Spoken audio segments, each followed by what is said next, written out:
rammed through this commission before most of you were elected. It's a disaster waiting to happen. It's only one way in and out of there, 88 homes. If the road's flooded, what are they going to do if there's a fire in there? And there's a lot of wetlands, a lot of lowlands in that property. That is a real problem waiting to happen. And you ought to see it. I mean, all of that property was zoned for one house for every 2 acres. One house for every 2 acres. Now they're cramming in 88 homes in that Mr. small lot. Hrabowski, I'm going to interrupt you, and if you could save those comments. I will, but the main point I'm making here is about the hurricane preparedness and for the technical review committee and the fire department's input on that. Whenever there's a proposal where there's only going to be one way in and out of a development, to consider what happened with those mobile homes and use that information that you just learned to prevent developments to take place when there's going to be bigger storms. And we dodged a bullet on this one. I mean, we absolutely, it just grazed us. You know, the 74 acres on the Anclote River, how are you going to get all those people out of there? If those 404 apartments had been built, how are you going to get 1,000 cars out of there on US 19? Hell, the last meeting 2 weeks ago, there was an accident on US 19. The traffic was diverted to Alt 19. It took me at lunchtime an hour to get from Ozona Pig to Klosterman Road, an hour because of that. Mr. Hrabowski. So I'm talking about evacuation during a hurricane. So these are things that need to be considered. And I'll have more to say afterwards. Thank you. Thank you. Are there any other public comments? Mr. Jump, are there any remote access comments? If anyone online would like to speak on this item, please raise your hand and you'll be allowed in to talk.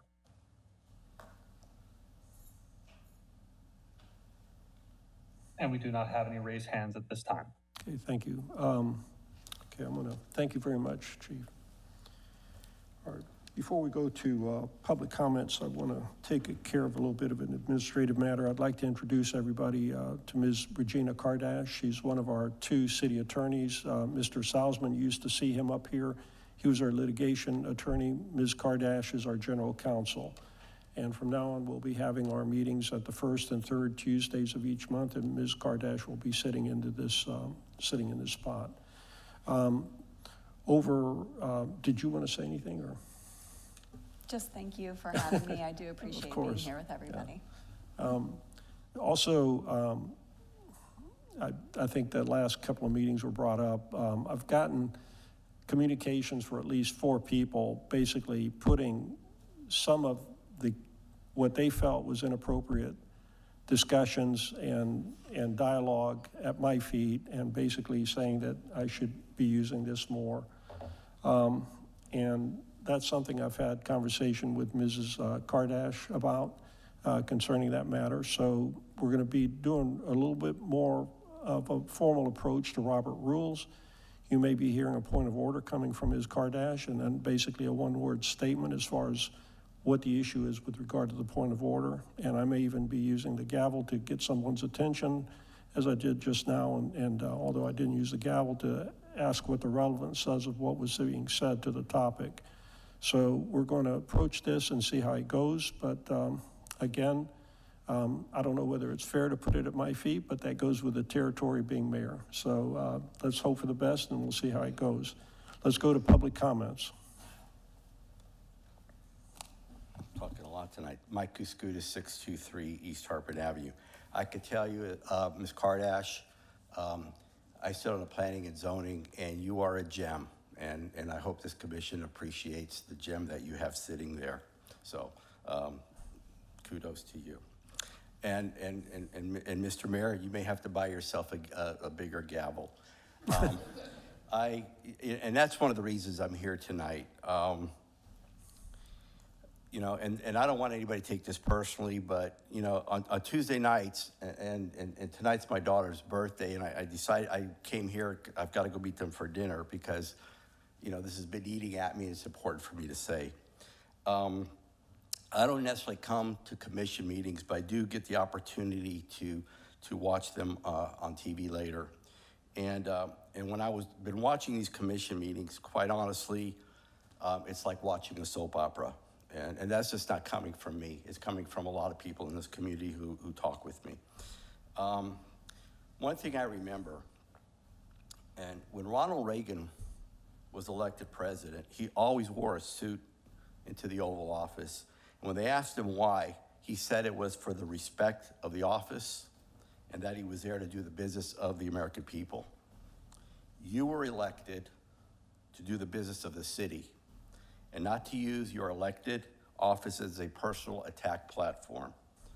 Sometimes it seems that you lose sight of the city's business so you can attack each other.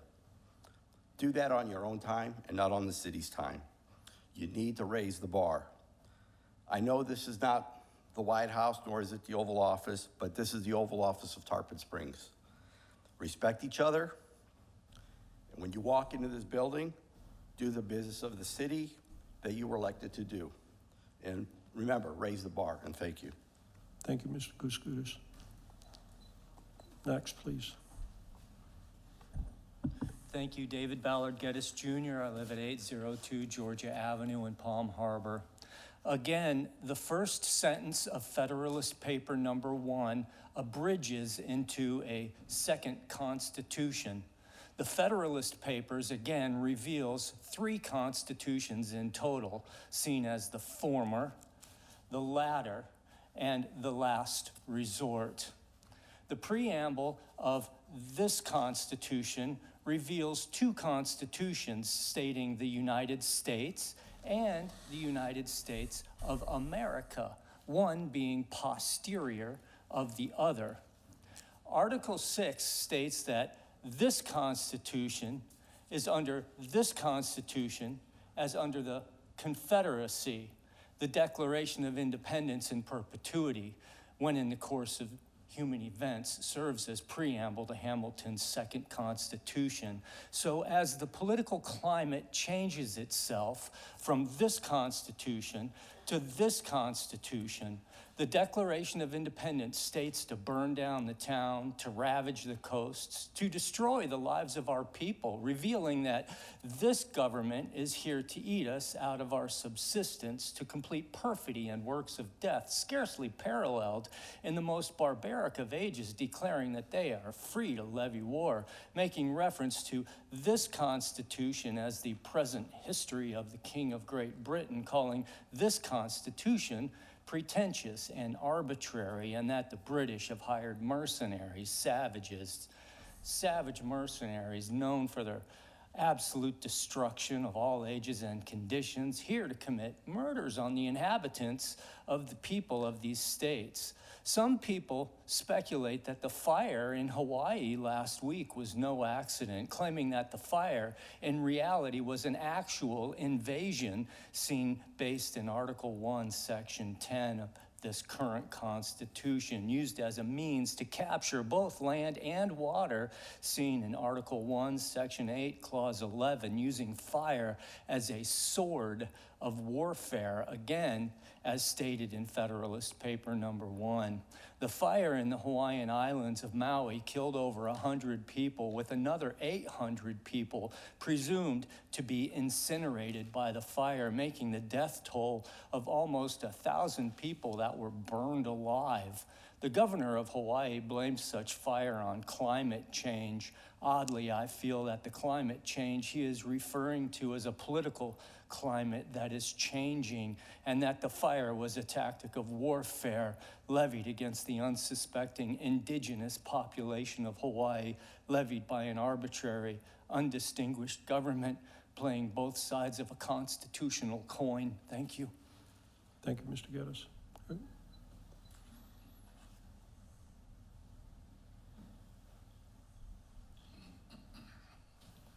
Chris Rabowski, 1602 Gulf Beach Boulevard, Tarpon Springs, 34689.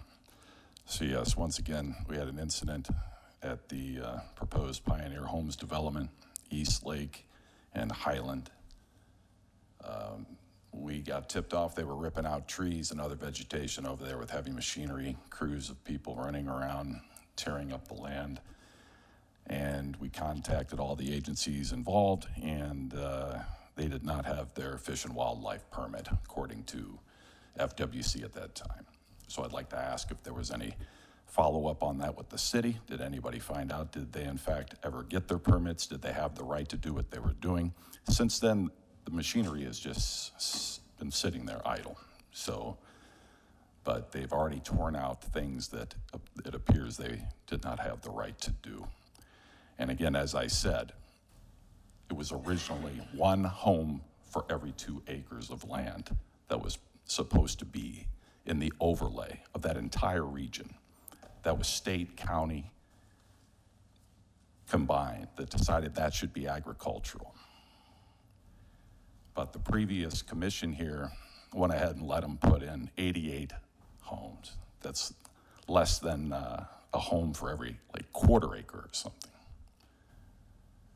Now, if they had done it the right way, slowly over time, developing a 2-acre lot and putting a home in there over time, the natural wildlife of that region would have had a chance to survive. They would have acclimated.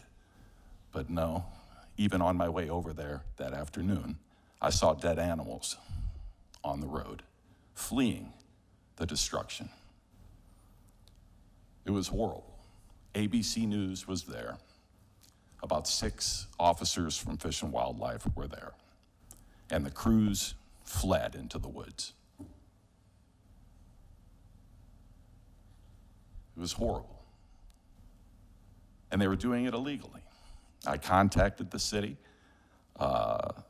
and I don't know what you can do about it, but I suspect there's something that can be done. There must be a procedure that the city can put into place to make sure these people follow the rules. I mean, why would they be allowed to kill all this wildlife? They don't even have a permit. It doesn't make any sense. I mean, that project should have never been approved, and I'm certain this board would not have approved it. But as it is, now we're gonna have to fight every permit along the way, and that will happen. To prevent further death and destruction. I mean, that land should have never been annexed. So it was illegally annexed and illegally granted a development ordinance. And then they went in and decided, since they were getting away with breaking all those laws, they'd just go in and wreck the place without having any permits that they needed. You know, the word's got to get out that there's a new sheriff in town, that there's a new board that's actually going to make people do stuff right. Because some still think they can do it the old way. Some of these developers still think they just can willy-nilly tear the place apart. Because apparently nobody's doing anything about it. I suggest you do something about it. There won't be anything left otherwise. Somebody has to stand up and do the right thing. Thank you. Thank you. Are there any other public comments?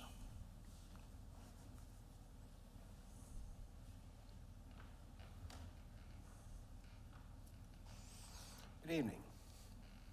Peter Lacus, 514 Ashland Avenue. Welcome, Ms. Kardash. And now that we have 2 ladies on the dais, maybe that will influence the board to have a little more civility in front of the ladies. So tonight's reading, some of it, Psalm 9. I will praise you, O Lord, with all my heart. I will tell you of all your wonders. I will be glad and rejoice in you. I will sing praise to your name, O Mighty High. My enemies turn back. They stumble and perish before you, for you have upheld my right and my cause. You have sat on your throne, judging righteously.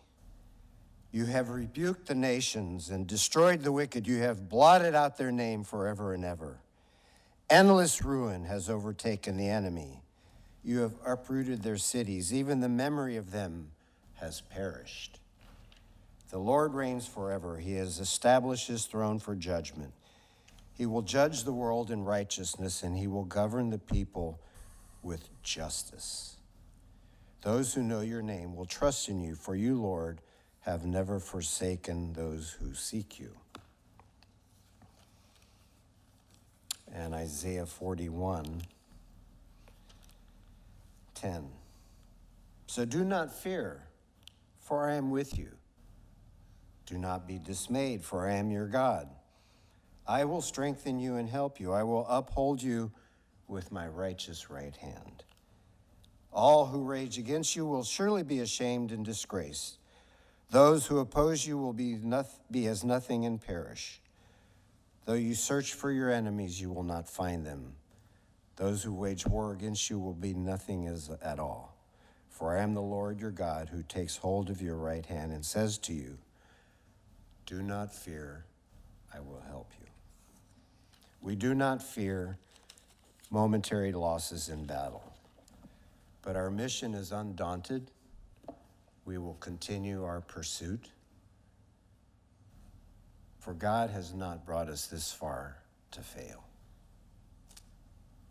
And I would also like to say that with regards to the presentation, Commissioner Koulianis mentioned something about Mark getting credit.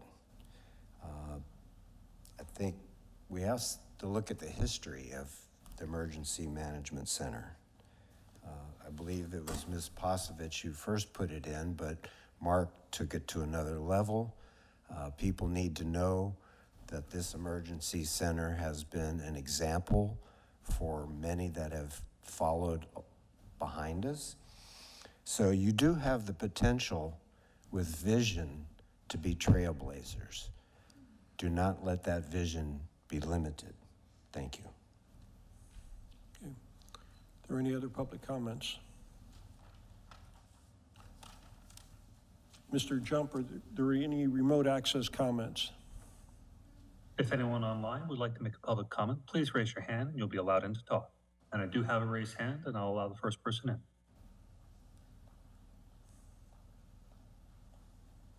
Hello? Yes, if you can state your name and address for the record. Honorable Commissioners, this is Mark Washburn, the president of Save TarponSprings.org, a 501c4 social welfare organization. And I live at 124 East Lake Drive in Tarpon, 34688. So let me first lead that with this current commission, that you guys are fantastic in most ways. Some of the infighting is weird, but okay. You guys really are a breath of fresh air compared to the last group, and our organization and membership really appreciates it. The decision made about the McAlpin property, it was huge, and we noticed. It's going to make a difference to avoid conflicts between, of course, us agriculturally zoned people with acreage and the density of the city. But moving on to something that happened before this commission was elected. Last week, Pioneer Homes, George Stamis and George Zutz, did something awful and possibly criminal. They started land clearing on the second largest all-natural property left in North Pinellas. It's 45 acres located between East Lake Drive, North Highland Ave, and George Street. I know they've been in business since at least 1999, and probably long before that. In 1999, they hired me to design a website for their Anclote Isles Marina, and by the way, they never paid me for it, but I know they were around at least at that point. So they should know what they're doing. For some reason, they ignored the requirement for having a current gopher tortoise survey and did not have any permit from FWC to begin land clearing. Luckily, an alert resident figured this out quickly. I called FWC, who dispatched 3 deputies, and since ABC Action News was on site doing a story about it, they sent their informational officer as well to be interviewed. Luckily, all construction was immediately stopped, and all the workers quickly jumped into their vehicles and disappeared, which was kind of strange. except for the foreman. And of course, one of the Georges showed up. So all construction is stopped. A few acres were cleared. Sadly, I don't know how many of the tortoises were killed in the process. But current status, FWC won't comment at the moment, as Pioneer Homes is under criminal investigation, but we look forward to a sufficient punishment, especially since George and George really should have known better. Mr. I know Washburn, Mr. Washburn, sir. your time is up. Could you wrap up your thoughts in over a couple of seconds? Yes, sir. There are some issues that were waivers that were granted. There's one waiver in particular that we need more information on. Hopefully Mark can provide us with information offline. And the key is this. They are being allowed to build 88 homes on 44 acres, 44.5 acres. And they're using the ability to build in-law homes along with regular homes on each property, which is illegal in the city, but legal in the county. But since now the land's annexed into the city, we don't understand how they're allowed to build 88 homes. And we'd really like an answer to why that is, and that would be a fantastic thing, so. Thank you. Mr. Jump, anyone else? And we do not have any other raised hands at this time. Okay, thank you. Ms. Jacobs, we have one. Yes, we have one. This is from Robin Singer, 1630 Lonesome Pine Lane, Tarpon Springs. Dear Mayor and Board of Commissioners and City Manager, I wanted to be with you in person this evening to speak during public comment, but unfortunately have another meeting at that time. I thank you for your attention as this is read aloud. On July 20th, I had the honor of being invited to speak and share the work of Peace for Tarpon at a congressional hearing regarding the Community Mental Wellness Resilience Act of 2023. This proposed act has bipartisan support. There were 1,300 registrants and capacity attendants. 5 communities from across the nation were featured, including 2 in North Carolina, the state of Virginia, Walla Walla, Washington, and of course, Tarpon Springs Peace for Tarpon. It was so successful that a follow-up hearing was requested once again. I'm invited to share the community work we are doing here in Tarpon Springs. This second congressional hearing will be held on September 21st from 12 to 1:30. I hope you are all able to attend. Community initiatives such as ours are increasingly being seen as having great potential to help address the growing need for community mental wellness and resilience. Please feel free to register and share the link with interested colleagues. That's the flyer that's sitting on your desk. Best regards, Robin Sanger, Founding Director, Peace for Tarpon. All righty. Let's close the public comments, and we've got 5 minutes before we go to the ordinances and resolutions. Let's see if we can address the consent agenda before then. Does any commissioner wish to pull any of the 9 items? Okay. Let me run through the consent agenda. Number 1, special events, Tarpon Springs Band Boosters Outdoor Music Festival. B, Back to School Eco Fest. Number 2, renew file number 20024, Technology Solutions with related equipment accessories. Number 3, renew file 210090, Manhole Structures Rehabilitation. Number 4, renew file number 21020. 202, Aftermarket Vehicle Parts and Supplies. Number 5, renew file number 220078, Microsoft License, Maintenance and Services. Number 6, award file number 230213, single source purchase of 100 horse Peerless Vertical Turbine Pump Motor. Number 7, award file number 230214, Cure in Place Pipeline and Point Repair Services. Number 8, award file number 230215, Blue Star 250 kilowatt trailer mounted generator. Number 9, award file number 230218, hydraulic repair parts and service. I have what I'm going to do is go to public comments. Are there any public comments concerning any of these 9 items? Mr. Jump, are there any remote access comments? If anyone online would like to speak on these items, please raise your hand and you'll be allowed in to talk. And we do not have any raised hands at this time. Okay, I'd like to have a motion to approve and a second for the 9 items. So moved. Second. Okay, if there's no further commission comments, roll call, please. Commissioner Kulianis? Yes. Commissioner Kulyas? Yes. Commissioner Eisner? Yes. Vice Mayor Lunt? Yes. Mayor Vaticius? Yes. Okay, we've got 3 minutes before the resolutions and ordinances that we have to begin, so I'm just going to pause here for a couple of minutes.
Okay.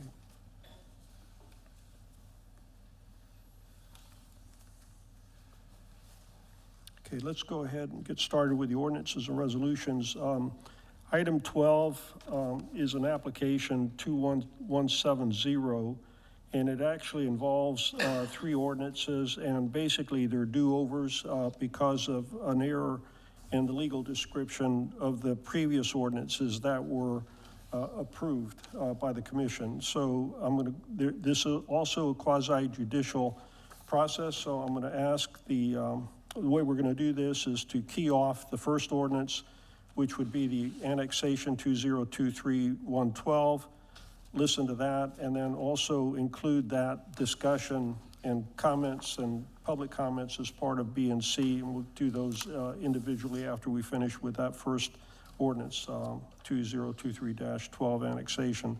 So, Ms. Kardash, I'm going to ask you to read ordinance 2023-12 annexation by title only, please.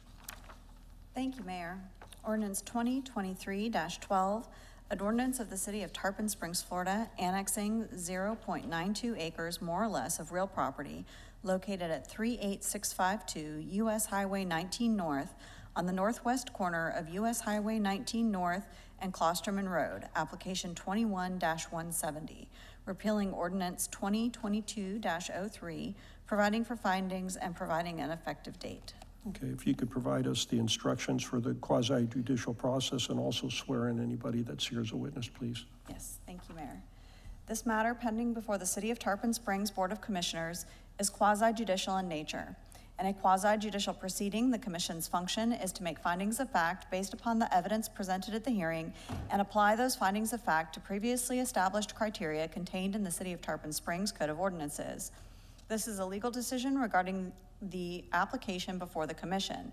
The Commission may only consider evidence that the law considers competent, substantial, and relevant to the issues arising from the application and the applicable code sections. If the evidence demonstrates that the application meets the criteria contained in the Code of Ordinances, then the Commission is required by law to grant the applicant's request. If the evidence demonstrates that the application does not meet the code criteria, then the Commission is required to deny the applicant's request. Any and all persons providing testimony at this hearing are required to do so under oath. All persons testifying at this hearing must give their name, address, and must indicate whether or not they have been sworn for the record prior to proceeding with their testimony.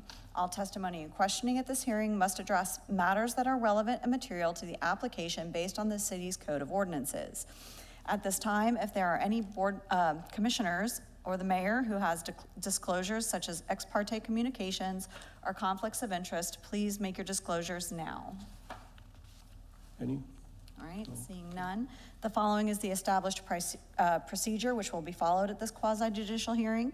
First will be the staff's presentation and the opportunity to ask questions and cross-examine city staff.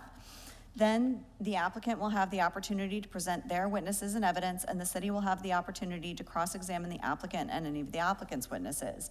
Then members of the public opposing or in support of the application will be given the opportunity to provide their testimony and evidence. And then the applicant and the city may present any rebuttal testimony for consideration. At this time, anybody who's going to be saying anything regarding this application, please stand and be sworn. You swear to tell the truth on this matter before the city's Board of Commissioners this evening? I do. All right, thank you. I'm going to also ask whether there's any affected parties here. Okay, thank you. City Manager LaCourse, I'm going to go ahead and get started with Ms. Vincent. Yes, Ms. Vincent, give the presentation. Thank you. Good evening, Renee Vincent, Planning and Zoning Director. As the mayor correctly stated, this application is actually a set of rehearings simply to correct errors in legal descriptions. It had a bit of a cascading effect from the annexation through the future land use and the zoning applications on this property, as well as the very small billboard property that was processed at the same time. So this is a subject site. It's the car wash. It's there. It's existing. It's completed at Klosterman and US 19. So the readoption consists of, as said, as the annexation of the 0.92 acres, a future land use map amendment from the Pinellas County designation of residential office retail to the city of Tarpon Springs commercial general, and a rezoning from Pinellas County designation of commercial parkway to the city zoning designation of highway business. As I stated back in October of last year, the board took action on these to annex and apply the land use and zoning on this property. And there was an error with the legal descriptions. So this process simply is to correct that. And in doing so, it will also allow the billboard and parcel, which is right here, for those annexation land use and zoning ordinances to become effective as well. So I'm just going to kind of jump to the end of this. The Planning and Zoning Board did review this on August 21st and did recommend approval of all three of the ordinances. And the staff recommendation, excuse me, I didn't mean to click that forward, is to approve Ordinance 2023, annexing the property, Ordinance 2023, amending the future land use map, and Ordinance 2023-11, amending the zoning atlas. And so I'll answer any questions that you might have. Okay, any commissioners have any questions for Ms. Vincent? Okay, Ms. Vincent, the applicant is not here, is that, or we are the applicant? The city is actually the applicant, okay, so in this instance. You'd like the staff report accepted into evidence? Yes, sir. Okay. We don't have an applicant here this evening. We do not have affected parties. I'm going to go ahead and close or let's go to public comments and see if the public have any comments concerning this matter. Mr. Geddes? Yes, thanks. Thank you again, David Ballard Geddes Jr., Georgia Avenue, Palm Harbor. I believe I've asked this question before regarding water usage at the car wash. Do they use city water? Do they have their own well point where they draw their own water? Do they use a mixture of reclaimed water as the water usage there is exorbitant? I believe there's concerns regarding water use and where they get it from. Okay. Ms. Vincent, I know that was asked before, but do we have an answer for that? So they do have city services there. Just generally speaking, car washes they are required through their permitting to recycle their water. So it's not reclaimed water. They recycle their water a multitude of times and filter it and reuse it. So it dramatically reduces the potable water use on the property. Okay, thank you. Are there any other public comments concerning this item? Mr. Jump, are there any remote access comments? If anyone online would like to speak on this item, please raise your hand and you'll be allowed in to talk.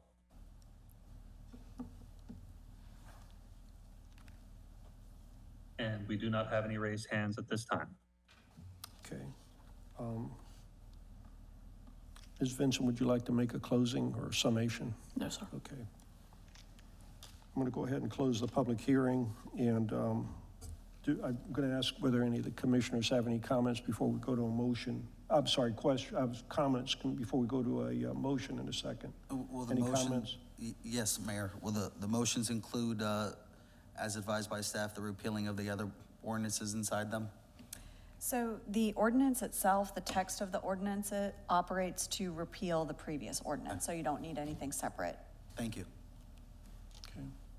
All right, if there's no further comments from the commission, may I have a motion to approve and a second, please? So moved. Second. And this is, to confirm that, this is ordinance 2023-12 for the annexation. If there's no further comments from the commission, roll call, please. I just wanted to announce for the record, if the ordinance is approved on its first reading, the second will be held on September 19th of 2023. And this was published in the Tampa Bay Times by title with a map on August 2nd and September 6th. Commissioner Kulianis? Yes. Commissioner Kulyas? Yes. Commissioner Eisner? Yes. Vice Mayor Lunt? Yes. Mayor Vaticius? Yes. Okay, let's move on to ordinance, item B, ordinance 2023-10, future land use map amendment. Ms. Kardash, can you read that by ordinance? Thank you, Mayor. Ordinance 2023-10, an ordinance of the City of Tarpon Springs, Florida, amending the future land use map for 0.92 acres more or less of real property located at 38652 U.S. Highway 19 North on the northwest corner of U.S. Highway 19 North and Klosterman Road from Pinellas County Land Use Designation ROR, Residential Office Retail, to City of Tarpon Springs Land Use Designation CG, Commercial General, application number 21-170, repealing ordinance 2022-04, providing for findings and providing an effective date. This is first reading. The second reading will be held on September 19th, 2023, and was published in the Tampa Bay Times by title with a map on August 2nd and tomorrow, September 6th.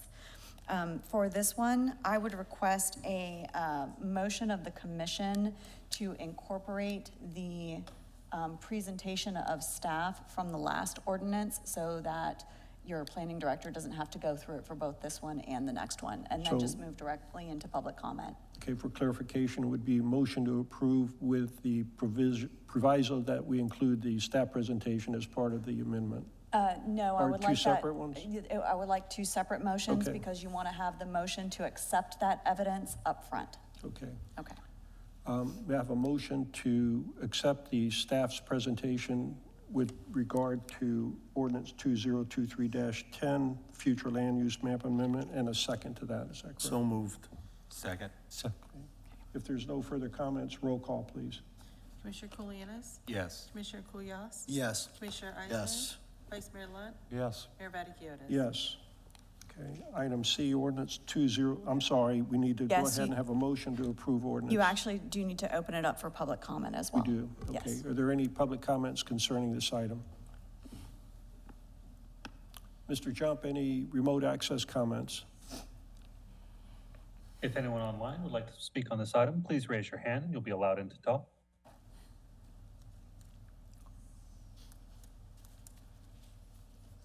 And we do not have any raised hands at this time. Okay, we're going to close the public hearing, and now, if there's no commission comments concerning this ordinance, then I'd like to have a motion to approve ordinance 2023-10, the future land use map amendment. So moved. Second. Okay, if there's no further comments, roll call, please. Commissioner Kulianis? Did you say Kulyas or Kulianis? You go first. Kulianis? All right. Commissioner Kulyas?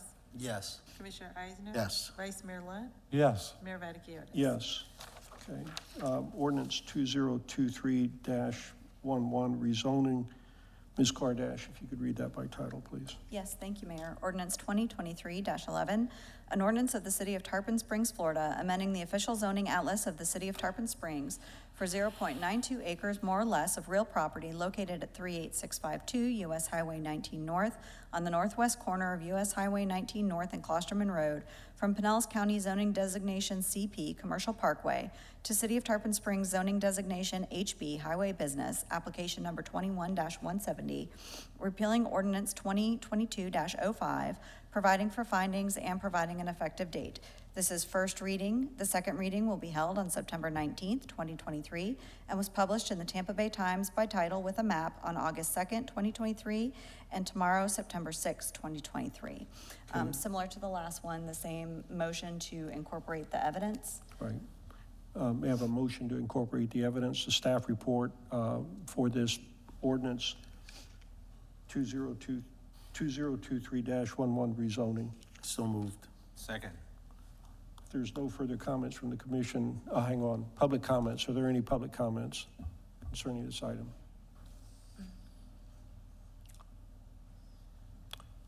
Mr. Jump, are there any remote access comments? If anyone online would like to speak on this item, please raise your hand and you'll be allowed in to talk.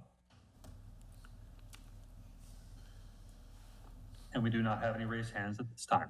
Okay, thank you. If there's no public, or if there's no, I'm going to close the public meeting. If there's no comments from the commission, we have a motion to approve ordinance 2023-11 rezoning. In a second, please.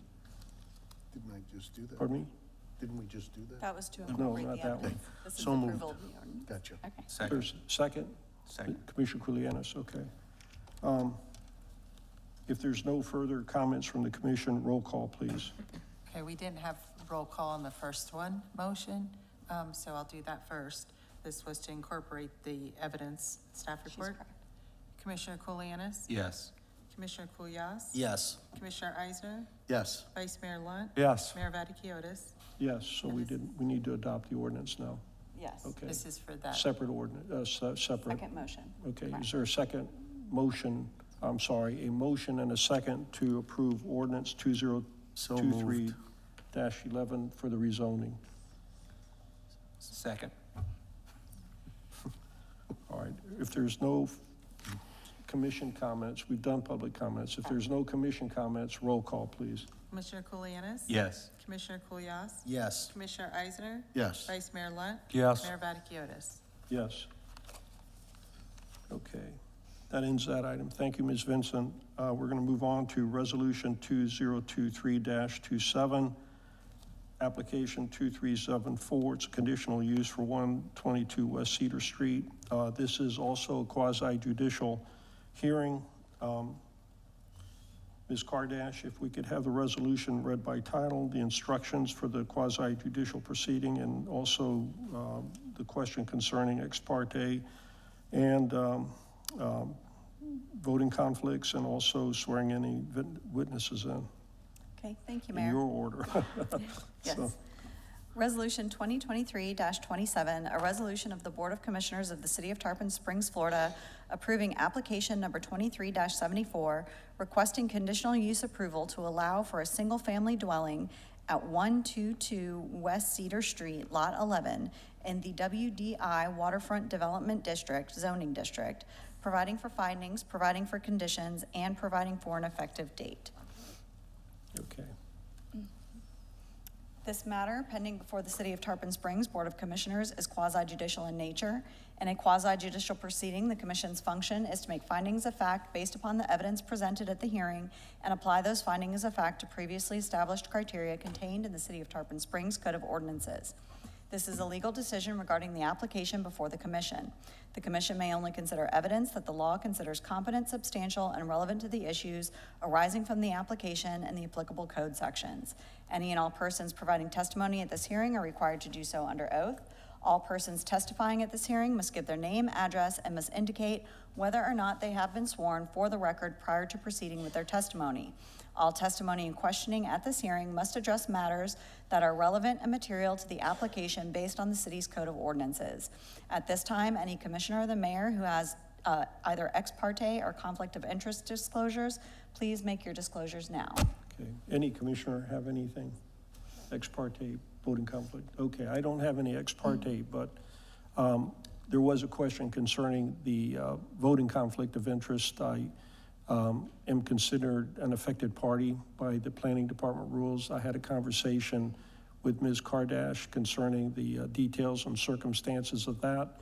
And under our state statutes, I would not be considered to have a voting conflict of interest. And that's correct. Under Chapter 112, just your proximity to this particular parcel does not in and of itself create a conflict. You don't have any direct financial interest in this application based on our discussion and review. And neither do you have any business interest in this particular application. Therefore, it doesn't constitute a legal conflict of interest that would preclude you from voting and require you to file the disclosure. And at this hearing, are you still able to make a fair and impartial decision based on the testimony and evidence that is presented this evening? Yes. Okay. So with that, I'll go ahead and swear in any witnesses who are going to speak on this particular matter. Please stand if you're going to speak on this and raise your right hand. Do you swear to tell the truth on the matters before the City Commission on this application here this evening? I do. Okay, please make sure you state your name and address when you come up to speak and indicate that you've been sworn.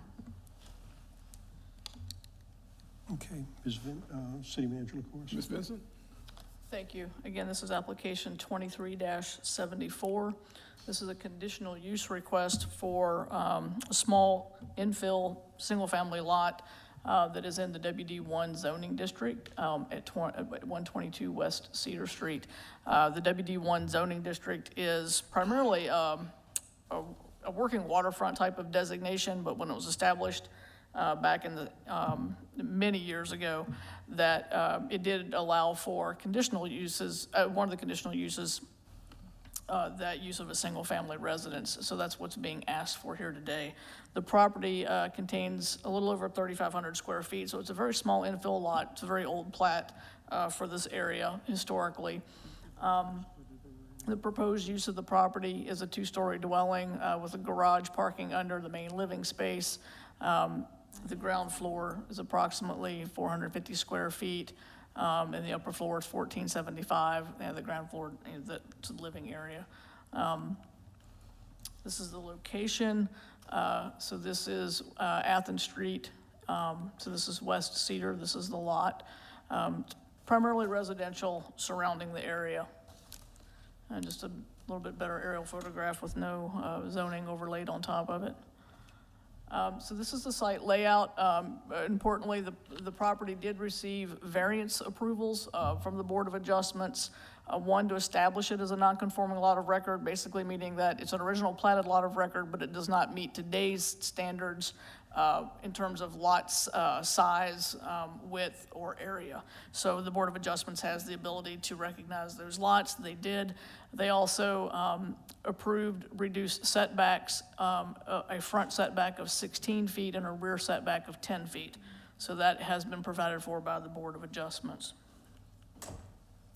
These are the floor plans. Again, this is a little difficult to see, but you'll have a staircase entry, your garage, and then a small first floor living area, and then your kind of a full second story living area. So these are the proposed elevations. Again, so this is your front door leading into your stairs going to the second floor, obviously your garage. Just some additional elevations. I think the applicant may wish to speak more to some of the additional architectural elements that they may want to implement through the building process. So as we stated, the property has been zoned WD1 since 1976. There are a lot of permitted uses by right that are very, obviously commercial in nature, which would really be not in keeping, you know, with this surrounding area as it's been developed. There are approximately, the WD1 property, the zoning is a bit of a holdover now. A lot of the area that was WD1 was incorporated into the special area plan and the SMART code. But we do have some of these remnant areas where the zoning still does exist. So of those, you know, most were built in the 1920s. There is a home directly next door that was built in 2007 with a single family house. And then again, just the surrounding context. The property is in what would be the Greektown National Register Historic Traditional Cultural District. Again, that district does establish cultural significance, but does not have design guidelines at this time. So there's nothing to apply with respect to that at this point in time. And just some site photos.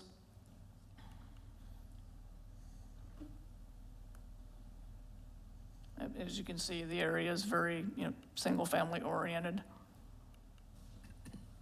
So under the conditional use criteria, they do have approval for the reduced setbacks by the Board of Adjustments, but in all other aspects, it will meet the standards of the Land Development Code, specifically building, fire, and FEMA floodplain requirements. There's an elevation difference that has to be made up here to get the first floor above base flood elevation.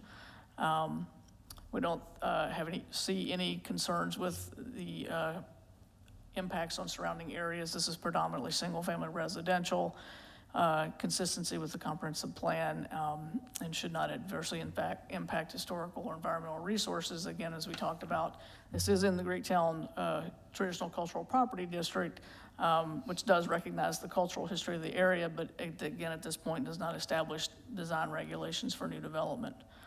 We don't think this will adversely affect property values. Definitely will not affect the ability of the city to provide public facilities, and is no issues with public health, safety, and welfare, and efficient and orderly development.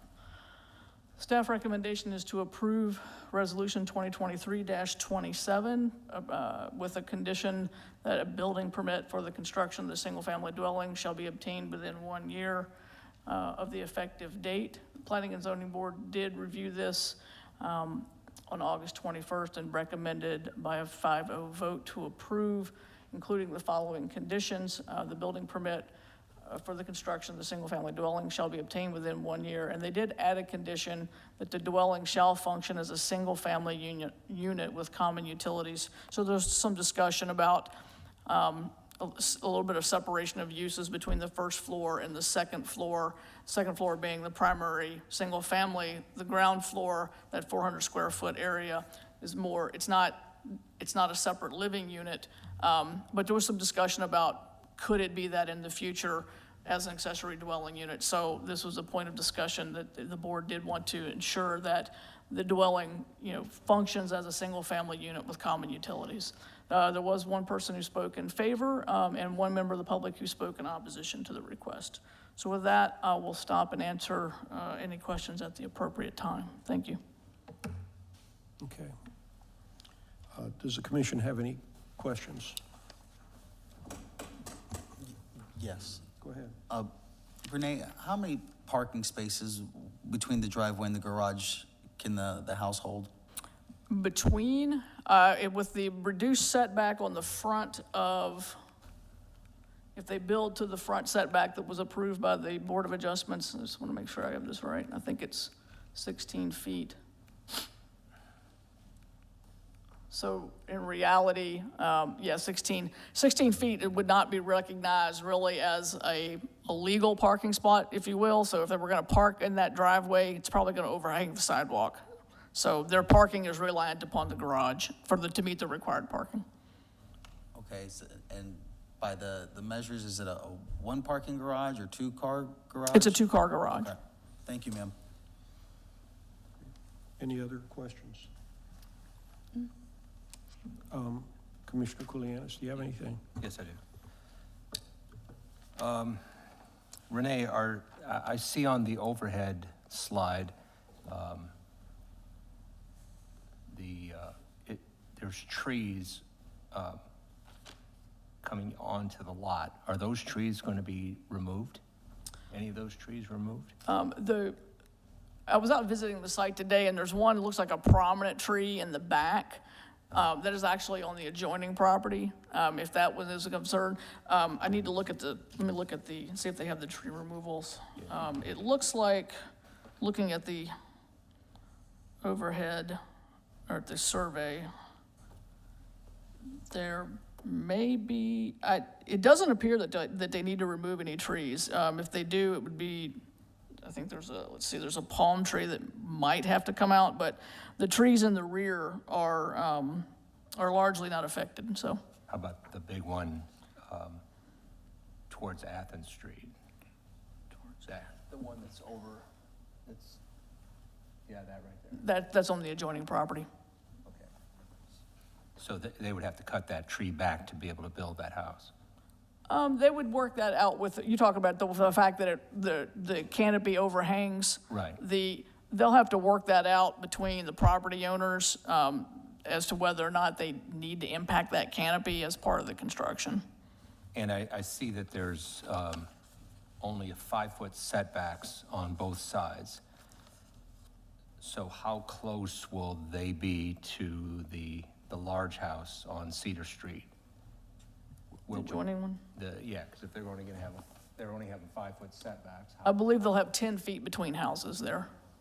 5 feet on each lot is what's required. About 10 feet? About 10 feet between houses. And how does that compare with other homes in the area? Well, Are there any other homes that are that tight? yes, There are? yeah. Okay.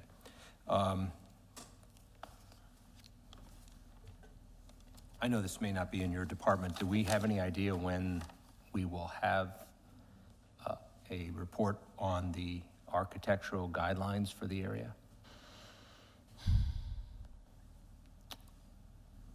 At least not until the end of the year, from the consultant, and then what we decide to do with, there's a lot of work left to be done on that. I wouldn't expect anything informative until we get probably toward the end of the year as to whether or not we're going to try to move forward with design guidelines, if it's going to be a conservation overlay, or what it might be. In your opinion, does the architectural design of this house fit in with the neighborhood?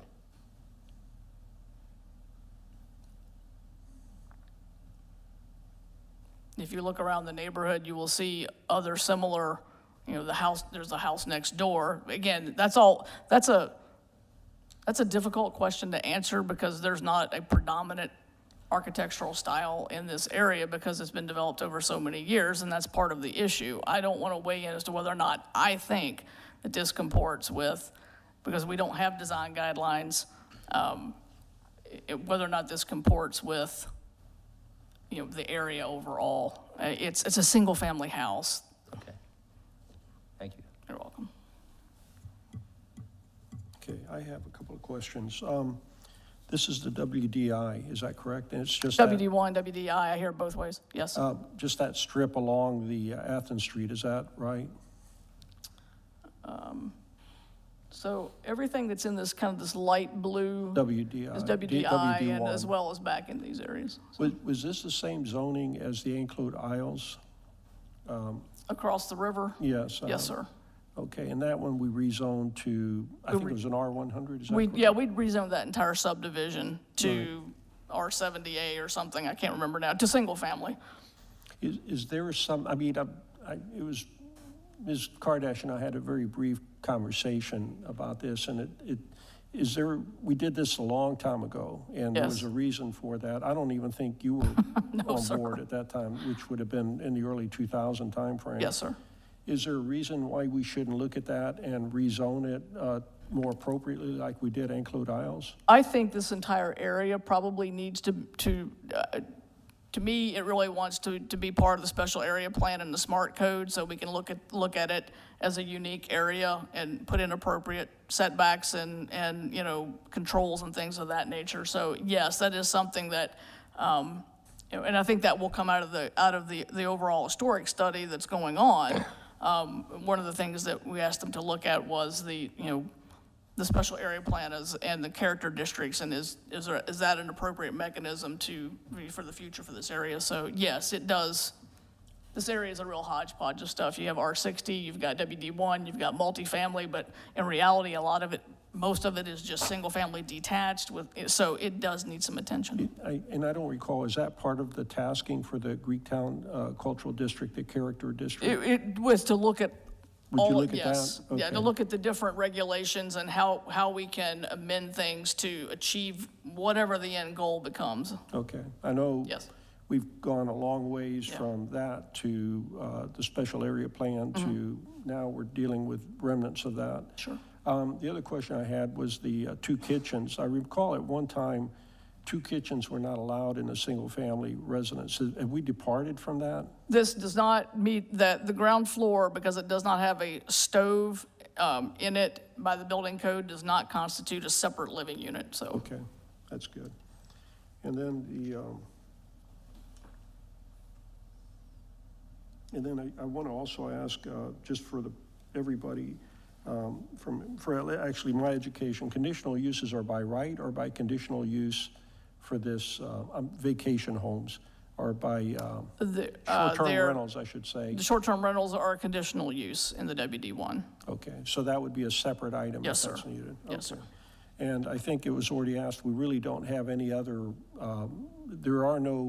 this fits with all the ordinances that we have on board at this time? It does, yes. Okay, and it was very similar to the observations that were made for the Galarakis, I want to call it the snack bar that's going to be there on Athens Street. There was some interest in, I think it was the vernacular at that time. Right.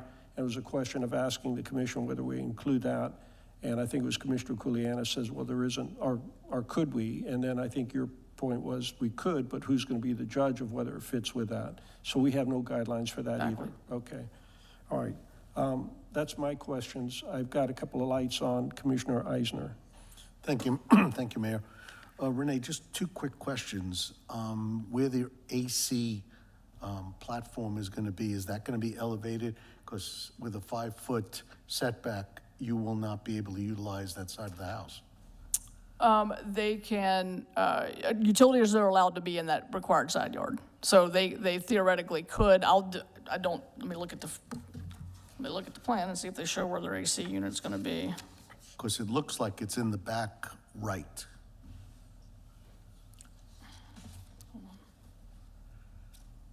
Or maybe that's just a doorway to walk out with a sidewalk. Yeah, I think that's just a doorway, sidewalk. So do we know where the AC I'll have unit? No, I don't know. I don't know where the AC is going to be. Again, it's a conditional use. It's not a building permit level detail. I can defer to the applicant, but I can tell you that AC units may be allowed in a side yard setback. Obviously, if they need to be elevated, they need to be elevated. Otherwise, it'll have to go in a rear yard.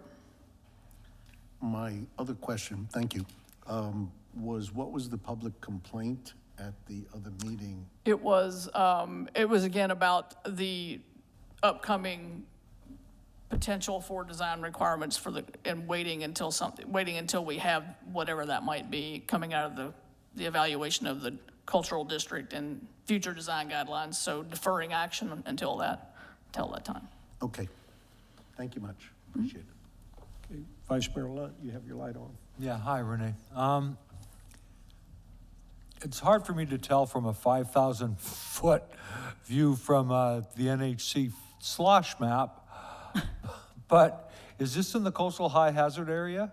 Yes, it is. If it's in the coastal high hazard area, how and why are we allowing any first floor living space, period?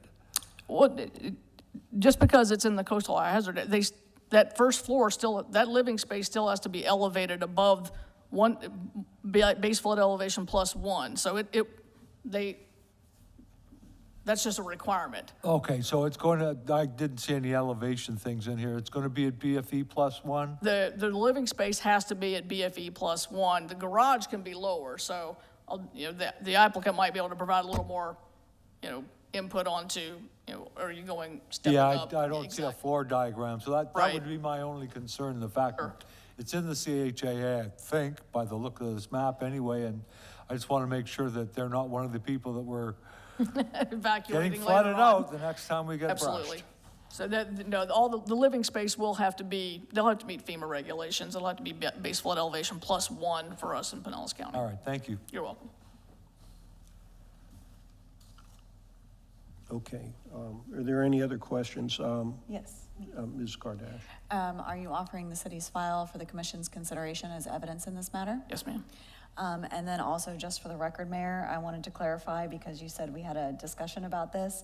Our discussion was not specifically about the application itself. No. It was about the efficacy of the WDI district just generally. It was basically a question of how in the world did it come around? Yes. It was a long time ago, so.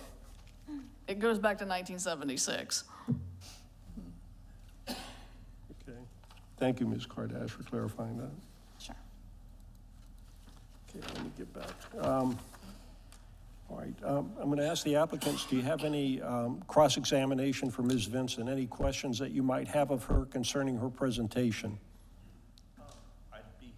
My name's Tom Zabit, 122 West Cedar Street, and I'm the applicant, and I thank you for your time. I can answer any of the questions. Let me just make sure, these would just be specific questions for Ms. Vincent in her presentation. You'll be able to get to say your own piece. Do you have anything for Ms. Vincent? Sure. As far as the distance of the house, that's right to the east of it, that's my current location, that's my residence. That house is, according to the survey, it's about 8 feet from the lot line, so it plus 5.5 or so, because the house is only 26 foot wide, so there'd be at least 5.5 on that side of the house, so it's more than 5 feet. The sidewalk issue, there isn't a sidewalk on that side of the street. I don't know if it's something that's going to be proposed. It'd be very hard to put one in on that side of the street, and that would add an additional 10 feet in the driveway, so it's 26 feet from the street to the front of the garage would be the proposed. On that, I'm trying to think, air conditioning unit, these are preliminary plans, we haven't gotten into the final plans and figuring it all out. I'm trying to get it so that I can put the steps interior instead of exterior, because I think it looks better. It does take up a lot of space on the interior of the home. So the square footage that's up there isn't quite correct. It's about 1,400.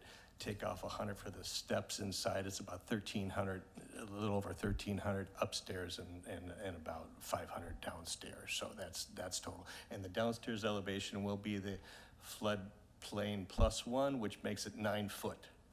It has to be a minimum 9 feet. That living will be 9 feet or above on that. Okay. The garage is enclosed. And something about the air conditioning units, we have not figured out where that's going to be placed at this point, but I did check with the planning and zoning, and they said that I could put it on the west side of the house, that it would not affect it by the 5 foot, as long as I kept it up 9 foot, or not 9 feet, 9 feet above sea level, so. Okay, thank you. Ms. Vincent, would you like your staff report read into, or accepted into evidence? Yeah, Ms. Kardash already did that, Thank yes. you. Now, would you like to have anything else that you would like to add to what you've just said as far as the presentation? Sure, just a quick comment that Cedar Street is primarily residential. There's no commercial businesses on Cedar Street per se. On the corner of Cedar and alternate 19 there are, but nothing on Cedar Street. It's all residential properties. And every neighbor that I've talked to doesn't want to have a commercial property built on this property. So that's why I'm asking for a residential variance on that. So that's it.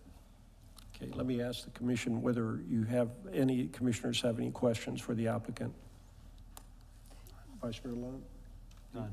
Commissioner Kulyas? Yes. So, sir, just wanted, actually looking over the map and the driveway, a portion of it is about 27 feet away from the sidewalk, and as the angle comes closer to the road, that's about the 16 feet setback for that front driveway. Yeah, and then there's a 10-foot easement also to the road. You have a 10-foot easement to the road. That's the easement that where people can put their utilities and whatnot. So it's a total of 26 feet is the closest it would be to the road. Farther on the west side, but on the east side, it's 26 feet to the road from the house. Yes, sir. And I just wanted to ask you a question on our Ferris Boulevard as you come down south. Previously, there have been businesses there before. Just are you aware of potentially there could be any businesses on our Ferris behind your backyard over there? Yeah, there could in the be. future? There could be. The second building in on a Ferris there is, it used to be a business years ago. It's been closed and it's being renovated. So yeah, that could happen. Yeah, that could happen. Thank you, sir. Just wanted to run it by. Yeah. Ms. Kardash? Yes, I did have an additional question. It wasn't something that was discussed at the Planning and Zoning Board meeting, but it was kind of highlighted by the commissioner's question regarding the garage space. I know in coastal areas, a lot of times there is a code requirement for a non-conversion agreement for those areas that are in the floodplain. I am unaware of whether or not there's one that exists currently in the Tarpon Code. To my knowledge, we do not have those. It's something that we might want to investigate in the future. Would you be adverse to the commission putting a second condition on here that would be for a non-conversion agreement to be executed and recorded in the public records? What that would do is it would ensure that the garage space that you have built down there could never be converted into living space, which would actually be in violation of our code anyway.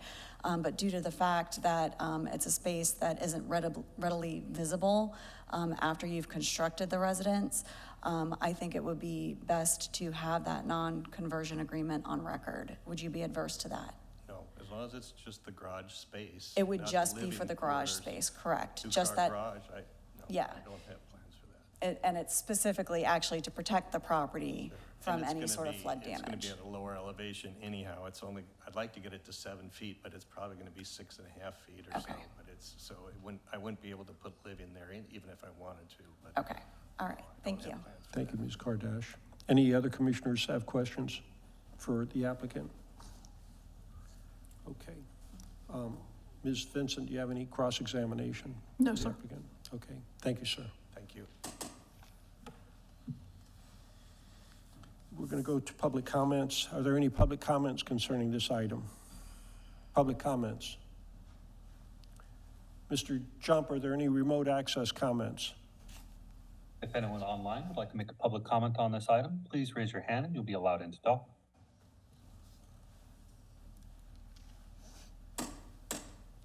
And we do not have any raised hands at this time.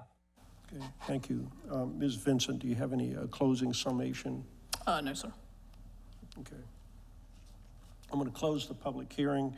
I'm going to go to commissioners and see if there's any comments from any of the commissioners. Comments, not questions. Any comments?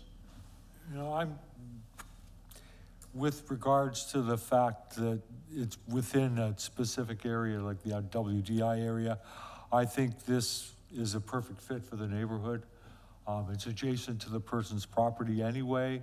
It seems to fit within the neighborhood. It may not fit completely within the quote-unquote Greek vernacular type of construction that we've heard so much about, but I think it's a good idea. I think we should move over to it. All right, any other commissioner comments? Commissioner Kulianis. Isn't Attorney Kardash great? I worked with her on the P&Z, and she always had something helpful to suggest. So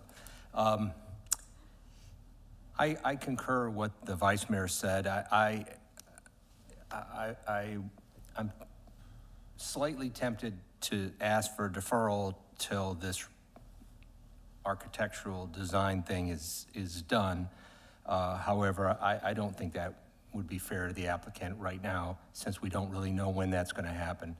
I think it's probably, I mean, it's tight, but it's pretty much all you can do with a lot that size. So I think I would go ahead and approve it. Okay. Are there any other commission comments? Yeah, I'm looking to support this application tonight. I do see on Athens Street, there have been several new buildings that have been put up.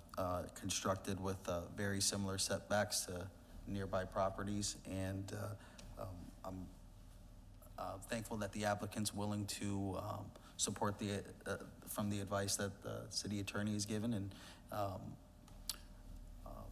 not utilizing that garage for any other living space, because one of my biggest concerns is people who are living there, parking on Cedar Street and continually to use the Brick Road a lot, which you can, but there is a lot of traffic that goes in between all of the sponge docks that utilize that road. So I do think your design and being able to fit the cars as needed onto the property, that was a big issue for me. So thank you.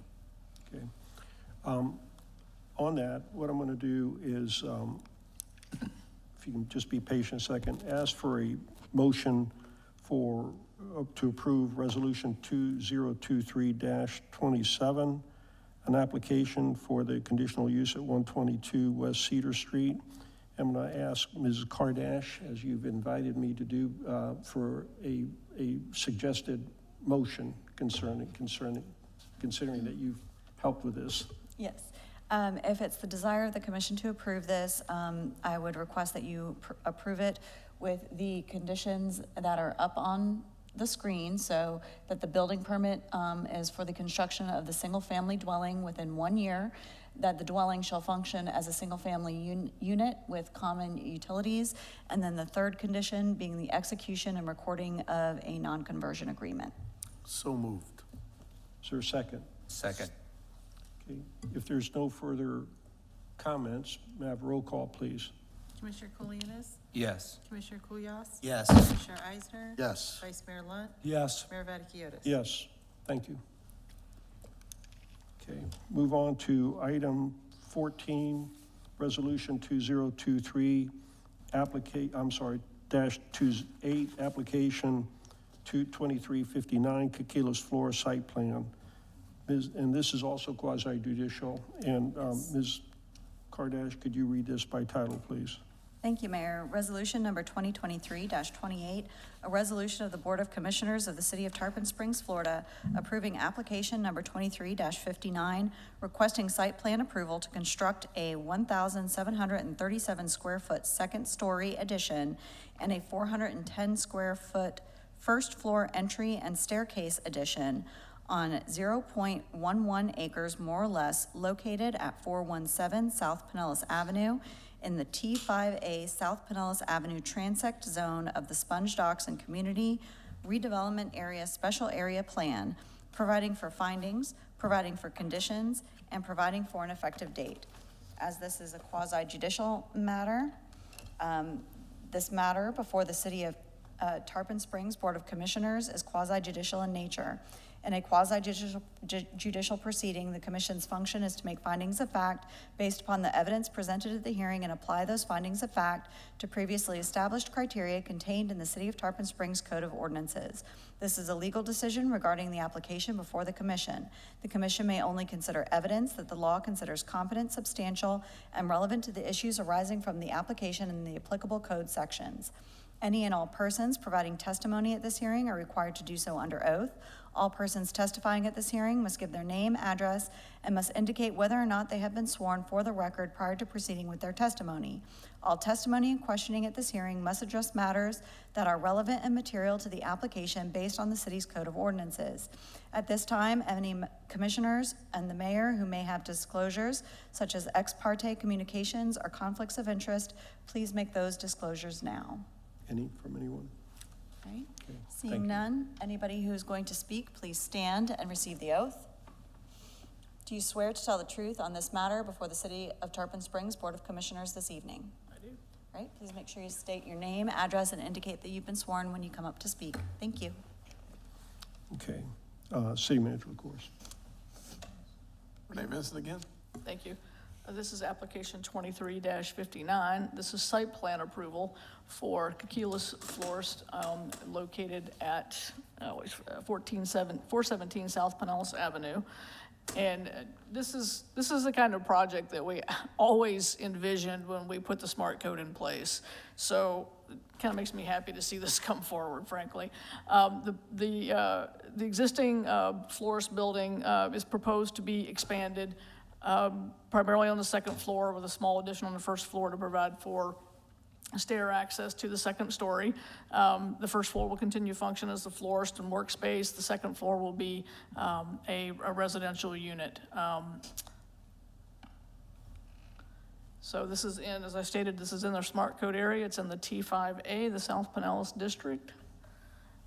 You have alley access to the property. There's existing parking in the rear.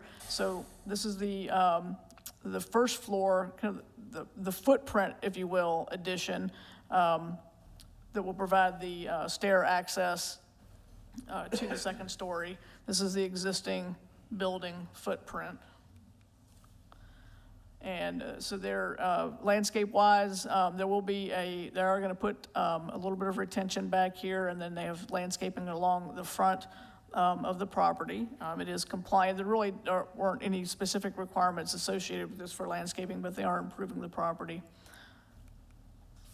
So these are the elevations of what the proposed two-story will look like. So this is the addition area, the kind of the footprint addition for the two-story, for the entry and the stairs up to the second story.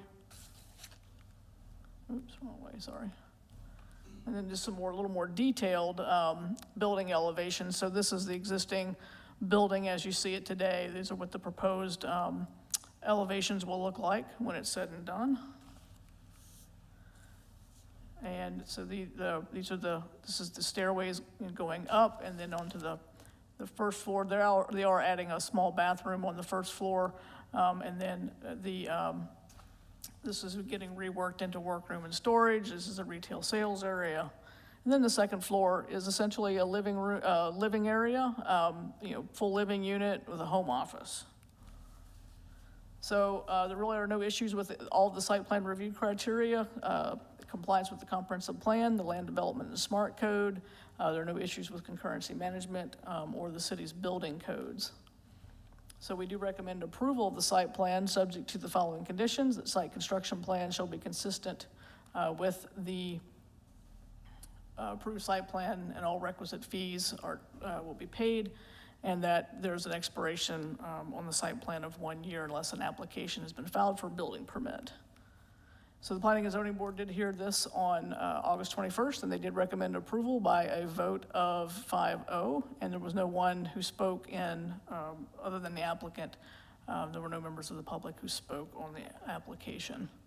So with that, I'll stop and answer any questions that you might have. Thank you. Okay. Any commission questions? Yeah. Go ahead. Actually, I'm looking at the condition as far as the site plan and expiration when the application has been filed. Looking at our current land development code changes, should we not maybe amend that to be obtained? Right now, we have to work under the existing code language, and so I think we would be overstepping if we preemptively put in or change the expiration to be something that's not been adopted yet. I'll defer to the attorney, however. She is correct. You can only do what's currently in your code. Even if you were to change that ordinance tonight, you still would have a second reading, and then it would be 10 days after that it took effect. So you can't essentially roll back somebody's property rights under your code. Okay, just checking. Thank you. Okay. Anybody else have questions? Okay. Does the applicant have any questions for Ms. Vincent's presentation? Just for her presentation, clarification, or you'll be able to speak in a minute. Okay. No. Ms. Vincent, would you like your staff report entered into evidence? Yes, thank you. Okay, thank you. The applicant, please.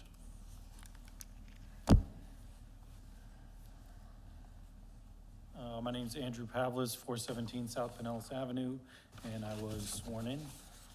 My wife and I are the owners, but I'm also the architect as well, so we're definitely looking forward to this. I'm gonna start the drawings basically probably tomorrow on it, so I'm hoping I'll get a permit before the end of the year, and hopefully can start construction probably by maybe December if everything works out. But if you have any questions about the design or anything, you can ask Okay, me. let me, any commissioners have any questions? Commissioner Kulianis. Good evening. The florist is going to stay there, right? Yes, yeah. Okay, thank God, because gets me out of the doghouse Actually got me, when I forget the I have to build holidays it in a with way my where she wife. can't So close down, yeah, too, so. okay, don't go anywhere. Okay, and no, I just want to commend you on this. This is beautiful. I mean, this is exactly like you said. This is the dream of the downtown area, to have this kind of mixed use. Do you have a question for it's the any good. applicant? That was my question. Thank you. Close it down. Yeah, just don't close. That was my question about, don't close the Yeah, don't close the the floors. So anyways, thanks. Okay. Ms. Vincent, do you have any cross-examination for the No, sir. applicant? Thank you. Thank you. Okay, public comments. Are there any public comments concerning this item? Mr. Jump, are there any remote access comments? If anyone would like to make a public comment on this item, please raise your hand and you'll be allowed in to talk. And I do have a raised hand. I'll allow the first person in. Okay.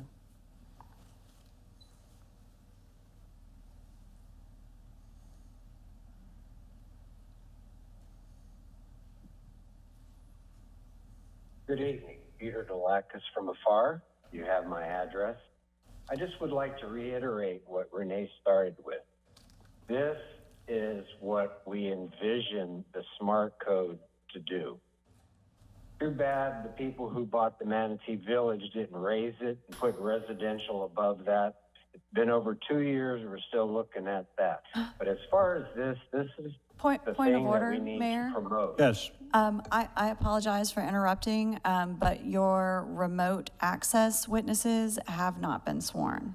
Okay, Mr. Delacus, how do we do this? Mr. Delacus, do you? Well, actually, when you did swear, I did raise my hand from afar, but I will say I swear and affirm to tell the truth, the whole truth, and nothing but the truth to the best of my ability. Thank you, sir. I appreciate it.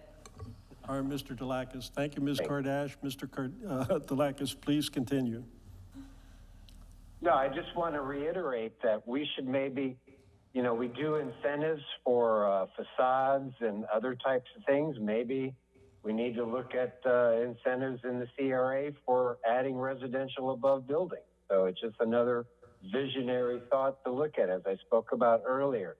We need to have vision on this board, and we set the vision originally when we put the smart code into effect, and now you have a chance to implement it. Thank you, Renee, for all your perseverance in bringing these types of things forward and pushing for what we really see as the vision of the area of what we call the CRA downtown and the main part of Tarpon. Thank you, gentlemen. We'll speak more later. Okay, thank you, Mr. Delacus. If there's, Mr. Jumper, are there any other public comments?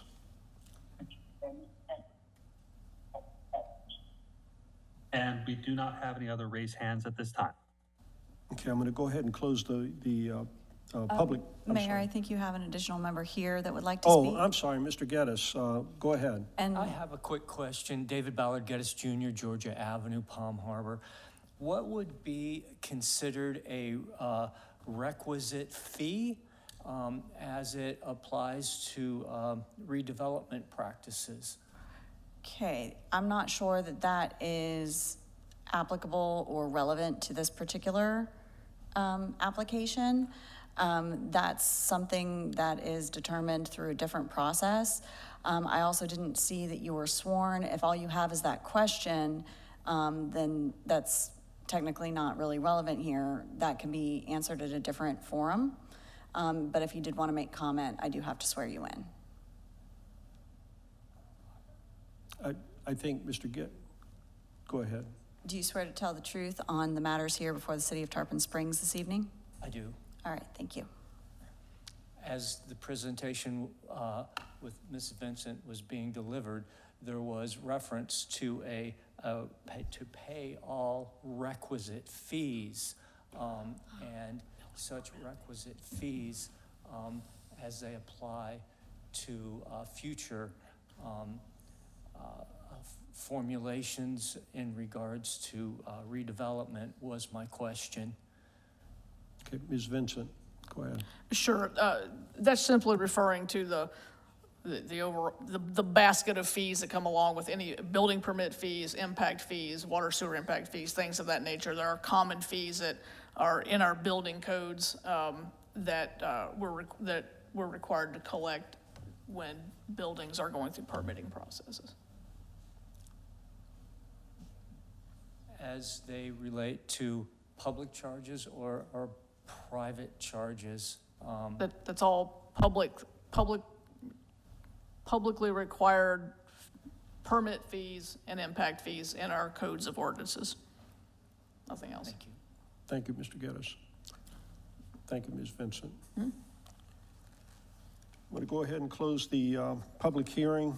And are there any comments now from the commission? Any comments? Yeah, I have a comment. Go ahead, Commissioner. I'm a Vice Mayor Lund. huge fan of mixed use. I think we need to see more of it. It's the way we should do infill and development in this town. And I'm extremely pleased to see this. I really am. Thank you. You have anything?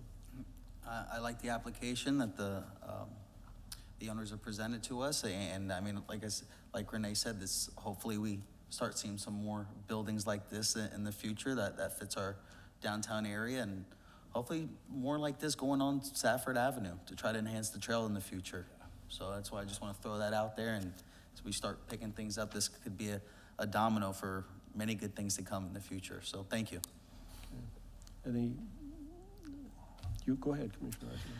I just want to thank you. You should be an architect. Yeah, I know. That was a joke. No, it happens to really look beautiful, and I want to thank you because that particular area could use that little bit of an uplift, and there's been other locations that have been built and looking nice as well, and we just appreciate, you know, that you're willing to make that investment into Tarpon, so thank you. For me, Commissioner Kulianis, did you have anything else? Yeah. It's welcomed. Although, to be honest with you, I grew up with a green and white canopy in front of the store, so you don't have a canopy, and I'm going to miss that. but thank you very much for investing in Tarpon Springs and continuing to do that. So, and best of luck in the future. I see that this is the way the commission is going to go. If there's no further comments from the commission, I'm going to ask for a motion to approve Resolution 2023-28, application 23-59, Kikilis Florist Site Plan. So moved. Second. If there's no comments, roll call, please. Commissioner Kulianis? Yes. Commissioner Kulyas? Yes. Commissioner Eisner? Yes. Vice Mayor Lunt? Yes. Mayor Vaticius? Yes, thank you very much. Okay. You want a break? Point of privilege, we're going to take a 10-minute break. We're going to recess at 8:35 and reconvene at 8:45.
We reconvene the meeting at 8:46.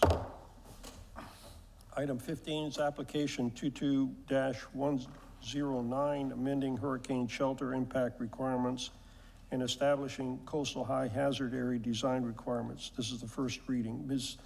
Kardash, if you could read the, we've got two of these. This is not quasi-judicial, is that correct? Okay, so I guess what we'll do is the presentation for both at one time, and then key off ordinance 2022-24, the Land Development Code Amendments. So if you could read that ordinance by title, please. Yes, thank you, Mayor. Ordinance number 2022-24, an ordinance of the City of Tarpon Springs, Florida, amending the City of Tarpon Springs Code of Ordinances, Appendix A, Comprehensive Zoning and Land Development Code, Article 8, amending Section 122.12 Hurricane Shelter Impact Study, and Article 9, adding Section 149 Coastal High Hazard Area Development Regulations, and Section 149.01 Coastal High Hazard Area Design Standards, providing for severability, providing for inclusion in the Code of Ordinances of the City of Tarpon Springs, Florida, and providing for the effective date of this ordinance. This is the first reading. Second reading will be held on September 19th, 2023, and was published in the Tampa Bay Times by title only on August 2nd, 2023, and September 6th, 2023. Okay, thank you. City Manager, of course. Ms. Vincent. Good evening, Mayor and Commissioners. So there's two pieces of legislation here. One is an ordinance amending our current land development code regarding what are the requirements for hurricane shelter impact studies and mitigation efforts or requirements associated with that. And then the second was developing a new section of the code that established coastal high hazard area development standards. This is not the first time that the board has reviewed this. We had a first reading back in December of last year. We had a lot of discussion. There was honestly not a lot of consensus. So we kind of went back to the drawing board again, trying to address some of the concerns that we heard that night with the board. I don't know if I've been able to get us there, frankly, but I do want to continue the discussion. If we don't get through the first reading, we'll take another swing at a later date. So the ordinance 2022-24, as I said, it amends our current hurricane shelter impact study requirements. So basically, if a development's coming in that's in the that is in the coastal hazard area, and it is for more than a threshold, and as it's written today, it's 10 units under the revisions, then we require a mitigation study on shelter impacts if it's in an evacuation area. So we tried to clean up that section of the land development code. We removed some references to how the studies can be conducted, what were acceptable sources of data. We have included a requirement that any mitigation study that would come before this board would have to also be reviewed by Pinellas County Emergency Management. And then we've added to the acceptable mitigation if it's required. We added the direct payment of a mitigation fee, and we also added utilization of the coastal high hazard area design standards, and that's the next section. So we were trying to, so this reduces the requirements for when or tightens up when a shelter impact study has to be done. It cleans up how those can be conducted in terms of the data sources that can be utilized. And it does pull Pinellas County in as a direct reviewer of any impact studies to make sure that they concur with the outcomes. The second section of this ordinance is creating section 149, which is coastal high hazard area development regulations. And then section 149.01, which is the coastal hazard area design standards. So again, what we're trying to do here is provide additional guidance that we don't have now, or additional regulations about how things can develop in the coastal high hazard area. We have a lot of land that's, and specifically this is really referring more to, to residential design requirements than anything else. The design standards are meant to apply to multifamily and single-family attached, so multifamily apartments, if you will, and townhome developments that are in the coastal high hazard area. So that's an A evacuation zone. And so it's an added requirement and an added layer of regulation to prevent flooding or mitigate for flooding and additional wind load requirements. So there's two things that would apply to those projects across the board. One would be requirement to build to base flood elevation +3, and the second higher wind load category.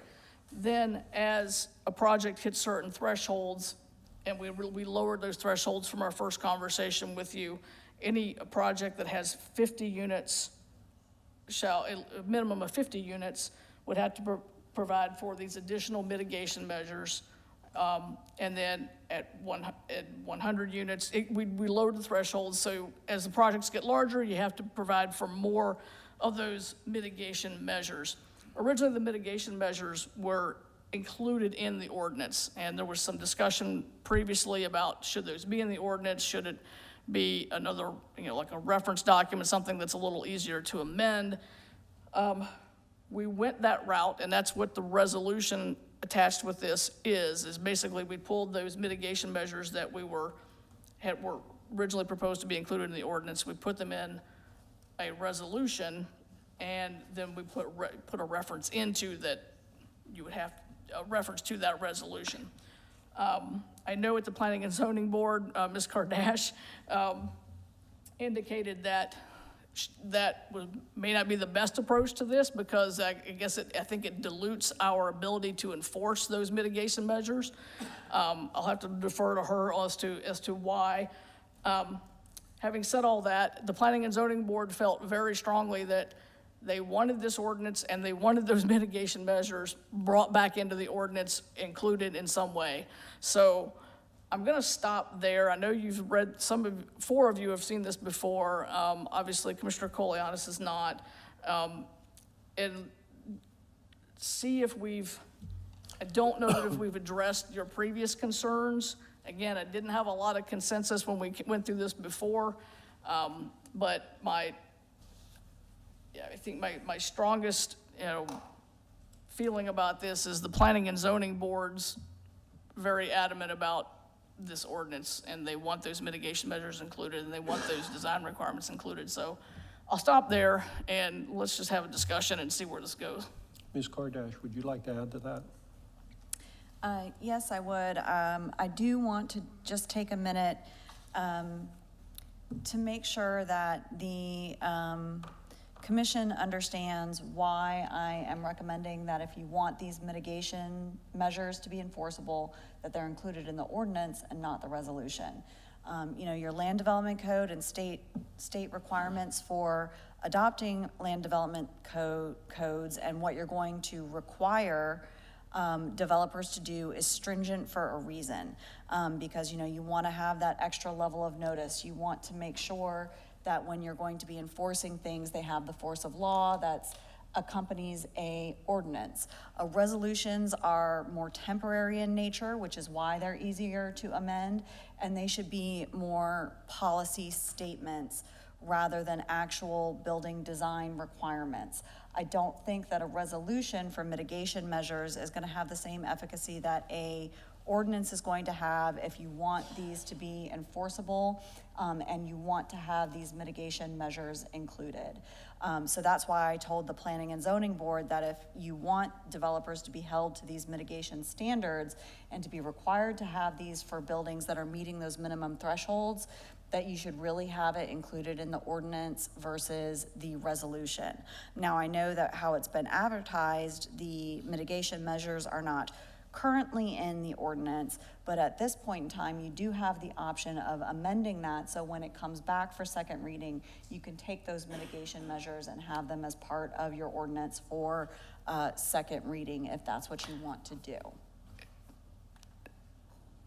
So when we advertised, we still included the 149 and 149.01 sections. So we definitely advertised the ordinance that we provided to them shows those they're stricken through, and then we had a resolution. So I just wanted to confirm if we get through this tonight and we want to pull those back in, we can go ahead and move to second reading at the next meeting the way it sits, or would you want us to, we may not get there anyway, but I did want to kind of get clarification on process. The question would be whether or not you needed to re-advertise the title. The title, as it currently reads, specifically says Hurricane Impact Shelter Study, adding sections 149 Coastal High Area Development Regulations and section 149.01 Coastal High Hazard Area Design Standards. This would come under that section 149.01 Coastal High Hazard Area Design Standards. So I don't think that you'd have to re-advertise the title, because that's sort of already included in there, and you already have that advertised on August 2nd and then tomorrow on September 6th. So it would be a matter of whether or not the commission is passing the ordinance as is, or whether or not you would be passing it as amended here tonight. We don't, along the lines of what we've run into situations where an ordinance has had a substantial change from the first to the second, and we've had instances where we've done a new first reading. That would not be, would that be something that, in an abundance of caution, as you hear sometimes, to consider, or if we get to that point this evening? I'm not sure. I think wait and see if you're going to get to that point this evening, because I know there's other questions regarding the mitigation strategies in the resolution themselves. Okay. If that's it from Ms. Vincent, Ms. Kardash, I'm going to go to the public, see if there's any public comments concerning this matter. Go ahead. Good evening. My name is Trey Strube. I live at 12924 Buckhorn Drive in Hudson. I am a student in the Public Policy and Administration program at St. Petersburg College. I've spent a lot of time at the Tarpon Springs campus, and I'm here tonight to voice my support for ordinance number 2022-24. This semester, I'm working on a case study project involving hurricane shelter mitigation in Tarpon Springs. The proposed changes to the Land Development Code will provide the city with the best data sources to make emergency management decisions and increase its preparedness for coastal storms, as well as future environmental changes. The lowered thresholds on hurricane shelter impact studies are an important change because of the vulnerability of the city being mostly located within the coastal high hazard area.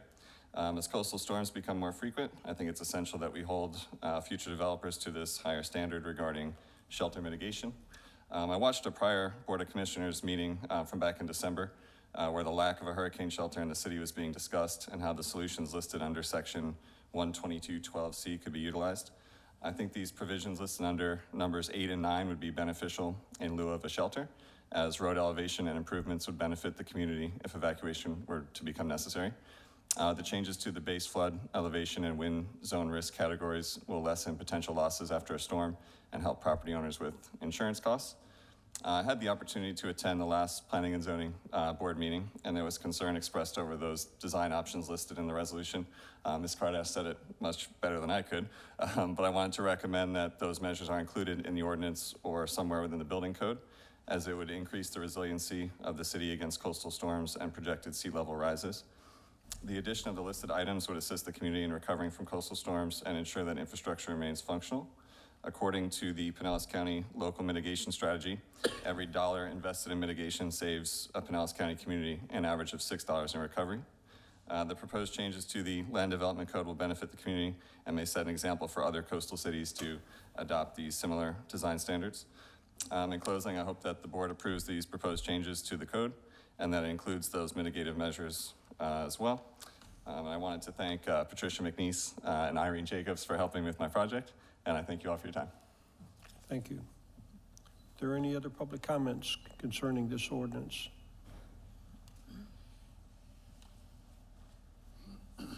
Chris Roboski, 1602 Gulf Beach Boulevard, Tarpon Springs, 34689. So this does not seem to increase safety of human lives.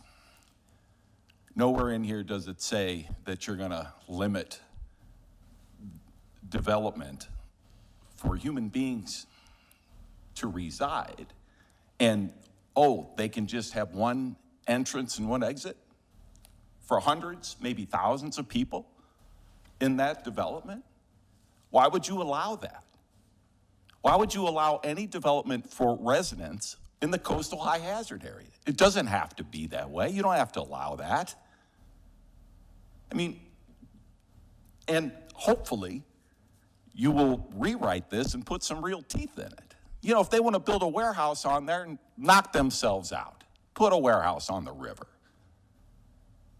But you're going to put people's lives at risk. And, you know, you might say what a lot of people say, oh, you know, those people know what they're buying into. No, they don't. They don't realize they thought the government and all the agencies did their due diligence so that they feel safe buying on the river. But that's not the case. And it's not just their lives, it's our two chiefs, young. Both of them are put at risk if you allow people to build in the coastal high hazard area. And all the people that work for them are put at risk. So if you don't give a darn about those people that buy those places, you got to at least think about the people that have to go in and rescue them. Put some real teeth in this thing. There's no need for any more development in a place you know is going to flood. Certainly not putting people's lives at risk. It's unbelievable to me. And I hope that you will put some mechanism in there that concurrency, when a concurrency review happens, specifically for the 74 acres on the Anclote River, that they have to abide by whatever you come up with. Just because they couldn't get their thing done in a timely manner, too bad. Things change. Now you have to follow the new set of rules that actually will save lives. I just can't imagine. We just went through this. I mean, this was an easy storm to get through. It's gonna get worse. Maybe even this year. And you guys have the power to change that.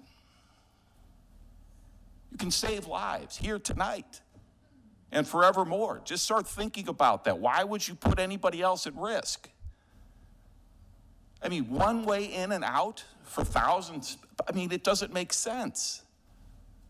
How are you going to evacuate all those people? Why wouldn't that be a requirement? No, you can't do it that way. And so on. You know, elevation and stuff, that's nice, but why put people in a flood zone anymore? It doesn't have to happen.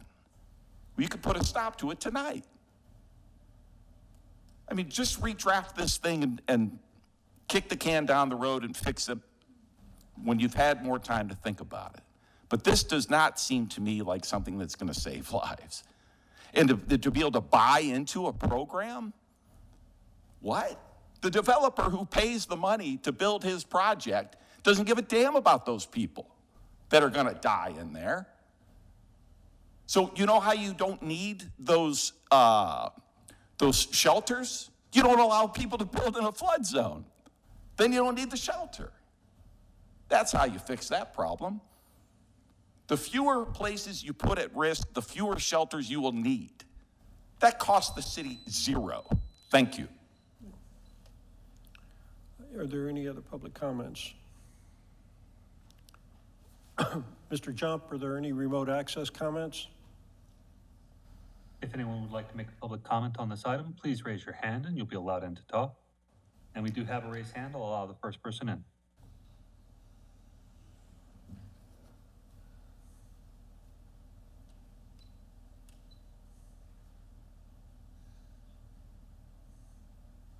Good evening.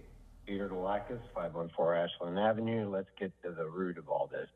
page 8 and 9, under the 149 and 149.01. I don't have any problems with 149, but I do have issues with the 149.01. If you look on page 9, you'll see all the things that are in the resolution was struck out.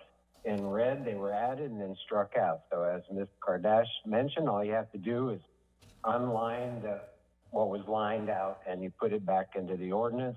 This does give you the teeth to enforce these things.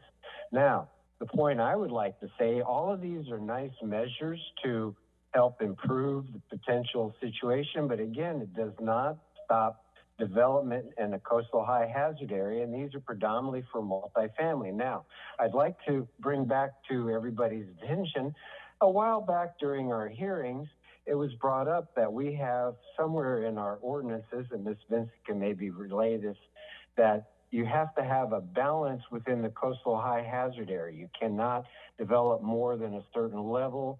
And even Ms. Terrapini at the time during the hearings had mentioned there was no mechanism to measure that as to how to keep that balance. So if anything, to start putting some teeth into this, you need to have some mechanism to determine how many areas in the city or in the coastal high hazard area, what's the residential development, and then you have to balance out what's the amount of residential development you're going to allow going further into those areas. So unless you have a mechanism to measure what your coastal high hazard residency rate is at, and not to increase it from what I remember that ordinance says, not to increase residential development in there, then you need to do that.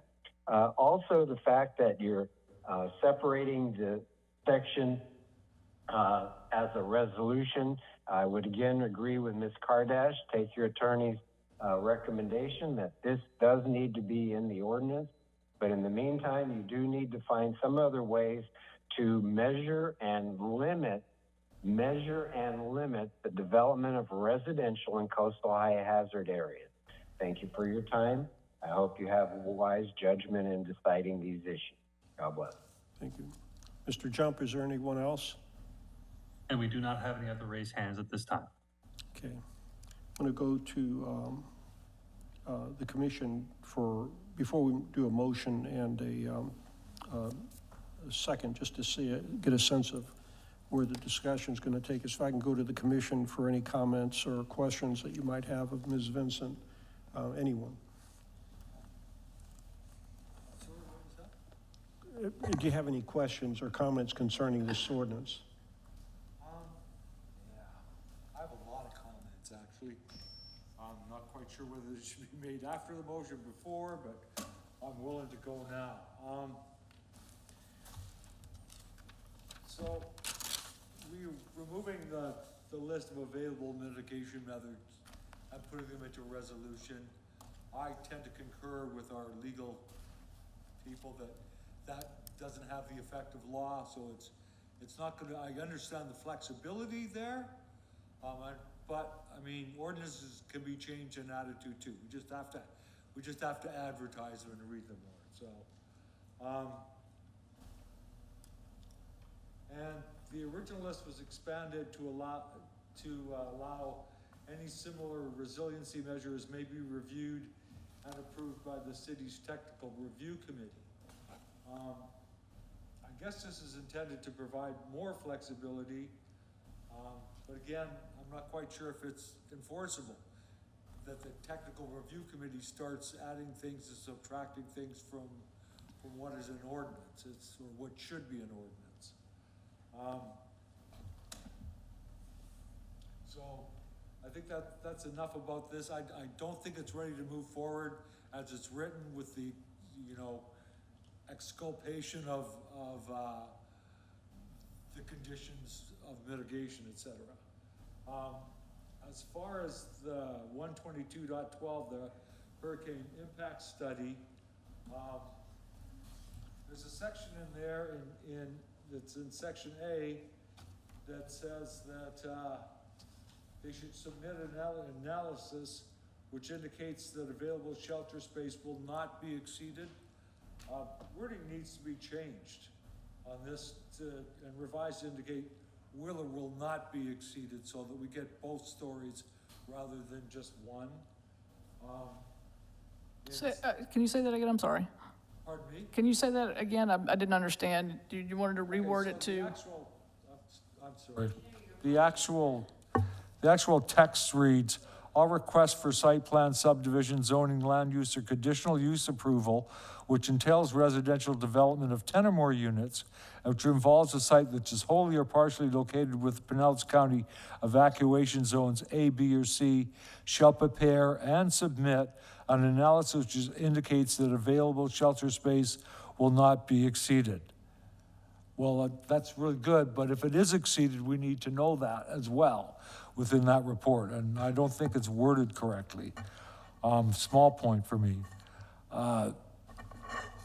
In section C of that 122.12 impact study, it says the study shall provide solutions for mitigation where a shelter deficit is projected. The solutions must provide for mitigation equivalent to the proposed development's anticipated hurricane preparedness impacts and may utilize any single or combination of the following mitigative techniques subject to review by and concurrence of the Pinellas County Emergency Management Department as applicable. I don't think we want to really get the Pinellas County Emergency Management Department involved in this whole process. If we do, it needs to be codified somehow, or there needs to be a process, and I'm not sure if we've reached out to them, if they're even willing to do this sort of thing. I think it needs to be as determined by, and I would like Mr. Licouris to tell us who should make those determinations within the city government, whether it's Mr. Licouris himself, whether it's the building manager, whatever. It should, I don't believe it should go to the PCEM. I just do not. I think it places the PCEM in a position that they probably do not want to be in. It also puts another step in our plan which may delay it. I mean, is the PCM going to get back to us in 30 days, 60 days, 90 days? Are they going to want to do it at all? That's one of the concerns I had. Regarding may utilize, I think this is actually getting into the actual mitigation part, but it says may utilize any single or combination of all the following mitigation techniques, which refers to the actual following resolution.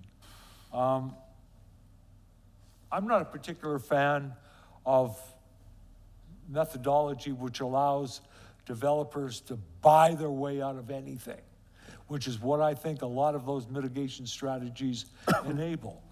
I think there's a couple that seem to be exceptions to this. One of them seems to be the donation or use of private structures as hurricane shelter spaces, should they meet the requirements thereof, and the provision of on-site shelter space when the project includes a community center or other suitable facility. So those are the only two that I see as actually helping mitigate the fact that there might be impact on shelters. So these are all in our ordinance today. I understand. Okay, that. just wanted to make sure, so. And some of the mitigation techniques, I don't believe should be optional for new developments. Number 6, the provision for a limitation on density or project phasing. I think that needs to be included should they be inclined. Number 7, the provision and maintenance of public information program and hurricane evacuation fund within a homeowners association. I think that needs to be mandatory. I think if they don't discuss that when they're within their homeowners association, there's a big, it's not doing justice to the homeowners. Number 8, the provision for the elevation of all roads within the proposed development above the flood level of a Category 3 hurricane event, making evacuation more feasible. I think that should be strongly considered as a hard thing to get by. Otherwise than that, we're going to see more flooding, more people not being able to get out of their neighborhoods, and this is not a good thing. We don't have any shelters currently in Tarpon Springs. I'm sure you know that. I'm not aware that there's any in consideration right now. direct payment of a shelter mitigation fee? To what end? What do So we that we do with can that money? coordinate with What fund? Pinellas. Where does it go? That money would be coordinated with Pinellas County toward Yeah, a it future doesn't, shelter. it's just, I don't know, it doesn't make any sense to me to allow a developer to buy his way out of anything, especially when it concerns the safety of our citizens, because that's exactly what they will do. They will do the minimum possible and pay whatever they have not to do it. So as far as section 149, the coastal high hazard area development regulations, it mentions that the area below the elevation of the Cat 1 storm surge line as enabled by the SLOSH computerized storm surge model. I thought we had this discussion in December. I'm not sure the SLOSH model is even being used effectively these days. I had to dig for it to find a current one. Excuse me. And the most detail I could get was from a 5,000-foot view.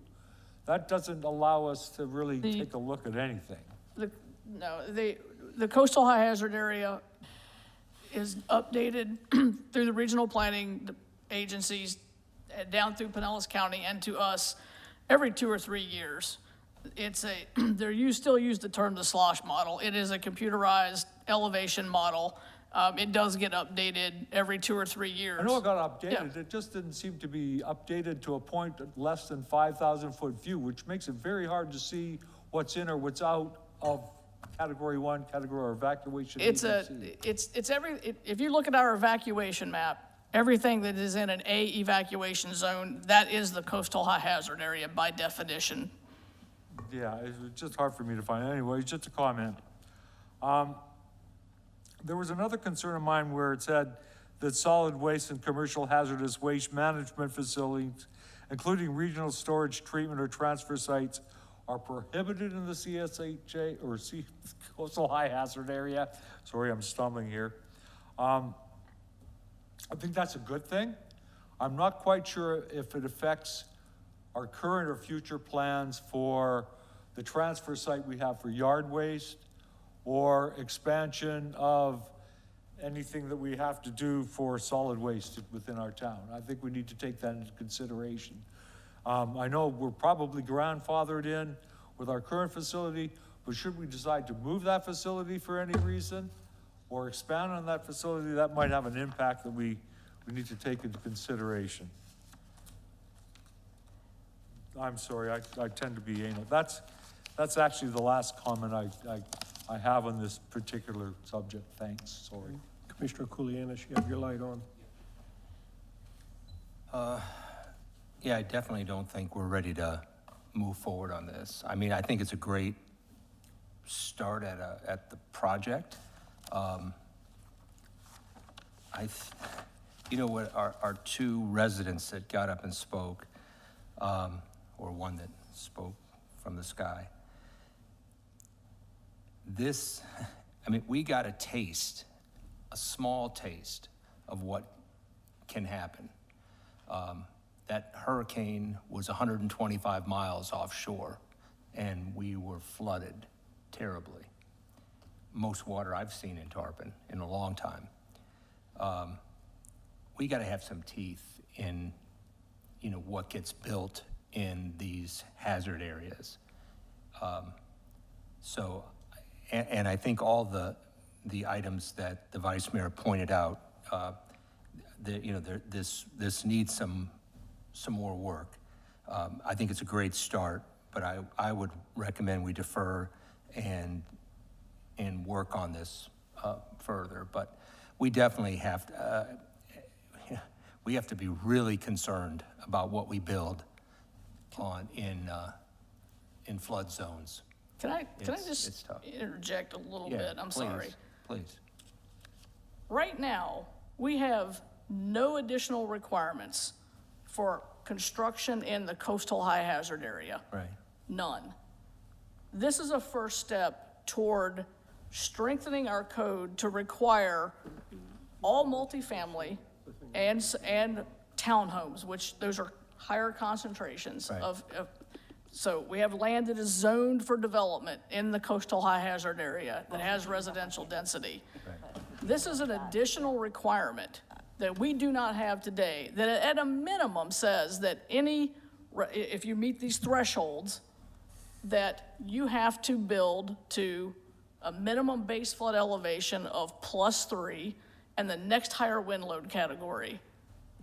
Okay, so we can't, the idea that we can just say we're not gonna have any development in the coastal high hazard area when probably half of the city is in the coastal high hazard area already and I'm has not saying- development rights. I'm not and saying okay, that. I'm not I saying guess that. I'm saying, if y'all want to table this, great, but this is an interim step toward looking at a much broader picture. I guess is my only. But No, city manager's waving me down. So I commend you. No, you can, I got thick skin, so you All right, can, let me you can, get you back can get on as tough as board you want. here. Commissioner I think I Kulianis, was still, continue. yeah, I still have the floor. So, no, I'm happy that you feel comfortable enough to talk to me like that. So I commend you for that. I encourage it. Okay. So, no, I think this is a great start. And if we are, this is a first reading, if we're going to be bringing it back and it's going to get worked on and then, we can have a second, I'm fine with that as well. Okay. But again, I haven't had enough time to really to grasp everything here. Again, the vice mayor pointed out a bunch of things that got me thinking and got me concerned. Again, what this couple citizens that spoke, again, I'm not saying we should never build. What I'm saying is, if we do, the scrutiny needs to be extensive, because there are people at risk, and we don't want to have encourage.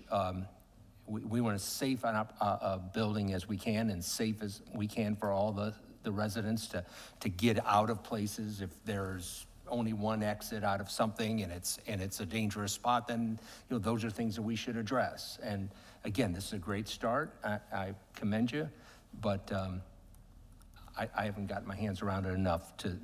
Fair enough. But again, if the consensus of the board is to move it forward, then we can always get into more details later down the road. Thank you. Let me get, Commissioner Kulianis had his light on. No worries. Go ahead, Commissioner Kulianis. Renee, as you know, the involvement with the Planning and Zoning Board on this item, and with the city attorney's advice about possibly adopting these as ordinances, do you think that the Planning and Zoning Board would like to have it come back in front of them to discuss about being changed into ordinances? I mean, they pretty much directed that they wanted this adopted and they wanted those measures brought back into the ordinance. Is that a fair statement? That's a fair statement, that they did want to see the mitigation measures included in the ordinance. What they did not discuss was the actual mitigation measures themselves. That's something that they just didn't really touch on during the discussion, but they did see the need for having mitigation measures in place. And I think part of the reason that they saw that as important and wanting to move this forward is also because of the Live Local Act, which is currently in effect, and the fact that you could have developments in your coastal high hazard areas that, as a gift from our legislature, are not going to be subject to much and the highest density available in your city, essentially. Thank you for mentioning that. That's a very salient point. Okay, now, I want to go back to a second. We talk about multi-dwellings and, so much amount of units and above. A single, individual property owner has a house in the coastal high hazard, older house, either they remodel. What are they subject to? Any of these rules that apply that we're looking at right now? No, existing platted single-family lots, infill lots, if you will, throughout the city, if they're in the coastal hazard area, they simply have to comply with the FEMA base flood elevations, plus we have an additional requirement for 1 additional foot of freeboard, so it's base flood elevation plus 1. The wind loading standards are whatever's in our Florida building code today for our area, for Pinellas County. So none of this would apply to single-family detached homes or duplexes. Yes, ma'am. Okay, so I would just recommend whether this board wants to adopt this resolution or adopt this ordinance and see where we go from there. But but to think that there's going to be no building whatsoever in the coastal high hazard area is just, it's a far fetch. I mean, we live in Tarpon Springs. We could definitely be tougher on, our ordinances and our building code, but to say no building in the coastal high hazard it's just not going to happen. It's the city that we live in, that you choose to live in too as well. And you must understand the property that you buy and what you plan to do with it within the code. So I'm not even going to think about supporting no building in the coastal high hazard.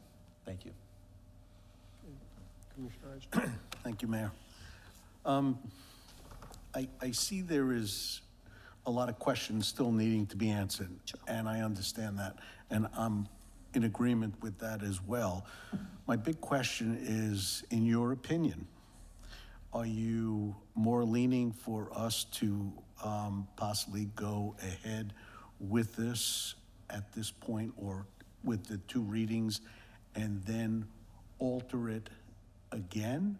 Or is it better to leave it the way and not move it forward, alter it one shot, and just do it that way?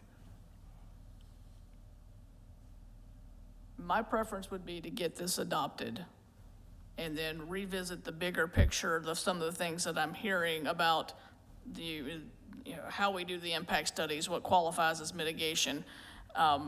It sounds like there's a broader interest to look at a lot more, and I think if we're gonna do that, we probably need some outside assistance maybe. With regard to, but I am concerned, and I'm glad that Attorney Kardash brought up the Live Local Act. We're going to have some multifamily developments, affordable housing, that are going to come to this city under Live Local. We know it. And if this is in place, then it applies to them, and that's probably our most vulnerable populations. So at least you're going to have buildings that are safer, they're more higher elevated. If people can't evacuate, they're gonna be safer where they're at in place. So I realize, obviously, we want people to evacuate if they can evacuate, but there's always people that aren't going to. And so this only strengthens those multifamily developments to flood and windborne debris. It makes them less vulnerable to it. So I don't know how that's frankly a bad thing at this point. If we want to look bigger, and it also requires those resiliency measures. So if the power is out, there are things like, if those resiliency measures are put in place, it might make things a little more comfortable while we're in a recovery. And so that's the intent. Did that help you? Well, I'm trying to get your take on it. So, so you're saying something is better than nothing, but I'm hearing just so much that I'm trying to think whether we should possibly do this in a workshop where everybody gets to put their input in, and we can get to where we could fine tune this. Otherwise, this type of item could just continue to be kicked down the road for I don't know how long. So, I'd be in favor of moving it ahead tonight, but not with, but knowing that I want to change certain things, and I know that other commissioners want to change other things. So that's where I'm at. Okay. Ms. Vincent, let me try and kind of whittle away at this a little bit. I know what you're saying. I had a letter today, and I looked, and you were copied on it, but it wasn't an email. It was from the county concerning some new countywide land use changes, or I'm sorry, countywide comprehensive plan changes concerning the coastal high hazard. I haven't seen, I didn't see that. Okay, all right. I know they're proposing those. It didn't have the language. It had the ordinance and was asking us to take a look at it. Okay. And but let me get back to that point. How does this ordinance mesh with our current coastal high hazard area or comprehensive plan that addresses that?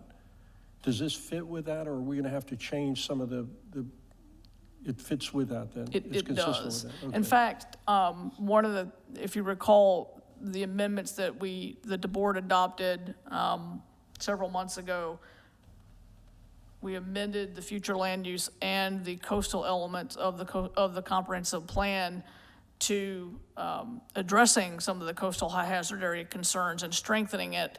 And one of the things that we did reference in there was the need for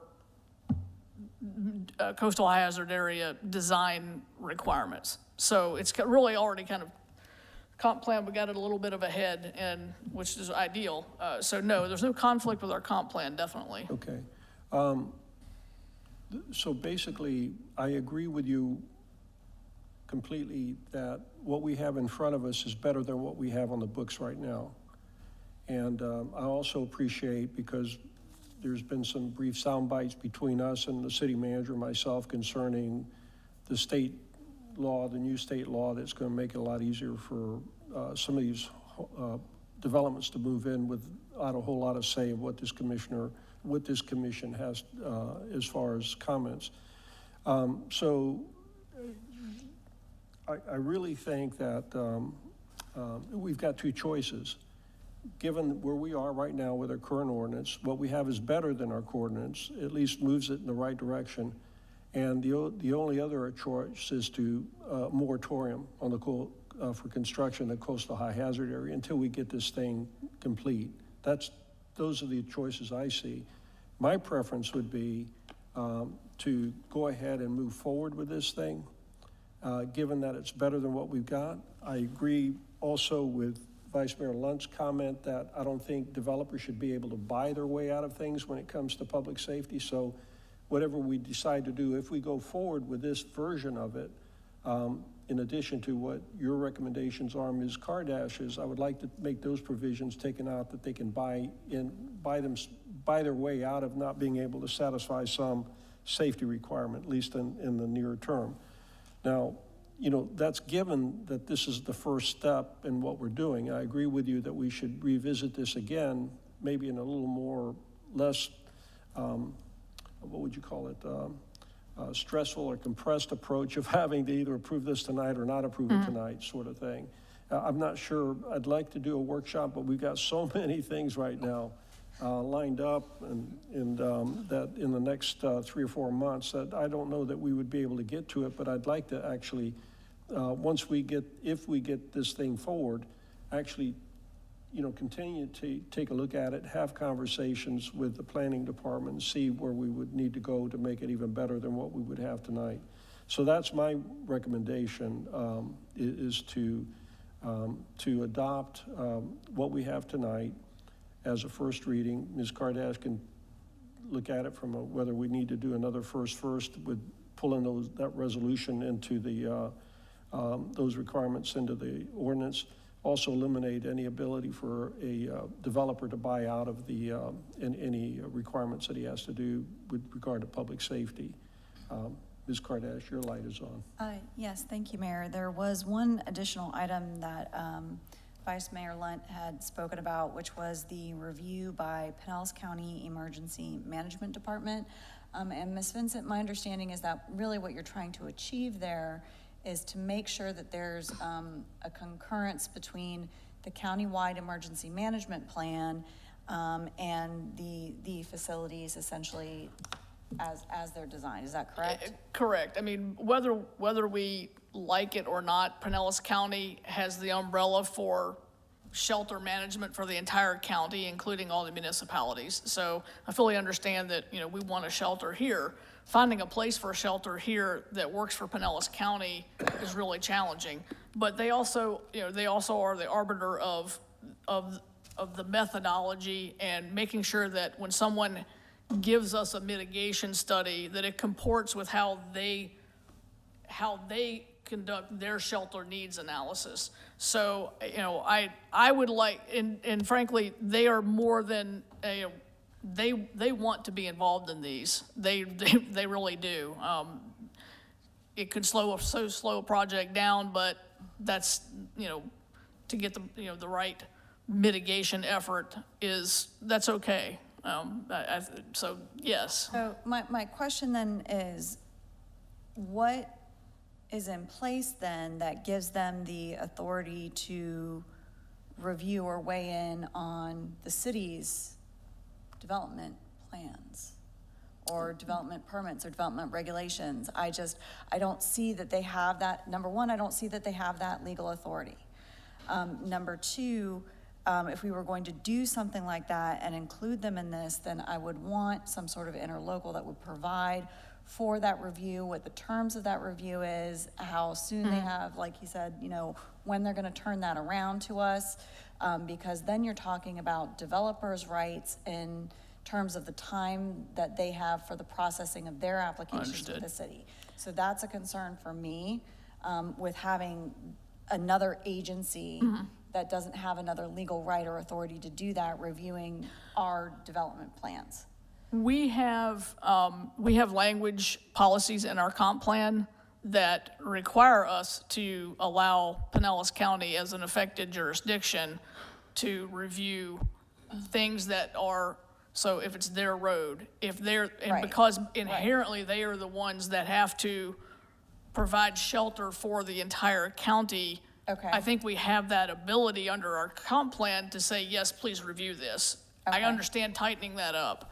Okay, then my other question though is whether or not there is the ability for staff to actually review and provide the opinion regarding concurrence with the Pinellas County plan.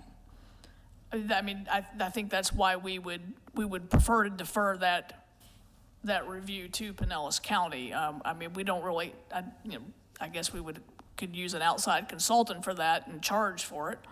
So actually, what I am looking for is somebody on Tarpon staff that would review this and provide an opinion. I mean, I guess it regarding would be the technical concurrence. review committee as a whole. You could do the technical review committee. I know currently Mark is your emergency manager. So you could have your emergency manager sign off on that opinion, or you can have staff in the form of the TRC. So you have multiple staff members that are having eyes on it and providing that opinion through your technical review committee, or somebody like yourself, or your building official, or your floodplain manager that's credentialed in this area.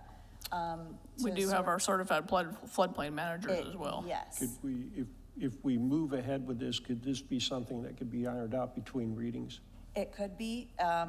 It would just be whether or not you're going to request that amendment in the form of your motion. Okay. Okay, so are there any other comments? Because I'd like to move the meeting forward. Is there a motion to approve this ordinance with some conditions, or at least some additions to just the approval process? And is there anybody that would like to make a motion? I would make the motion, but I want Ms. Kardash to be the... That's what I was... Yes. Would there be a second to that motion? Second. Yeah. Okay, Ms. Kardash. Okay, so just to be clear, the motion is to approve ordinance 2022-24, subject to the amendment to include the mitigation measures from the ordinance back into the, or from the resolution back into the ordinance, and to revise the review by the Pinellas County Emergency Management Department to have it in-house by staff. And also, I would like to have any ability for a developer to buy out of the... Okay, so 3 amendments. The third one being removal of the removal of payment into the fund, the mitigation fund. So moved. Okay, and Vice Mayor Lunt, you made this, or Commissioner Koo? I seconded it. Okay. Is there any further discussion on this item? Roll call, please. Wait a minute, Commissioner, Vice Mayor Lunt, go ahead. I think we need to realize here, though, that although as time constrained as we are, this workshop that was mentioned once or twice needs to be done. This is one of the most important, impactful decisions that we're going to make as a commission. So that it needs to be scheduled. Having said that, I'm all for moving this forward today, amending it further as we go along. But that workshop needs to happen. And you're right, and that's a matter of priorities. In other words, if this workshop's more important than something else that has been discussed, then this would take priority over that. I agree. And that would be something that city manager could come back to you with asking some guidance on, this is what I've got, A, B, C, and D. Which one do you want done first? And we'll go from there. Is that okay? Yes. All right, okay. Yes. Roll call, please. Commissioner Kulianis? Yes. Commissioner Kulyas? Yes. Commissioner Eisner? Yes. Vice Mayor Lunt? Yes. Mayor Vaticius? Yes. Okay, that was we don't need to do the resolution, Ms. Kardash. What I would like for you is actually to do the resolution and vote it down, Okay. since it's on your Do we need to agenda. accept the staff report as part of the resolution, as we did for the quasi-judicial? This, you don't need to do that for this. All Okay. right, may I have a motion to approve Resolution 2023? No. Well, first I have to read it by title, and the motion would be to deny. Okay. Okay, Resolution 2023-26, a resolution of the City of Tarpon Springs, Florida, to adopt the Tarpon Springs Coastal High Hazard Area Mitigative Measures for new construction, providing for the pre-approved options for mitigation of new construction in the Coastal High Hazard Area, CHHA, pursuant to Article 9 Development Standards, Section 149.01 Coastal High Hazard Area Design Standards, providing for severability, providing for reference in the Code of Ordinances of the City of Tarpon Springs, Florida, and providing for the effective date of this resolution. And you can either do it in the positive as a motion to include that into the ordinance, 2022-2. Let me go to public comments on this. Yes. Are there any public comments concerning this item? Mr. Jump, are there any remote access comments? If anyone online would like to make a public comment, please raise your hand and you'll be allowed in to talk. And we do have a raised hand. I'll allow the first person in. Okay.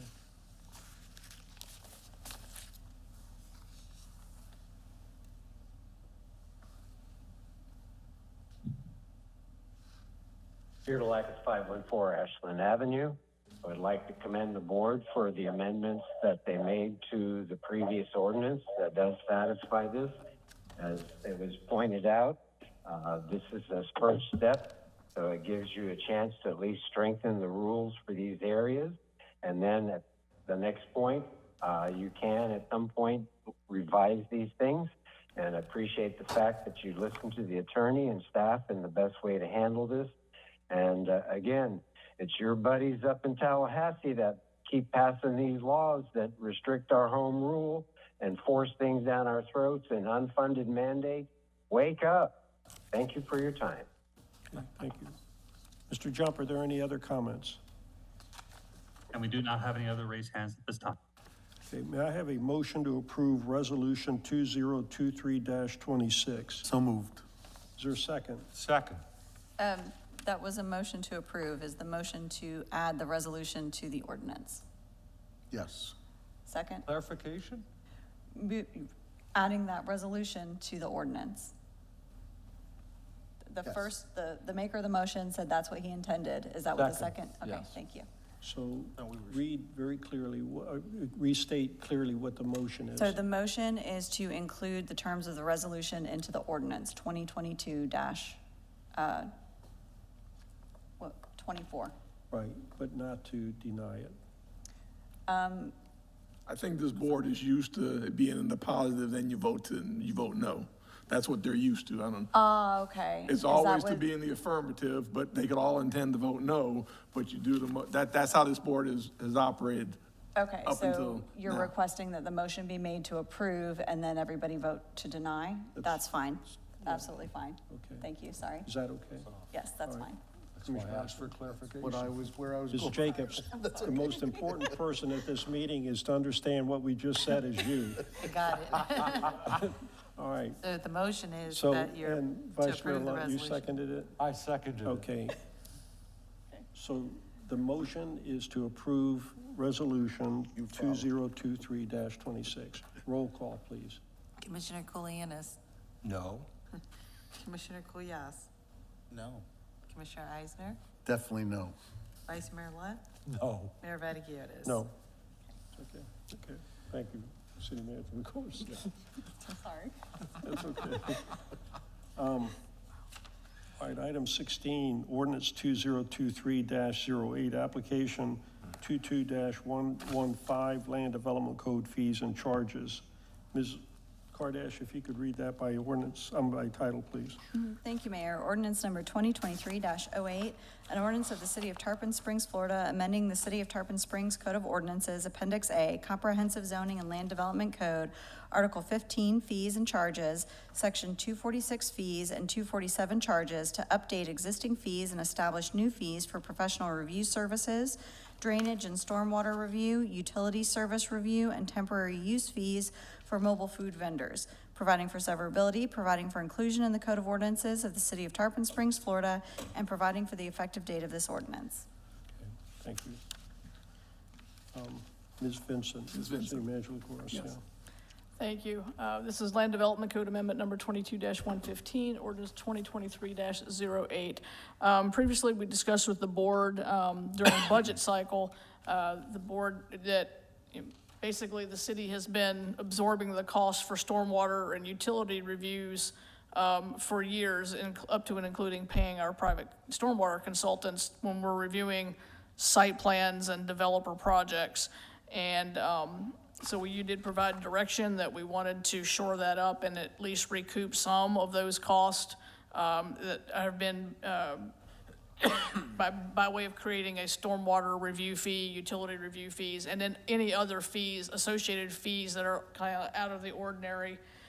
So that's what's being proposed with this ordinance. So this would update sections 246 and 247, and establishes new fees in addition to what we already have for. So when a site plan comes in for review, in addition to our normal site plan review fee, there will also be a requisite stormwater review fee. And then it also provides for when we get resubmittals. So it really kind of incentivizes the developer to get it right the first time. You're not gonna get multiple reviews on the city dime where we have to pay our stormwater engineers of record. So that's the basis for this. Hopefully you've had a chance to review it. I'm not gonna go line by line through all the proposed changes. We do have a kind of a catch-all for all other city engineer and engineer of record review services. So if we're in a major case and we've got to hire an outside transportation consultant to review something to get a peer review, we've tried to accommodate everything. I do know that the mayor did bring up a question regarding, since we don't have the ability, we as staff cannot meet like with our technical review committee, if the developer's attorney is present, we need to have an attorney present representing us. So I think your question, Mayor, was, is there a way to incorporate the cost of that to having our attorney at a technical review committee? I think we can work that in between first and second readings as another, just another line item on the first table. Yeah. And to cover that cost, so. But with that, I'll stop and answer any questions. We did get input from our engineers of record on developing the fees. A lot of it's largely modeled after Hillsborough County. And again, this is a first go-around for us, so this may be something that as we start evaluating and how we're recouping, those costs, are those charges right? We also, our engineers in-house reviewed it as well for, what's a reasonable fee on to review a sheet on a plan set. So our engineers really know what that cost is as well in the private sector. So we think we're in a good spot with it, but again, we'll hopefully get this adopted and necessary. Okay. Let me go to public comments. Are there any public comments on this item? Ballard Geddes Jr., Georgia Avenue, Palm Harbor. I just received my trim notice from the county regarding my property taxes, and in there was a non-ad valorem assessment regarding stormwater potential upcoming development practices. In with that trim notice was a little flyer that suggested that my title to my property may be subjective to such development practices, to include stormwater vaults that possibly may be placed underneath our driveways. That'll be a privatized stormwater contrivance to pump excess rainwater and so forth, and water coffins, if you will, underneath our driveways, water vaults. Now, should this development practice be privatized, will these charges be levied against the equity of my home? And when I go to sell my home, would I realize that my title was subjected to such development practices? And that would be called carpetbagging in my mind. I don't believe we're being fully disclosed as to what's going on with this development in regards to stormwater. Thank you. All right, thank you, Mr. Geddes. I honestly don't know how to respond to you this evening concerning that, Ms. Kardash. The city cannot provide you legal advice with respect to your tax notice. Thank you. Okay. Okay, any other public comments? Mr. Jump, are there any remote access comments? If anyone online would like to make a comment, please raise your hand and you'll be allowed in to talk. And we do not have any raised hands at this time. Okay, let's go to commission comments. Any commission comments on questions on this item from Ms. Vincent? Vice Mayor Lund. Just a small little question, Renee, like always. I'm totally fine with the charges, et cetera, and I'm sure staff has gone over them, and I'm in no position to question any of them. However, the fourth whereas in this ordinance says the city previously established a new review fee for temporary mobile food vendors. Was that to provide precedence?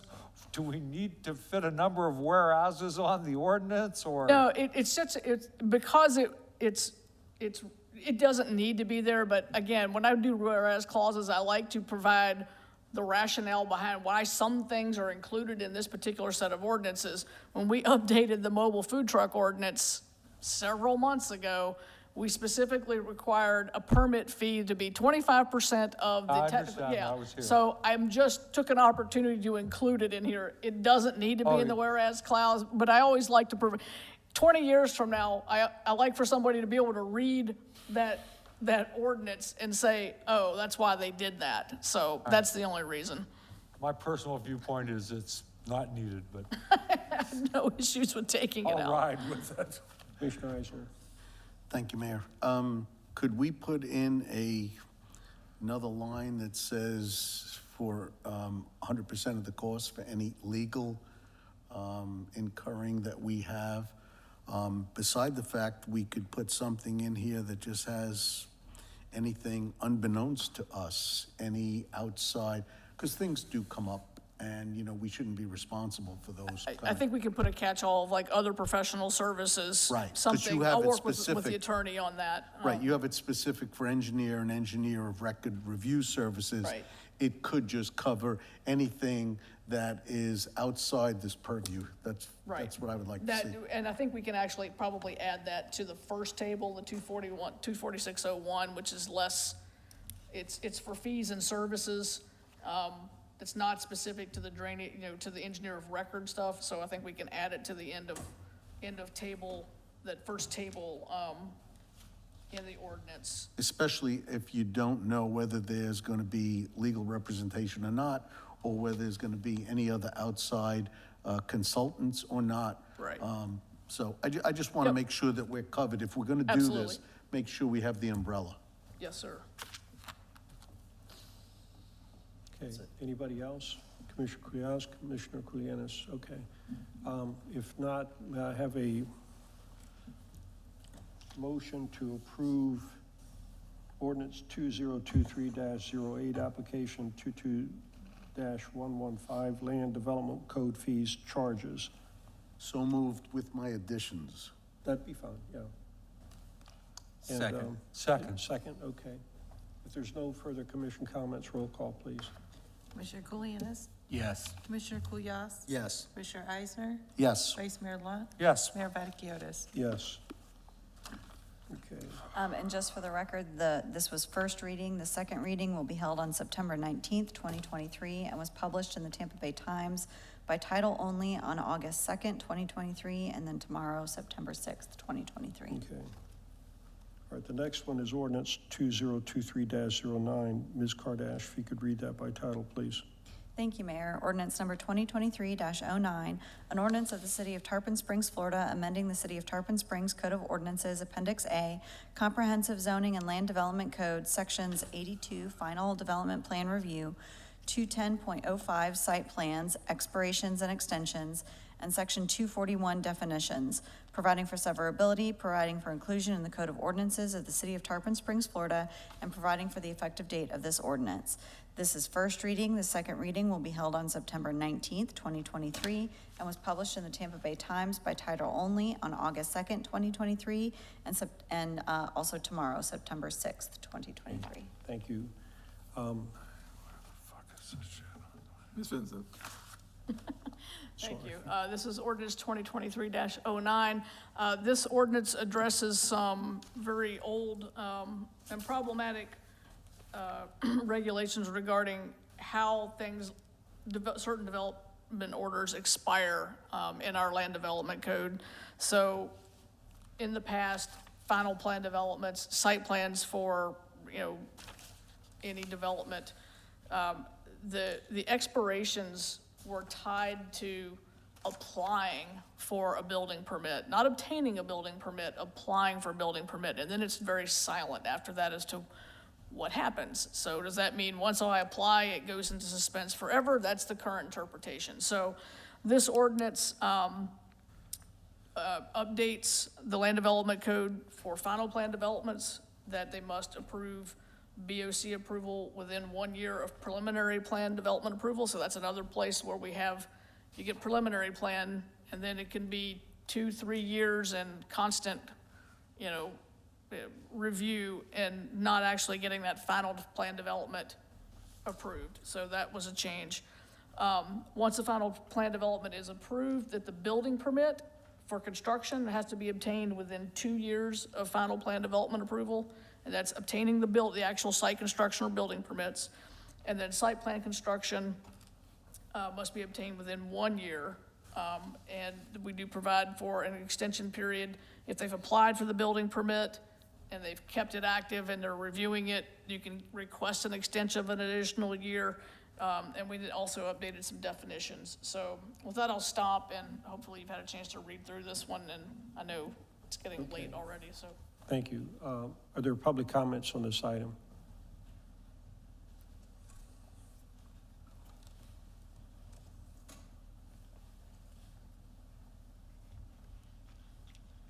Chris Roboski, 1602 Gulf Beach Boulevard, Tarpon Springs, 34689. So there were a lot of issues around this during the Walmart development days. And as I mentioned to you earlier about concurrency, in those days, even though the law states that it was 3 years, you have to have a concurrency review. And that's for things like traffic, right? Their attorney argued that they had 10 years, as if traffic doesn't increase per day, right? So they were saying, and even our city attorney Yakavone at the time was trying to pretend that they should have 10 years. Before that, they need to meet the new requirements, and that's what I'm talking about with the coastal high hazard area. You want to make sure that whoever already has some sort of a development agreement is going to be current with what you guys agreed to for that. It's not gonna do the human beings any good that live in those dwellings that were approved if, you know, and you know where this is going. They just approved, let me just pull this up. There's a new named storm already. I think it's Irene or something. Or no, it's, I forgot the name of it already, but it's the next letter in the alphabet or whatever. So there's a storm coming, all right? So that's important that you address that. But this also needed to be buttoned up for the same reasons. I mean, the problems we went on with Walmart, we're gonna be dealing with the Morgan Group, obviously. And they're gonna try to pretend that this doesn't exist, they're grandfathered in and all that nonsense. So you have to button this up as soon as possible, yes? Oh. It's not mine, it's something about the ACLU though, very interesting. I must have manifested it out of thin air just by speaking about these things. So I won't belabor the point. Thank you for fixing this. And again, we're talking about saving lives here. It's not just about, you know, making a developer jump through more hoops, doing this stuff for a reason. If they can't get their stuff built in a timely manner, they want to try to pretend that they can still do it the way it was before. They got to be held to current standards for a reason. Save human lives, that's what this is all about. That's what you guys are supposed to be doing. Just be working for the people to save human lives, not to be working for developers.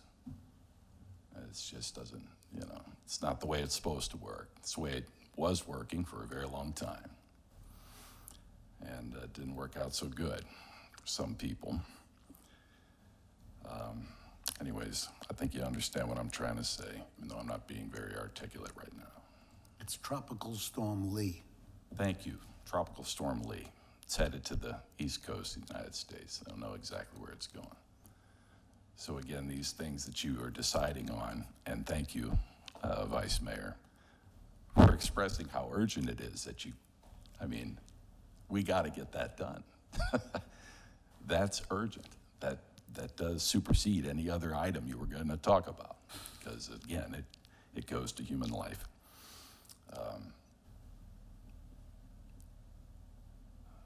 Thank you.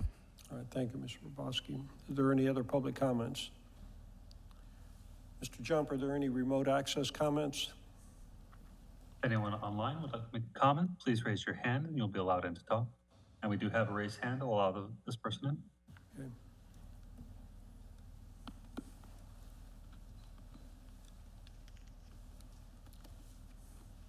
Good evening, gentlemen. Peter Lacus, 514 Ashland Avenue. Let's get to some things here.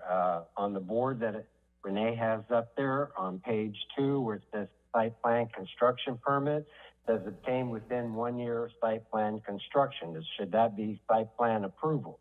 Now, on page 5, down at the bottom, under E, it says, unless a phasing plan is specifically approved, has 2 years from the date of approval to obtain a construction permit.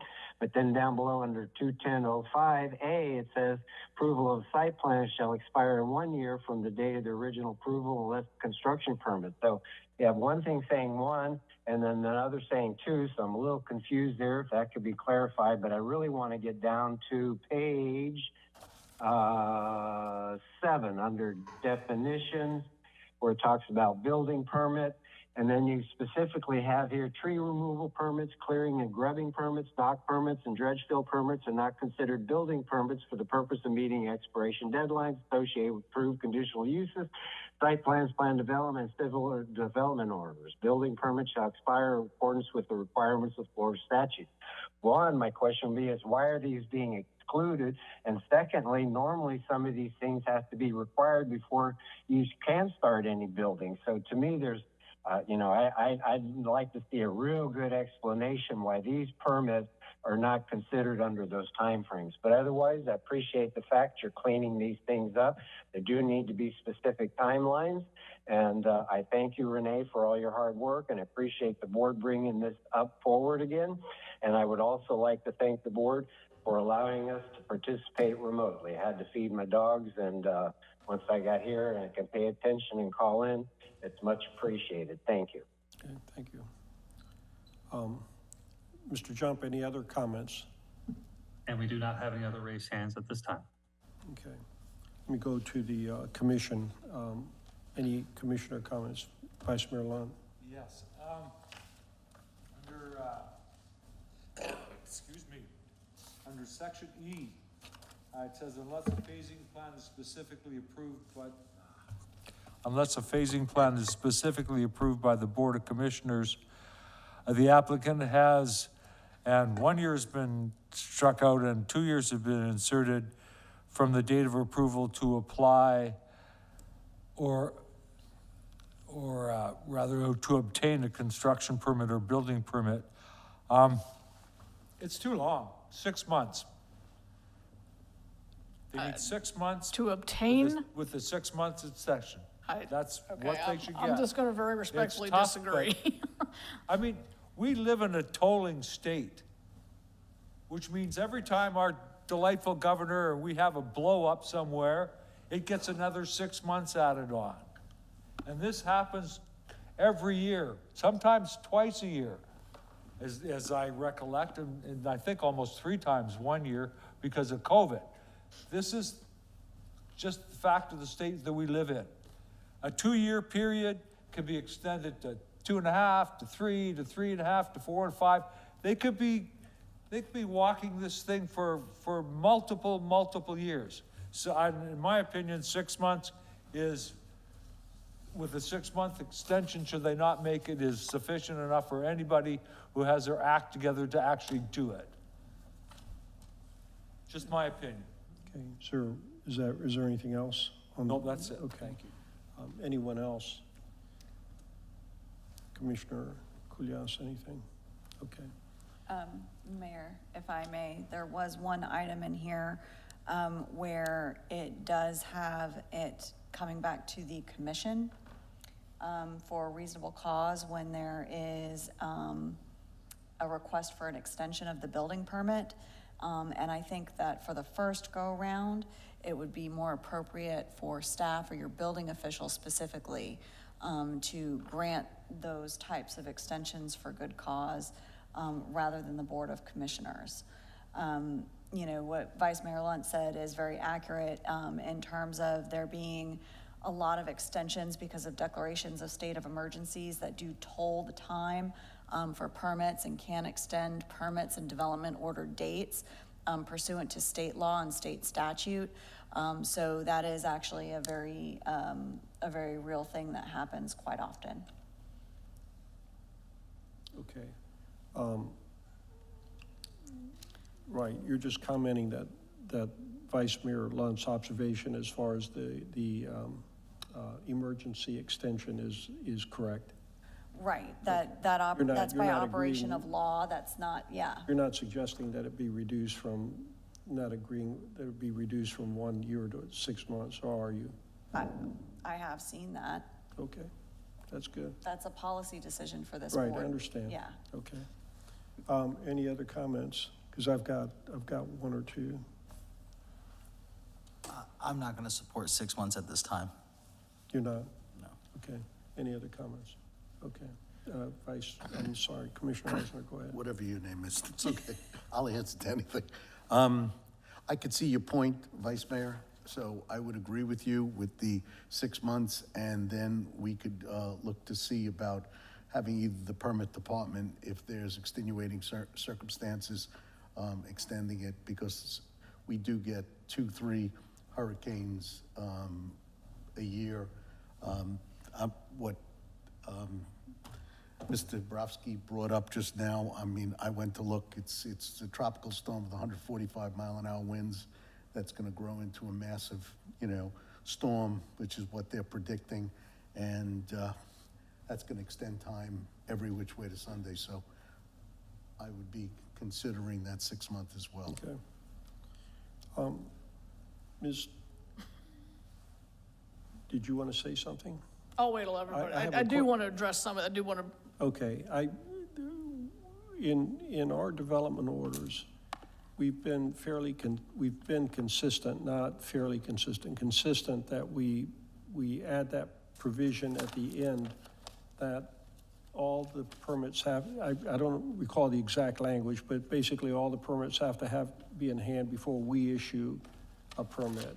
Is that correct? we have done that for, specifically with planned developments.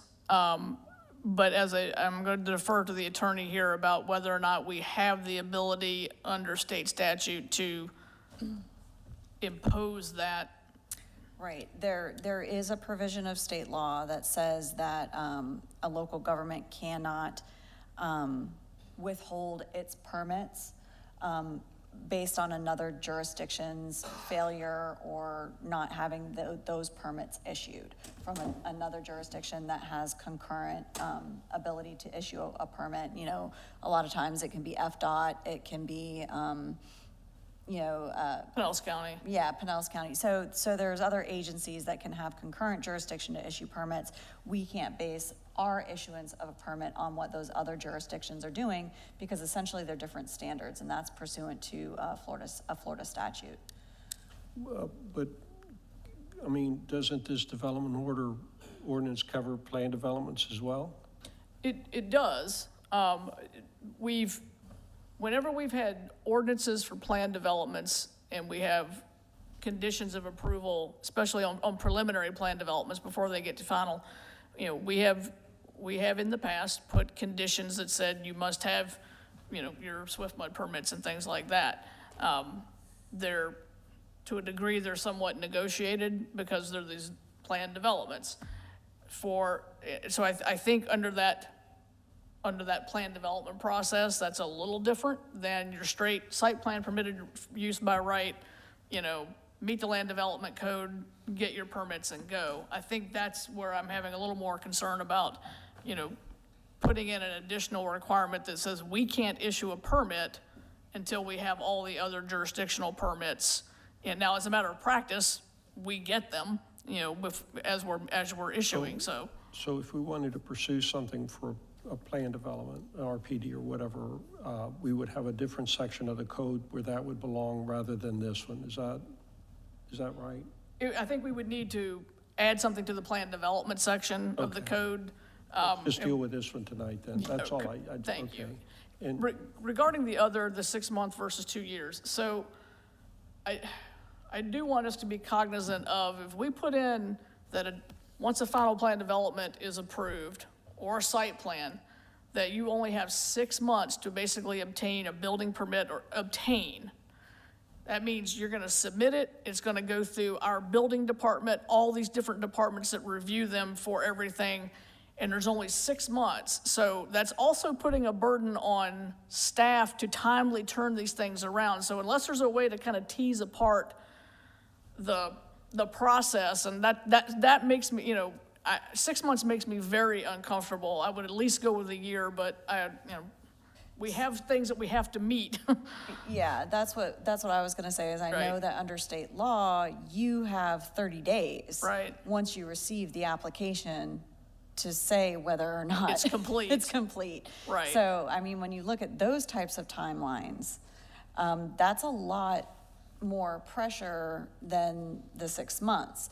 Because, you know, within that 6 months, it gives you, I think under state statute, from the time you receive the application, like 180 days? I know you can go back three times at basically like 30 days a pop. Right. Back and forth, and that's about it. Unless it's equally waived between the two entities. And that's really basically all you have. We can go with 6. You're the policymakers. Commissioner Eisner, you had a question. So correct me if I'm wrong. I don't know whether you want to correct me, Ms. Kardash or Regina, or Renee. Or Renee, sorry. This 6 month is on the developer, not on us.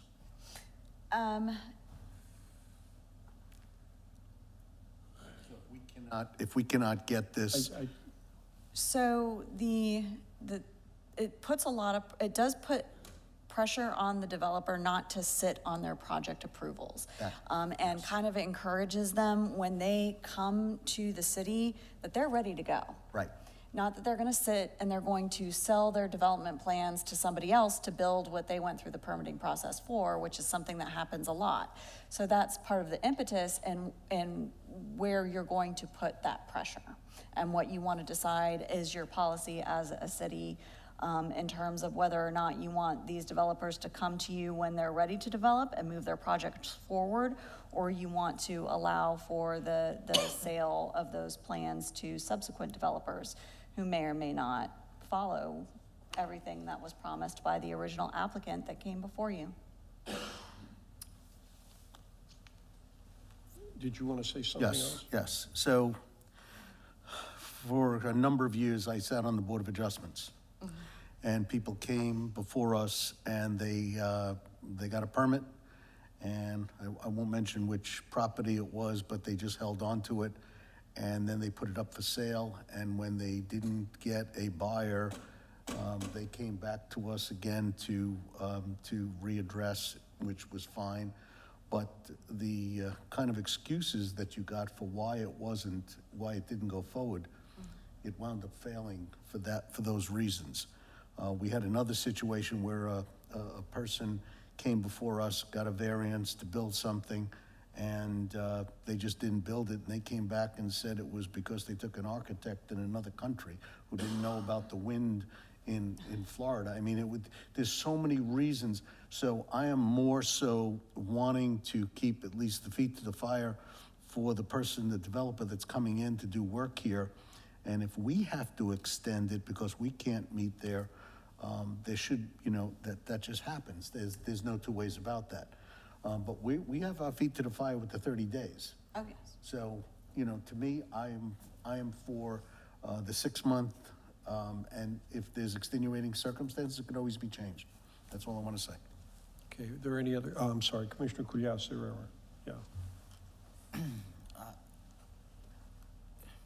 We talk about this 30-day rule with, for permits to get issued, and at times we go beyond the 30 days. I'm telling you, developers right now, they're gonna hold the city staff feet to the fire if they're not getting their documents within 30 days.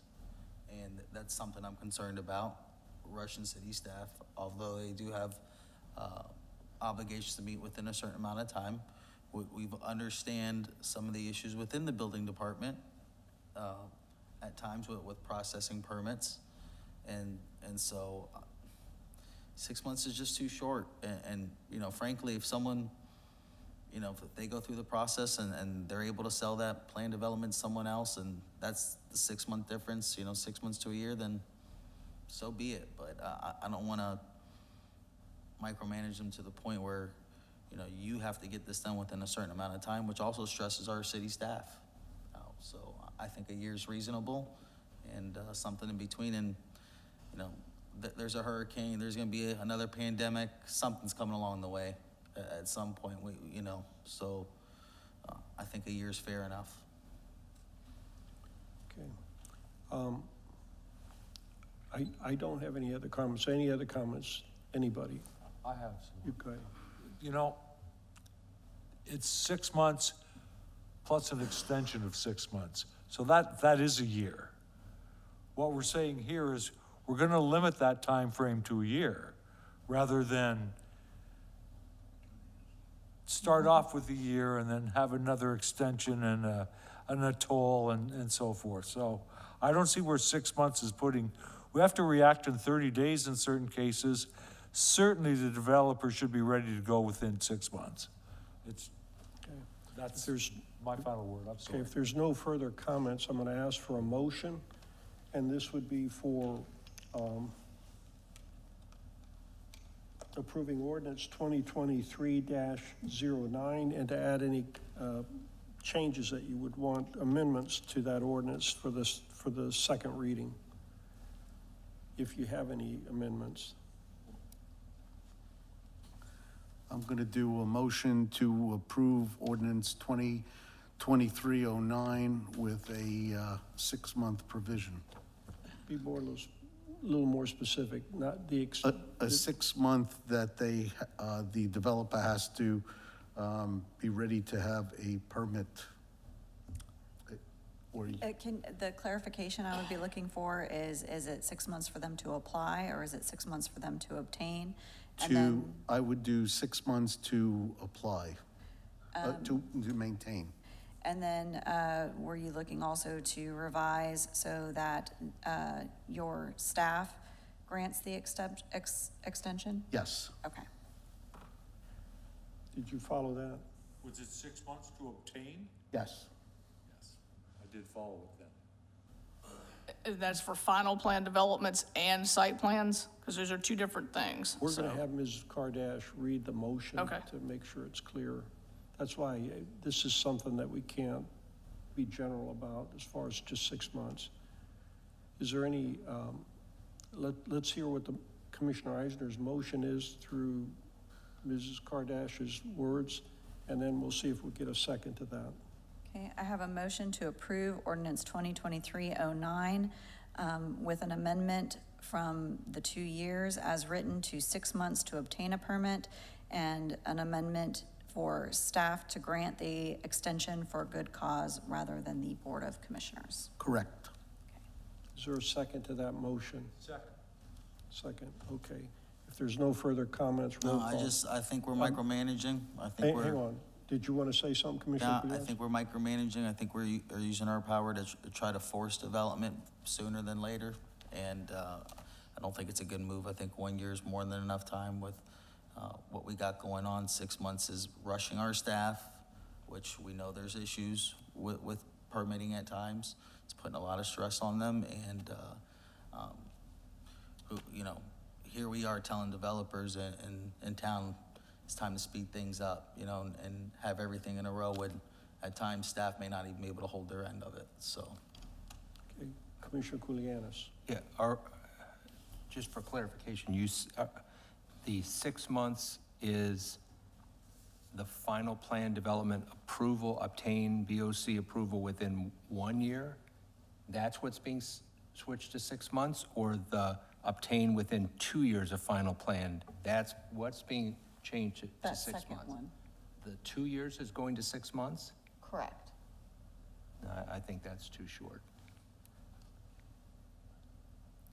All right, there's a motion, so. City Manager LaCourse, do you have anything to say on this?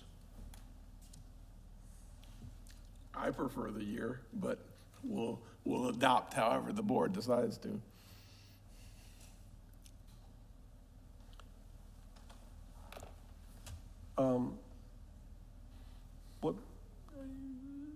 So basically,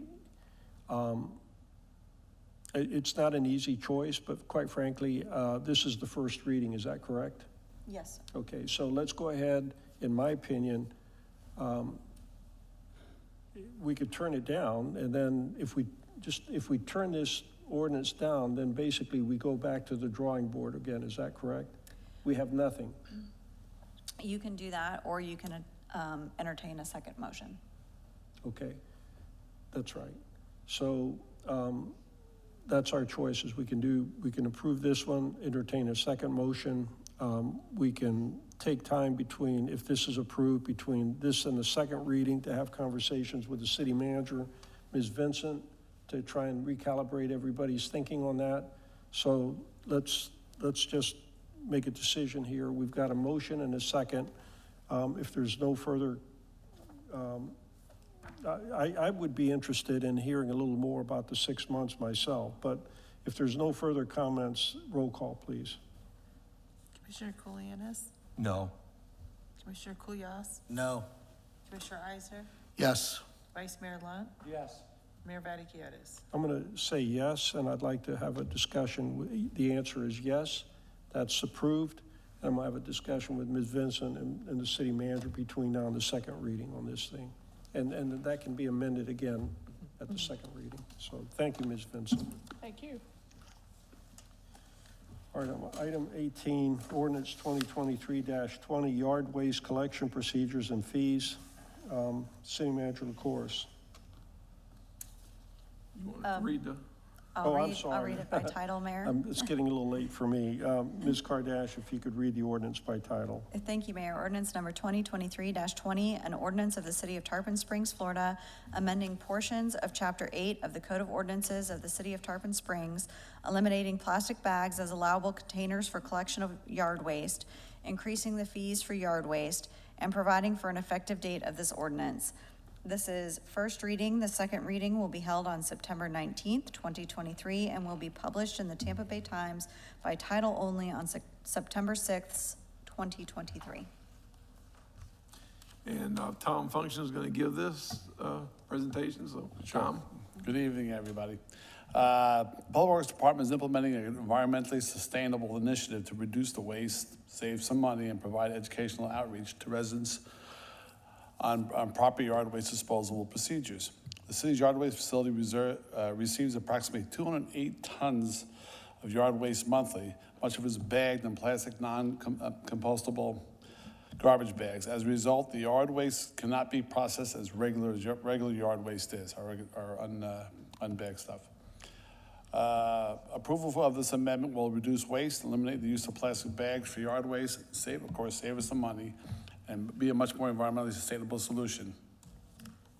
The proposed changes accept yard waste, including yard clippings, grass cuttings, leaves, shrubs, palm fronds, small tree limbs, not exceeding 4 inches in diameter, nor over 4 feet in length, shall be collected in 30-gallon paper yard waste bags or placed loosely in a 30-gallon reusable tote.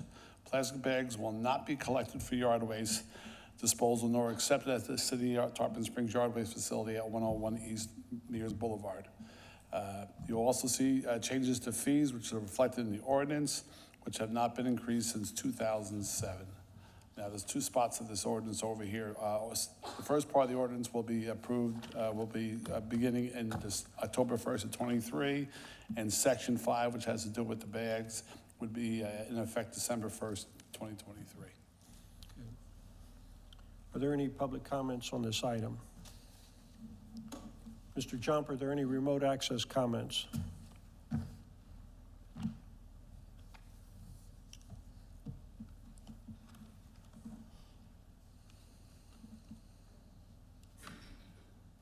Mr. Jump?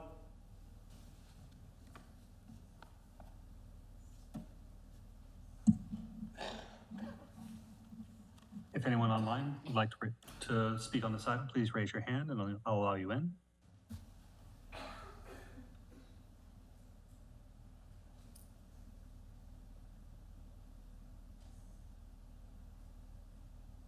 Peter Lax, 514 Ashland Avenue. I would like to applaud the Public Works Department for moving forward on this.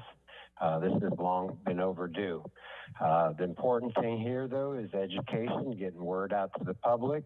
And here again, this is where we need to use our media as a way to broadcast this out. Put out a new little blurb on the city's TV channel, and maybe put something also on the radio station, 1610, that's underutilized. But the important thing is getting the word out to people. I just heard Tom say it won't be in effect till December of 23, so I'm not sure why it can't go into effect sooner. Maybe that can be answered, but it does need to be rectified because we have a problem, as Tom has mentioned, where you're having contaminated yard waste, and that's the same thing also with contaminated recycling. So we really need to get the word out about how to improve our recycling cycles such that we are not throwing more into the regular landfill. Thank you, gentlemen. Okay. Mr. Jump, anyone else? And we do not have any other raised hands at this time. All right, commissioner comments on this. Any commissioner comments? Anyone? Commissioner Eisner? Yes, just quickly. We do need to get out the message, because I did look this up, and the compostable bags are very easy to come by. They're cheap as could be, and maybe we could even have, some sort of even distribution of them to some degree. I don't know. I'm not looking for you to put them in every one of the water bills. Tom kind of left that out, so Yeah, you want to that talk was a little bit about that? You left that Sure. portion, and plus the part, I'm the one who extended it to December because I wanted more time. I don't think some people realize the effect of this change is going to be a bit, so I thought the time period was too short that was proposed. I'm the one who extended it another month to December to try to get the word out and talk about the program you're talking about. Yeah, Mark has approved us purchasing, we're gonna be purchasing about 40,000 bags, and then we will distribute to our residents out here, so they have those bags on, in hand. Beautiful. Thank you. Just as a transition to get used to it, because as I know, a lot of people that I know, especially my age, this transition is not going to be an easy one. So we wanted to give the time. We wanted to initially give the first gesture of getting them used to it, and then they'll be on their own. So that's why that method, with the exact thoughts as you said, was why we decided to do that. Yeah, I looked at it, I mean, it's better use. They're stronger, they're better, they're cheaper, and they just dissolve. So, I mean, it's a plus all the way around, so. We're talking about paper bags? No, the compostable paper bags. They're like a plastic, but they just evaporate. They just dissolve, so. Okay, so let me go to other commissioner comments. Are there, did you have anything else? No. Okay, any other commissioner comments? I'm just glad to see this finally kick in. I think taking plastic out of our solid waste or yard waste stream is the best thing we could do. I got a little clarification on the bags. They actually are paper bags. There's a combustible bag that you're talking about. Yes. They don't have the strength the paper ones have, so we decided to go with the paper ones. It was a much better product. And we talked quite a bit with Sarasota County had done this over here. They actually implemented theirs in 30 days. Well, it was better off if we waited 60 days over here. It was a little bit easier transition that way. Okay. The only thing that concerns me on the paper bags is with rain. You know, how do they hold up? You know, I don't want to see stuff all over the streets. I mean, that would be bad. Neither do I, because we have to go get it, but, I know. yeah. But you can still put it in, 35-gallon garbage cans. They can pick it and dump it. You can put it in a box. If you want to put it in a plastic box, that's fine too. Just okay. Is there any other comments? Because my main concern is, just as City Manager LaCour is saying, there's a whole lot of people that are accustomed to using plastic bags. I put out not 30 gallons, which is what the paper bag is, which is what you buy, but 45 gallon. And I put 15 of those bags out at a time when I've raked the yard, as example. And oftentimes those leaves are damp. And so it doesn't matter when it rains. It could be damp leaves and your bag is going to fall apart at the street. And I've also had situations where I've struggled with plastic bags and I've brought the old duct tape out to try and put them together so I wouldn't have a big mess on my hand. My only concern for what we're doing is that I would have hoped that we would have given it more thought as far as some options. And I don't know what those are. I don't think paper sacks are a solution. And from what I've seen, and I've looked at Amazon, and they're about 40–50% more expensive on a per gallon basis than plastic bags. And I don't know whether there's, I do know that there's soluble plastic as well. Yes. I've not even looked at that. And I just don't want to, even if it's a 2-month period, don't want to impose going to paper bags given the circumstances that of what I just described. And it's not just leaves, it's twigs and things where plastic bags are a lot more forgiving. They stick out through the sides rather than actually tearing. So I'm not sure I don't know, I'm not going to support this tonight just because I'd like for there to be some more homework done as far as options. City manager and I briefly talked about that. I understand that we could put leaves in our own trash containers, cans or stuff, if you will. But basically, if I had like even 10 bags, I'd have to go buy 10 trash cans and fill those up and put them at the street, and then I'd have to be dealing with 10 trash cans at my house. I'm not sure. There must be some other thing that we can do that Waste Management can come up with. This is not Waste Management, though, or is it? No, it's not. But I did have a conversation with Waste Management on this. And they've attempted to put extra men on the trucks to actually open these bags and open them up. Extremely expensive and hard to man it. It's tough getting labor as it is now, so it becomes very, very cost. And there's nothing, no other option that you've seen other than the containers, rigid containers, are paper bags. There's nothing else that would work. Nothing. We looked at, and as Commissioner Eisner had said about those, they had a plastic type of bag over here, but it doesn't hold any weight whatsoever. We looked at those and they just weren't worth it. They could hang maybe 15 or 20 pounds, but not the same volume and the weight. Yeah. So, I mean, you can use almost a plastic tote, almost like you utilize for your recycling. That works fine. I know it's hard when, like you said, people get 10 or 15 bags out there. And if, we can always sit down and talk about maybe there's somehow we can change the process of picking it up, maybe add an additional service day or something like that, but it's all gonna cost. Yeah. And the process is, I don't know if you got a chance to see the other backup on the other stuff, but the process, the plastic bags, is extreme. It's gonna be well over $100 a ton starting at. So, Mr. Funchin, I want to be clear. Waste Management does the pickup, right? Yes, sir. And it doesn't matter to them whether they dump a can of leaves into their truck or throw a bag, whether it's plastic or paper, Yes. into their truck. Yes. But then, once they offload that at our facility, then it's a different contractor that basically is involved in saying that they can't accept the plastic bags because it's not,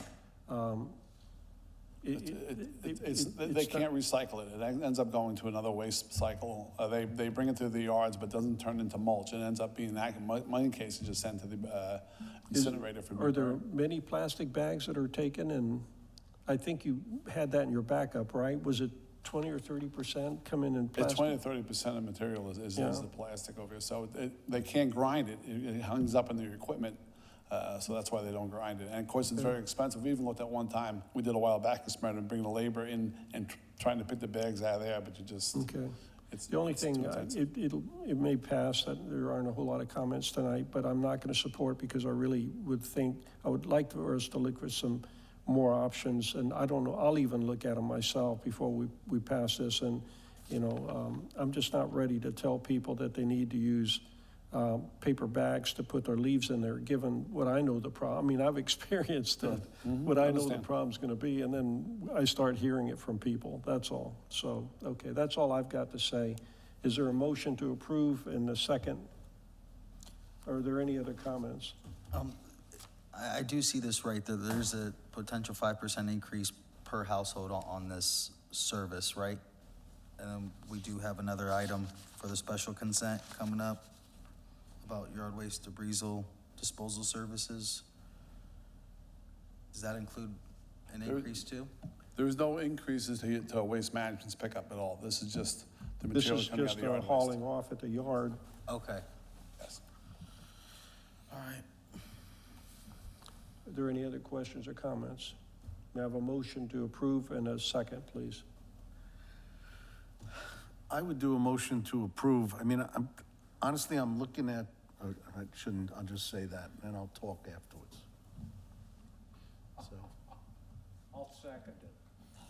Okay, so your motion to approve and then Vice Mayor Lund second, okay. If there's no further comments. Well, I have comments. I mean, Okay, go ahead. I'm pulling this up as we're speaking here, and I'm just looking on Amazon. There's 1.1 mil thick, there's 1.5 mil thick, there's so many different kinds, and they show, 55 gallon, 30 gallon. I mean, we were talking about 30 gallon, regular garbage bags of paper. These things are holding a lot of stuff. I mean, it's something that we can try, and if it doesn't work, then it's a different story. Then we can, I mean, to me, it looks like people are using this all over, and it's, it's good for, it's high quality. They're talking sustainable materials. What is it exactly, a paper bag? It is a biodegradable bag. But that's not paper. That's what, No, I know. I'm not, I spoke to the city manager. I was not fond of the paper you were looking bag. at the city manager, okay. And like I said, we can look again. I know Tom said he looked, but we'll do a review before the second reading. We'll look at that a little more and again. I'll support it on Before that the second basis then. reading. Okay, yeah. I mean, I was not in favor of the paper bag. I told him that. Okay. Matter of fact, I even said, can the person put it in a plastic bag, bring it to the dump, and then dump it out and take the plastic bag with them? Because Yes. that, I know this paper bag is gonna be a disaster. I know that. But these, they're out there. You know, I use them for my dog as well. They're just a lot smaller. But they are biodegradable, so. Okay, so I'll go ahead and support this on the first reading, then we'll talk about it between the first and second. Yes. Is that fair? Okay. We have a motion and a second. Roll call, please. Commissioner Kulianis? Yes. Commissioner Kulyas? Yes. Commissioner Eisner? Yes. Vice Mayor Lunt? Yes. Mayor Vaticius? Yes. Okay. Let's see where we are. It's 10:41. Resolution 2023-25, Rules of Procedure. Ms. Kardash, if you could read the resolution by title, please.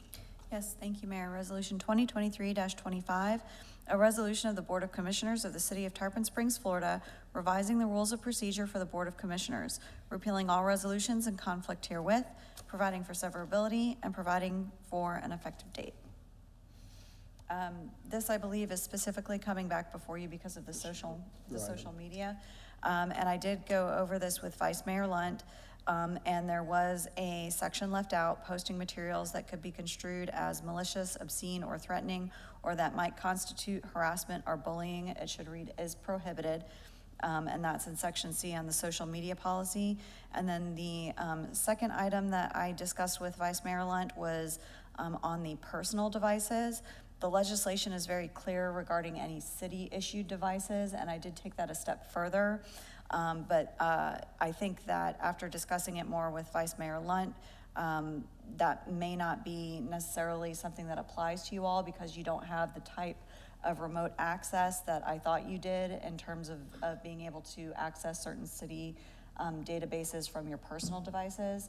So as long as your only access is through city-issued devices that are going to be subject to the state legislation, we can remove that particular provision.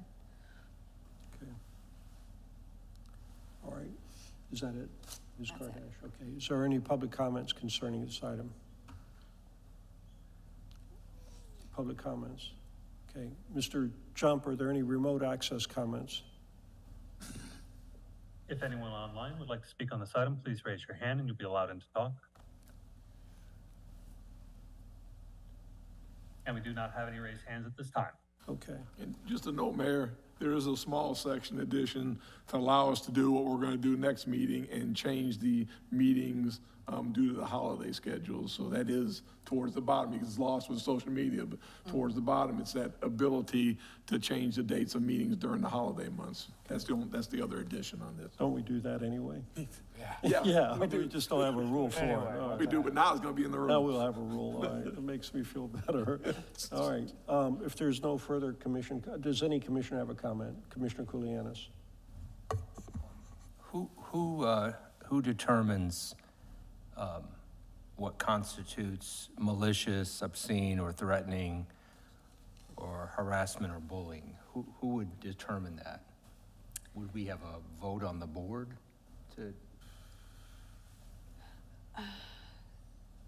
So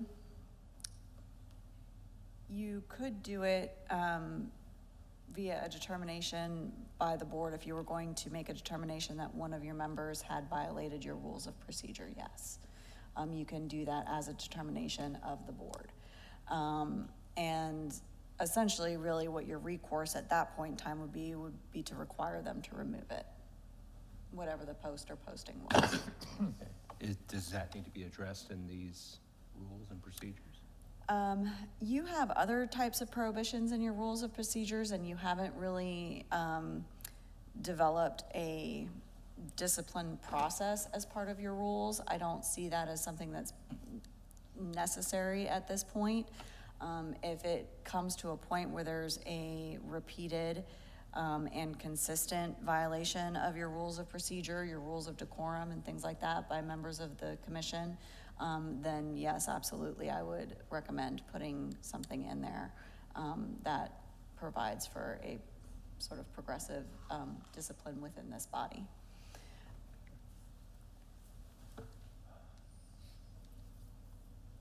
That's it? Okay. Anybody else? Commissioner Yeah, I have Dion? Let me address Commissioner Dion Yeah, I'm first. not gonna support, and especially this section C, what's malicious, what's obscene, what's threatening. I mean, it seems none of us, I mean, we all have a different understanding of what those terms are, what frivolous is. I mean, there's just a lot of different things, and whatever we can do to get our feelings not hurt and to wipe away all this extra stuff, that's what needs to happen. We're bold individuals up here. We chose to be up here. And you may not like certain points that are getting out there at times, but that's what they signed up for. And so we want to sit there and get offended. This looks bad. This looks bad on many levels. And so I'm just not going to support it. You're basically trying to shut up elected officials because there's strong points in which some are really strong that still sit out there, unanswered. And so. Can I interrupt here? Not yet. Point of sorry. order, sir.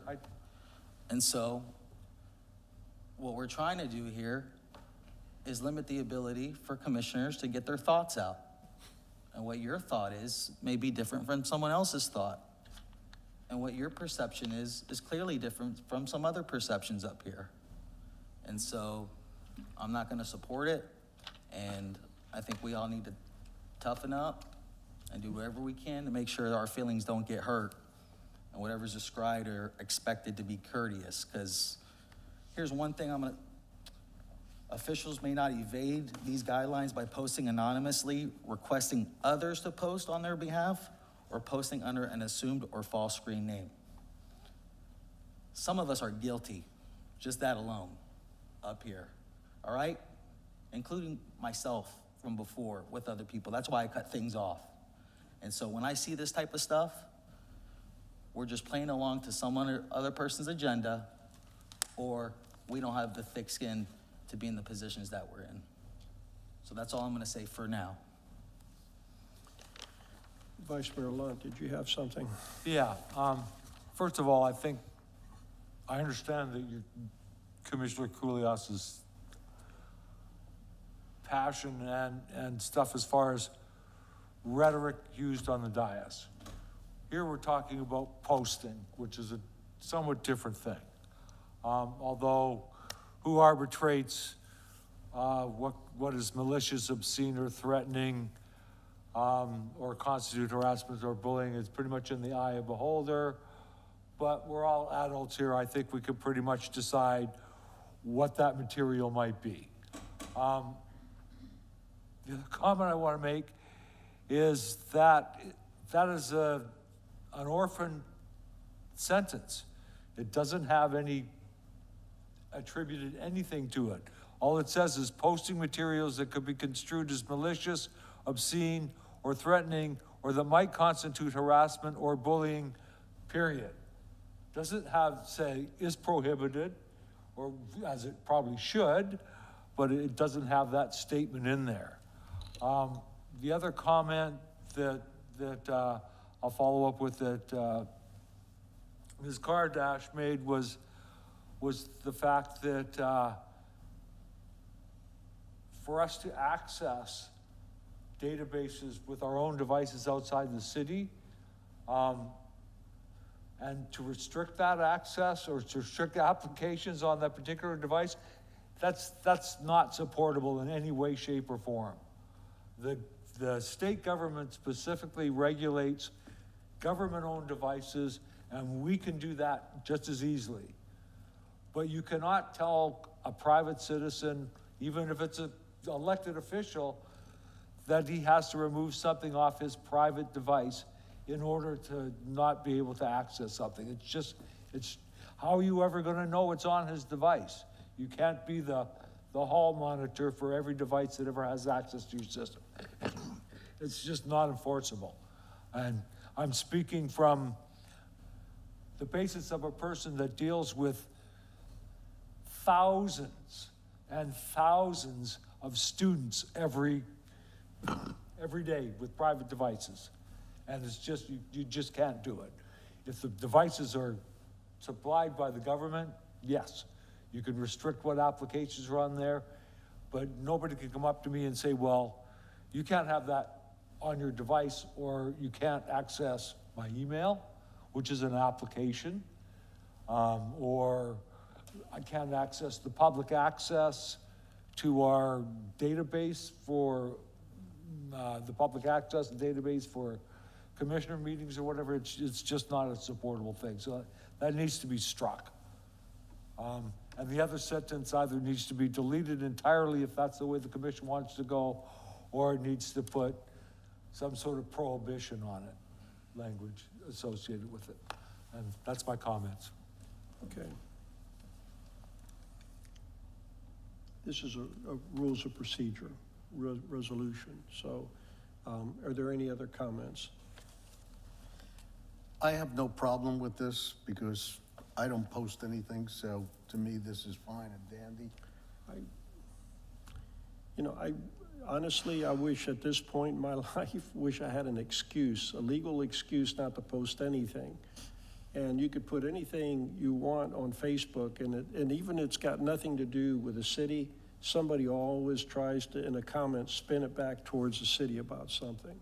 And so, from my perspective, and we are elected officials, and we should behave accordingly, as Mr. Kuskudis said at the very beginning of the meeting, and sometimes I kind of wonder about all of that.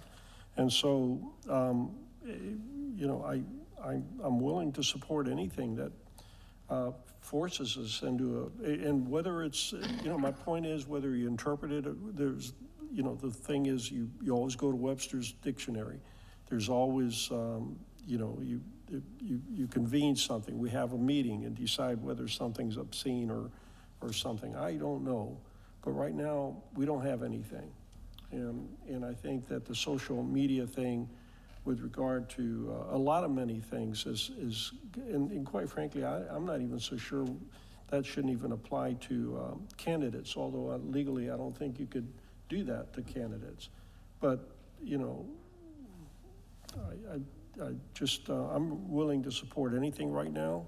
It's a resolution, it can change any time, and if we can think about it some more. But right now, I just want to move on and put something on the books that helps us kind of think about what we're doing before we actually post it. That's all I want to say about that. Just as to the origin, actually, of that specific provision that talks about posting materials that could be construed as malicious, obscene, or threatening, or that might be construed as harassment or bullying is prohibited, which is how it's supposed to read. That actually came from a model personnel directive for law enforcement, is where that came from. Again, and reading a dictionary, interpreting it, and what's a threat is depending on where you come from, how you grew up, what you experience in life. Threats, accusations, bullying, it's all different. There's definitions. Point of order, sir. I'm talking. And we need to understand point of order more. And so definitions, we talk about definitions and reading and interpreting, but there's real life too. And some of you guys don't go post on Facebook no more because you realize it doesn't work to your benefit. And that's why you've been advised to stop posting all in all. And some have posted their feelings the day after a meeting and accused of sabotage and conspiracy. I mean, isn't that threatening? Isn't that malicious? It is. So wipe away all this bullying and interpretation stuff. Let's be adults up here. Let's have the thick skin that we signed up for, and let's move forward, because who's going to sit there and decide what's bullying, what's malicious? We all have different opinions up here. All right. Vice Mayor Lunt, did you? I have nothing more to say. Commissioner Kulianis.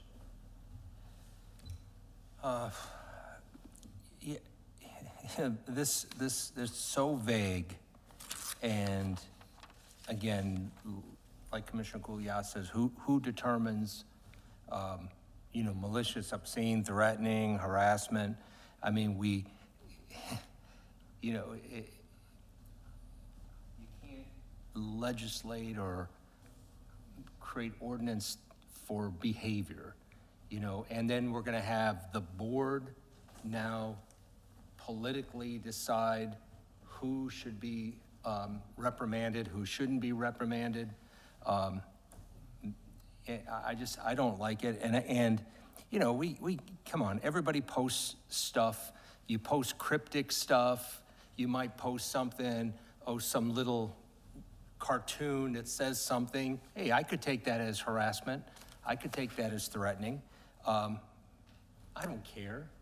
I don't care. I think it's childish. Do what you want. But we don't need these rules. And then again, having us sit here and vote, this guy posted this, I think it's harassment. Do 3 guys agree with me? Yeah, let's get that guy. Yeah, let's do it.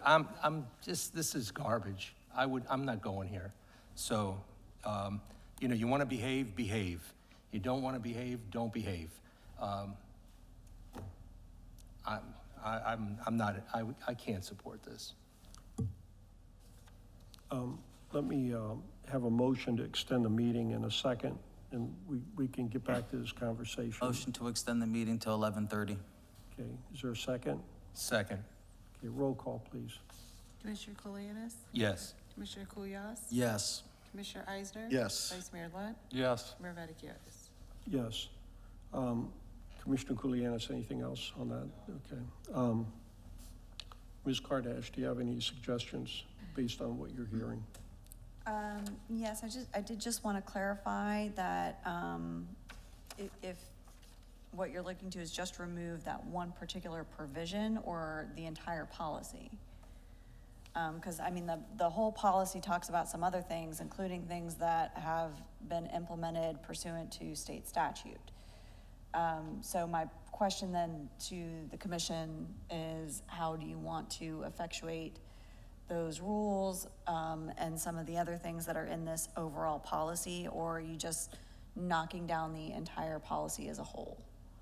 Or just those particular sections?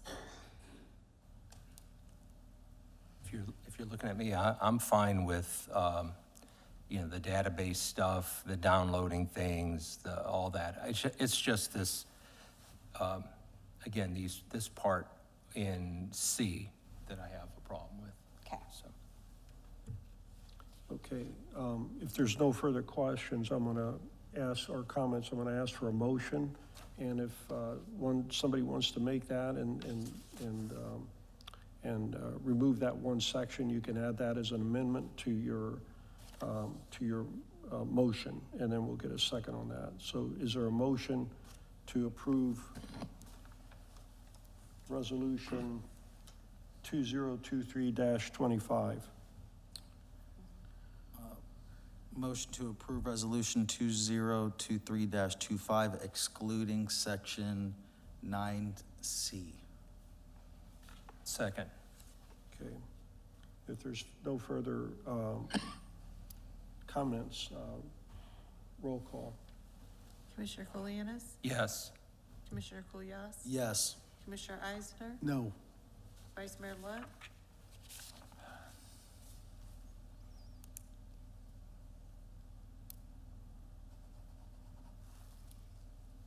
No.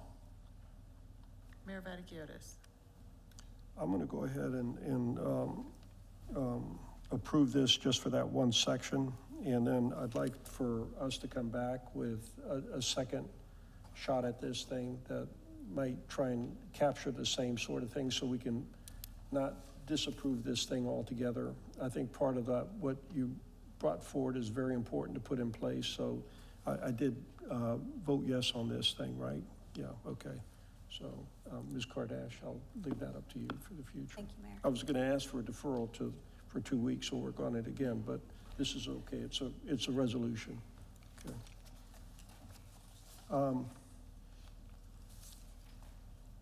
Okay.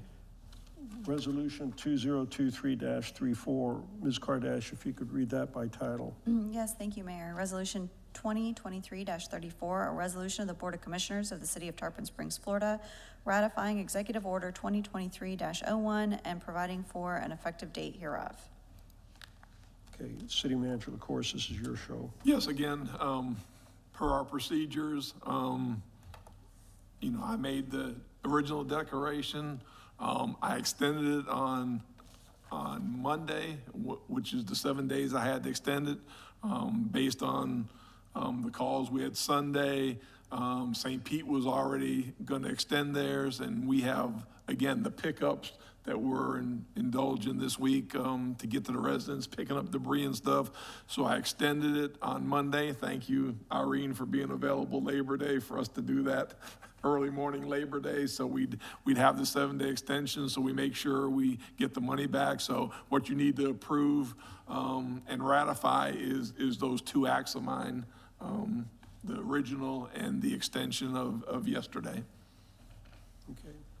Do we need a clear motion on that, or just to adopt what just City Manager just described?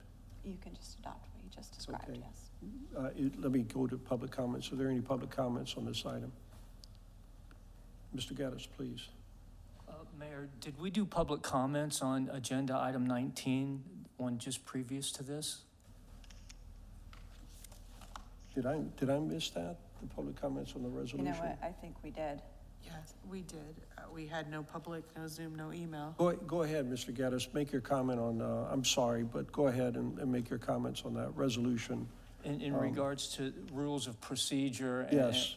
and posting, public comments on social media and so forth, I feel as though is a safe way for people to have strong-willed debate, whereas no one's being physically harmed. It's just strong language and so forth that's being tossed around in a social media platform. And I feel as though if we're going to have, and politics is intended for strong debate, founding fathers made that very clear.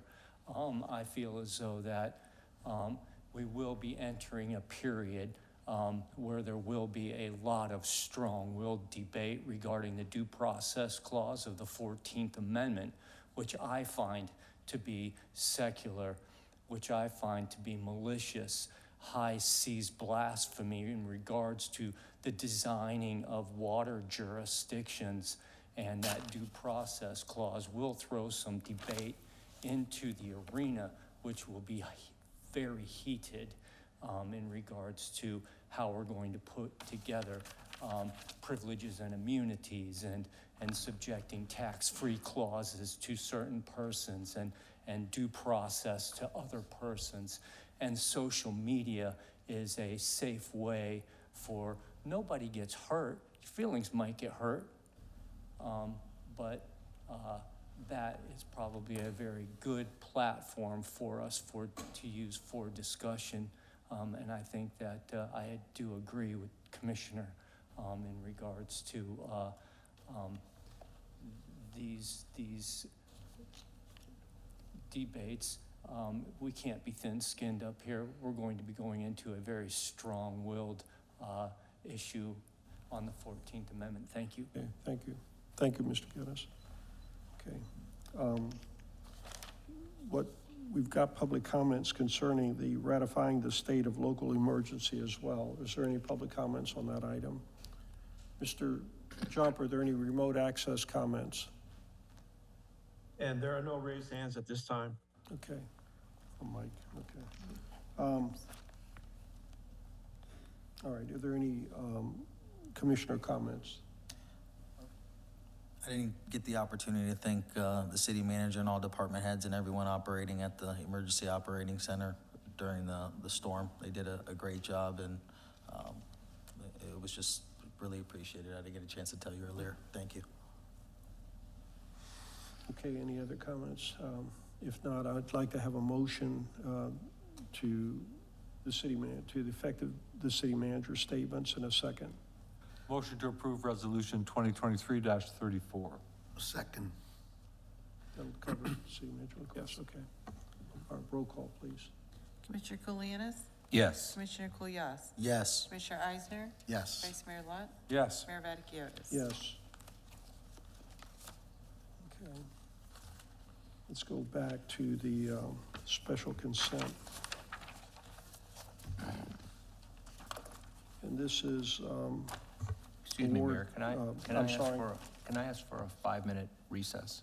Yes, Five. 5 minutes. Okay, we're gonna, sorry, Ms. Lewis. We're gonna recess for 5 minutes, reconvene at 11:10.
If y'all turn this down in the regular, there's no need, if y'all turn the parking study down or. Nice.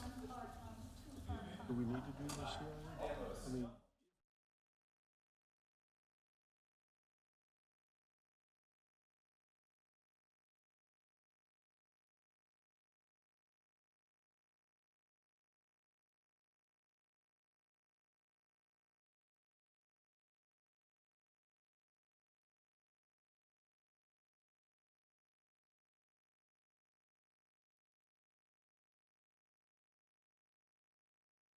We turn it down, you still have to convene. You had your the microphone CRA on and while you were adjourn it. chewing the hard I stuff. don't care. You can convene it, and adjourn it if you want to, but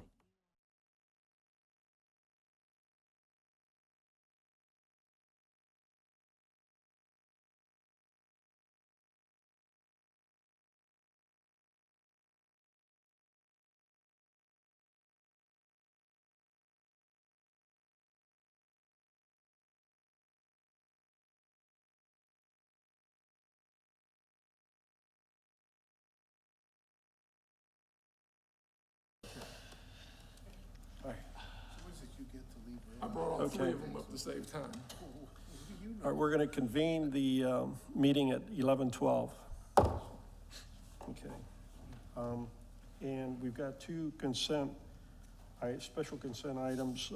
Item 10, award file number 230105, parking study consultant services. City Manager LaCourse. Yes, this is one we really struggle with, so Janina's taking the lead, but I also have Karen and Renee who was involved in this, because again, it was difficult for us, it may be difficult for you. Janina, you want to go ahead and start? Yes, with sir. the bid and the bids that came in? Yes, sir. Good evening, Janina Lewis, Procurement Services Director. A while back, the city staff was tasked to solicit for a consultant for the purpose of performing a comprehensive parking study of the downtown parking to determine the demand for and the supply of parking to include both on-street and off-street parking. In the request for proposals, we asked for recommendations, and also we are asking for any suggested improvements to the parking systems and methodologies necessary to foster a vibrant quality of place, sustain economic viability, and maintain the downtown historic area small town character. The request for proposals went out, and we received 4 submittals in response. The evaluation committee ranked all the proposals, and TJMK Inc. was ranked as the most highly rated, considering all the factors, including price. They were selected as the recommended consultant for the parking study that would be in the best interest of the city. And I'll turn it over for questions. Okay. So how do you want to proceed? Is this? And again, there's even concerns making that recommendation. And some of you on the board have brought up to me some of the concerns. So I think we just need to talk about some of the concerns. Obviously, the alternative of turning down all the bids and going out, I don't know where that's going to lead either. So this is a tough one. We recommend it, but I'm not too confident. You know, I have reservations just like some of you did. So it's best we go to the board and express those reservations that you may have with the bid, because they're probably the same that we had. Okay, so let's go to public comments first and see if there's any public comments. Any public comments on this item?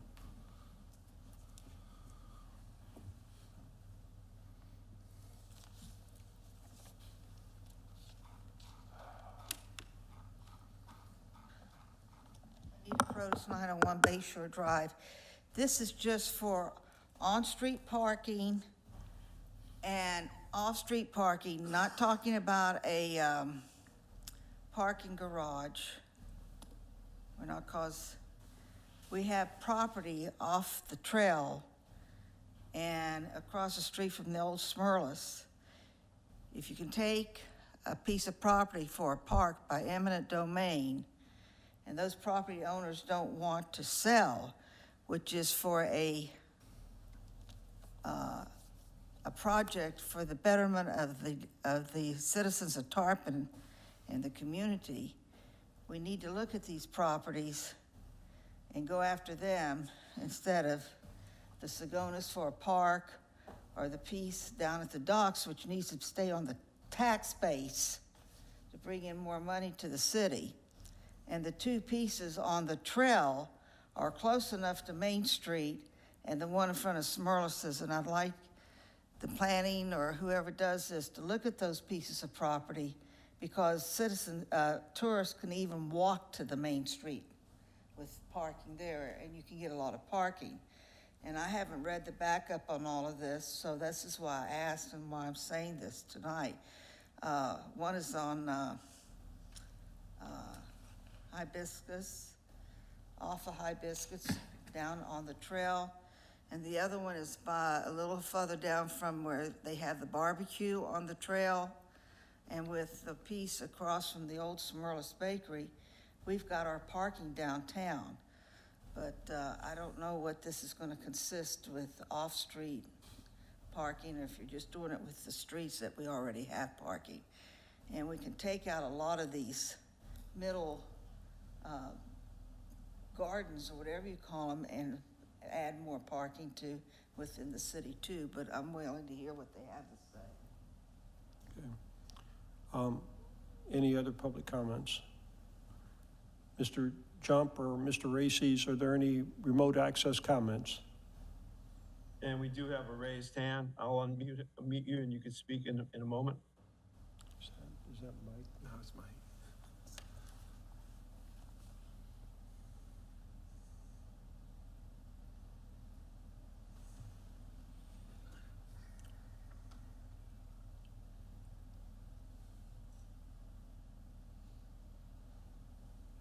And you can go ahead and speak, please.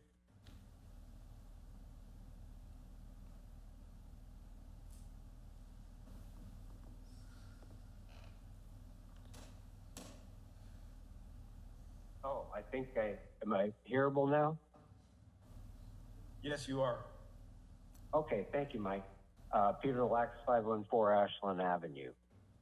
When I look at the information, especially on page 5, where it shows the concentric circles were a quarter mile, half, eighth mile, or stuff like that, is this study only going to be limited to this area? Because that doesn't even include the northern end of Safford, where we have the dog park and there's parking up there. So what I wonder also if it can't be included with some type of a transportation mix. We've talked about this before, a local jitney or some type of transportation that can get around. So you don't necessarily have to put the parking in the downtown area if you have adequate access to parking in other areas and a system for people to get around. This way you can also include the docks into it. You need to have a bigger vision. So I don't know if this study is going to be able to look at that as part of the solution to a bigger problem, or it's just going to look at what's around downtown. And then if there's property, it's going to be more expensive as compared to something a little further away if we set up some type of mobility structure, which is what a walkable mobile city does. Thanks for your time. I know it's late. Thank you. Mr. Races, is there anyone else? And there are no more raised hands at this time. Okay, thank you. Whoever did the RFP, I know, Ms. Lewis, you get direction from senior staff as far as what the RFP is, but could we have somebody explain to us the vision of what this study was supposed to actually accomplish? I mean, I could put it in terms of basically available parking versus parking that we need, but there may be something more as far as the geographic area and things like that that we were. I'm going to let Ms. Lemons go over that part. I will tell you that the shuttle transportation option we did not include in this study. We were looking more towards a walkable concept, not relying on transportation at this point in time. Yeah. Before Karen goes, there is one that needs to be read in the record. Can we have Irene do that one first before we go to Karen? That's right. I'm sorry. That's okay. Irene. This is from Casey Smith, 106 East Tarpon Avenue. Good evening. While I am in support of the downtown parking study, I do not support the current initiative up for approval this evening with a budget of $55,000. On March 21st, Mayor Vacciotis asked for feedback from the downtown business community. On April 20th, a formal letter was submitted from the downtown property and business owners that included 48 signatures in support of a comprehensive parking approach. I am not aware of any follow-up or engagement with the property owners. Before we bring in more paid consultants, I believe we should utilize the property owner's history and knowledge of downtown Tarpon Springs. I believe there is some low-hanging fruit that may allow us to add more parking that would not require outside consultant fees. It would be great to see the property owners and their expertise properly leveraged and supported. Thank you for considering these points and my thoughts, Casey. All right, so do you want to take, Ms. Karen? Go ahead, Karen. Hi, thank you. As you know, the parking study came out of the discussions with a downtown business that was opening, and that was part of it. We had received all that information and spoken with people downtown. The study is meant to assess what the existing conditions are, to look at what future needs are, assess the weekday, weekend, look at different parking options, look at angle parking, look at putting together a whole parking management study for the downtown area. We did look at limiting it to the downtown area, which is that walk shed map that's in your backup.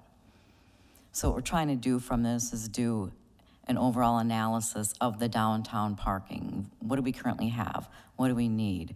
What kind of management structure can we put together? There's a lot of technology out there that could be utilized that we may not be utilizing. Are there existing lots that we could be doing sharing with other businesses, public-private partnerships? Are there some ideas out there that we're not utilizing? So it's looking at a comprehensive parking study just for the downtown. Okay. And that's within those concentric circles that, that basically, I've seen that in the okay. Right. It incorporates that But, eighth of a mile and quarter mile. Okay. We weren't looking at specific parking garages or anything like that, or was that part of it as well? No. No, not necessarily. Just short, okay. Just looking at what we, you know, I think there was a question of, is there a demand for more parking? And if so, Right. you know, is it because of people's behaviors or how, because that'll be part of the study when they check when they do the existing analysis, they'll look at, okay, what are people's behaviors? Where are they parking? Are they walking? Is it more on Saturdays? Is it weekdays? Is it weekends? Is it special events? And kind of put together the analysis based on that. And there is a robust community engagement strategy. We thought that was very important for this, to have a robust community engagement strategy. So there are a number of stakeholder meetings that would be held in the very initial part of this and all the way through to the end. Okay. Thank you, Ms. Lemons. All right. What I'm going to do is go to commission comments now. Commissioner Eisner, you've got your light on. Thank you, Mayor.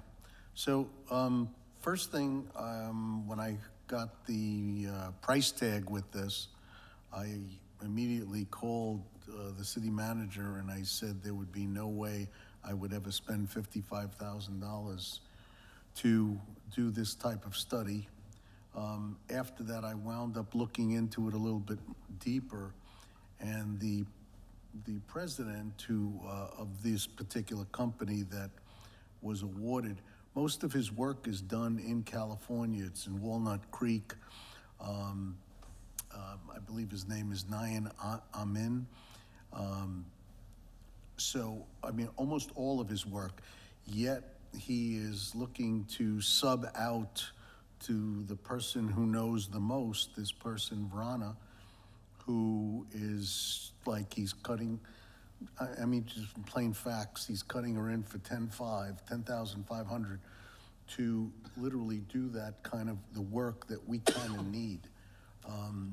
So the way I looked at it, it was not something that I would at all go for, entertain. I don't see this being a one-year project unless you really want to milk it. I also would love to know what the other three bidders bid in this process, because on the first part of this, you have here in total points 87.2 versus 83.3. Well, what was the price difference between those is what I needed to know. The third person in this thing is 77.04. I'm not looking to second guess anybody, but I just want to know what prices these were, if these are all in the 55,000 plus category. So I'm not looking to spend that kind of money. I mean, I heard what Casey Smith said. There is low-hanging fruit that is not 55,000, and that's where I'm at. Okay. Commissioner Kulianis. Yeah, I'm definitely not in favor of spending 55,000. I'm going to ask two rhetorical questions that I've asked many times to many people in town that talk about parking. What are the most amount of people that have been in town at any given time? It would be Epiphany. And what's the most amount of people that have been to the biggest Epiphany ceremonies we've had? 20,000, 25,000, I've heard different numbers. And the second rhetorical question is, where did they park? They were there, they're downtown, and they park somewhere. So we have parking. Now, the question is convenient parking. You know, we have, and then that's what goes with what Casey was saying, you know, the low-hanging fruit. Commissioner, may I interrupt to extend the meeting? Oh, motion to extend the Just meeting. hang on there. Let me have a motion and a second to extend the meeting, and then we'll come right back to you. I didn't mean to interrupt you, but I didn't have any choice. Motion to move the meeting till 12 o'clock. Second. 12 o'clock, second. Roll call, please. Thank you. Commissioner Kulianis? Yes. Commissioner Kulyas? Yes. Commissioner Eisner? Yes. Vice Mayor Lunt? Yes. Mayor Vaticius? Yes, Commissioner Kulianis, please proceed. Wasn't a very enthusiastic yes, Vice Mayor. Anyways, so I think the issue is when you narrow it down with the downtown merchants or property owners, it's more convenience of spots. So you know we have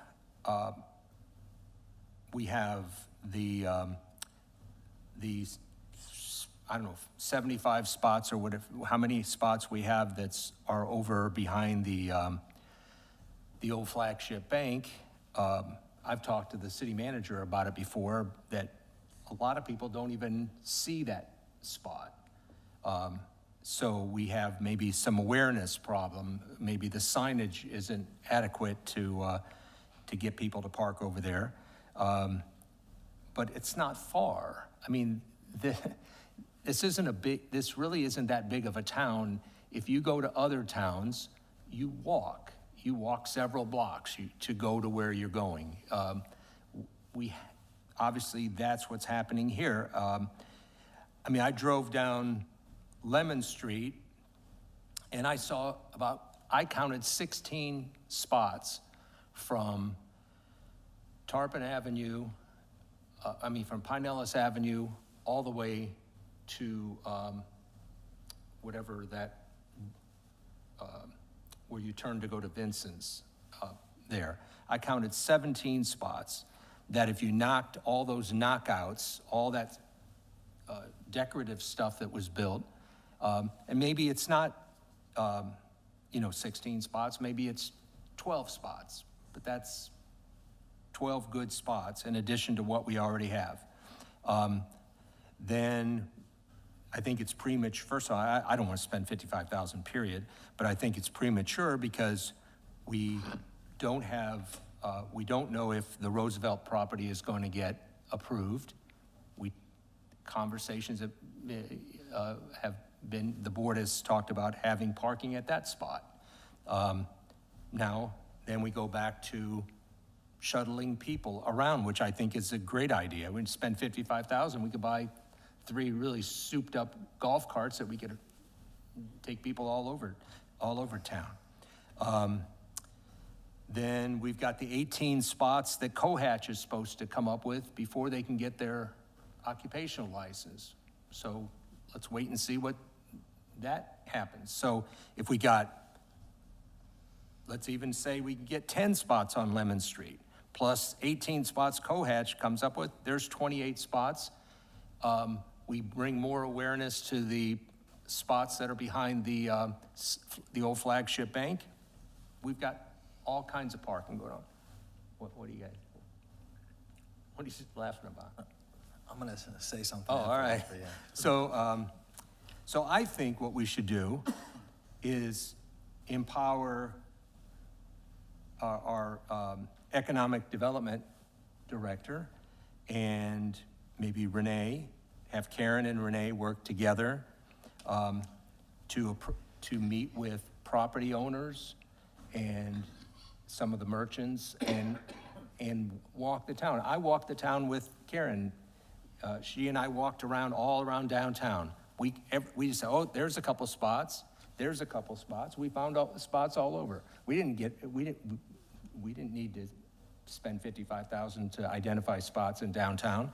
So, anyways, that's where I'm at. I'm not going to approve this. Thank you. Okay. Vice Mayor Lunt. Yeah, I'm kind of in concurrence with the current thought here. I'm not about to pay $55,000 for a public engagement strategy.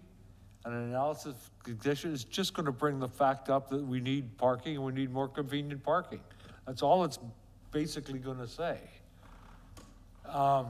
Do we need better signage? Yeah, probably. It's hard to find that lot behind the Flagstaff.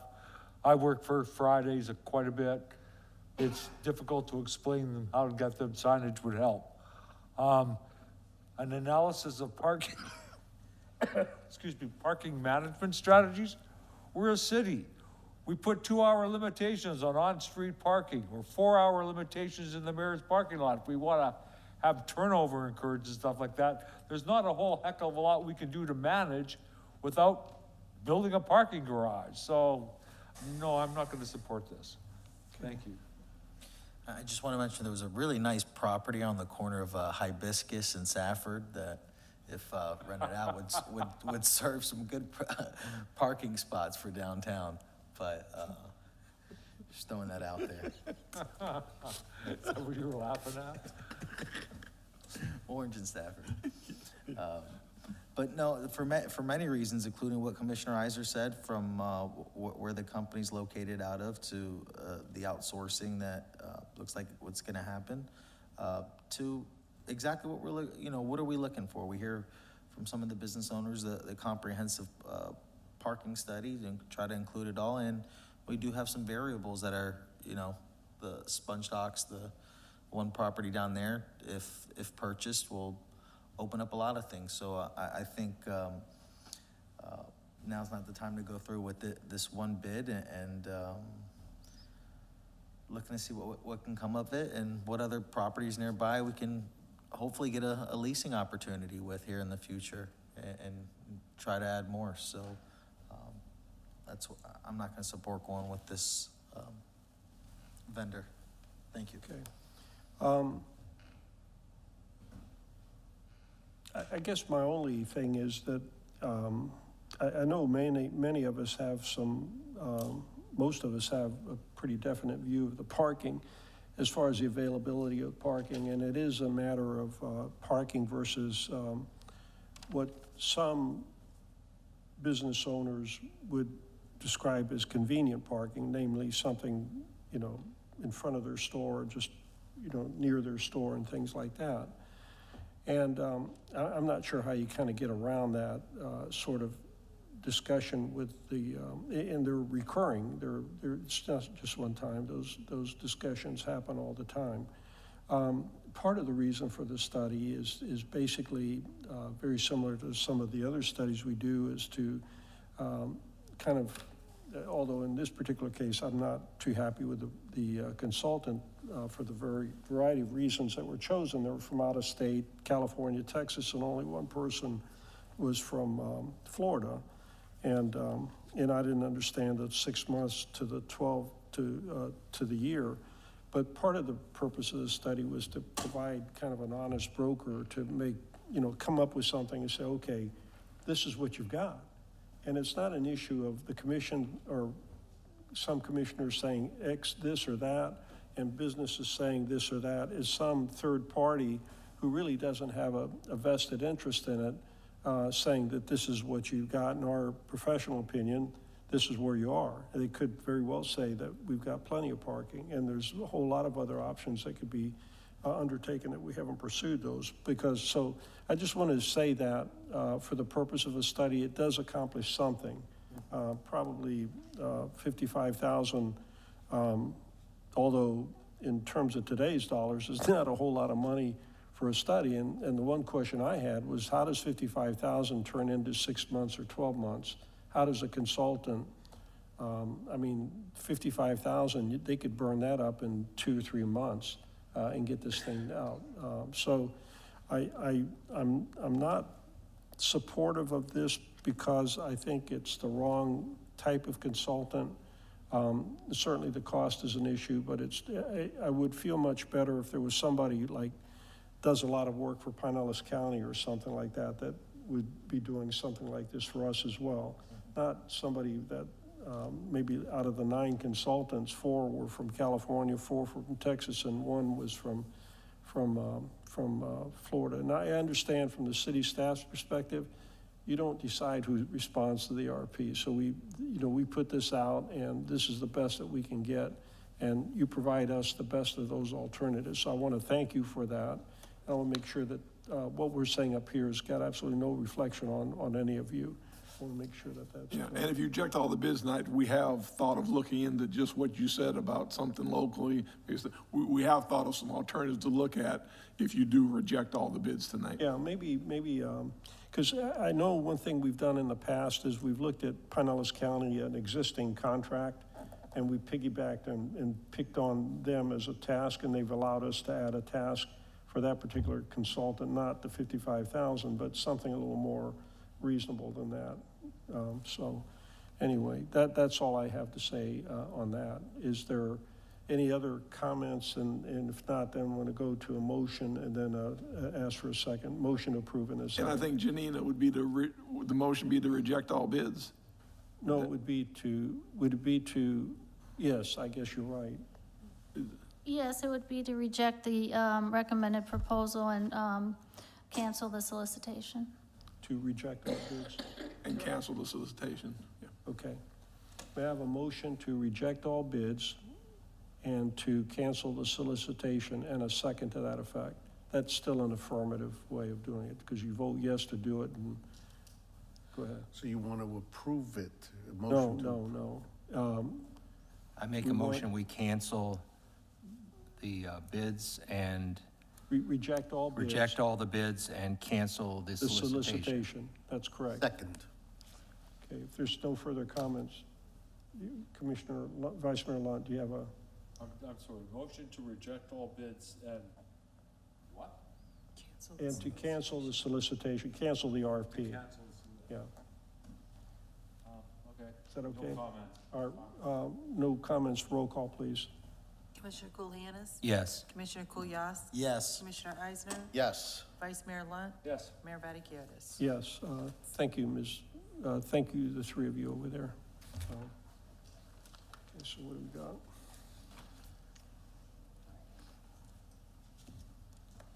Okay, award file number 230143, yard waste debris disposal services. City Manager LaCourse.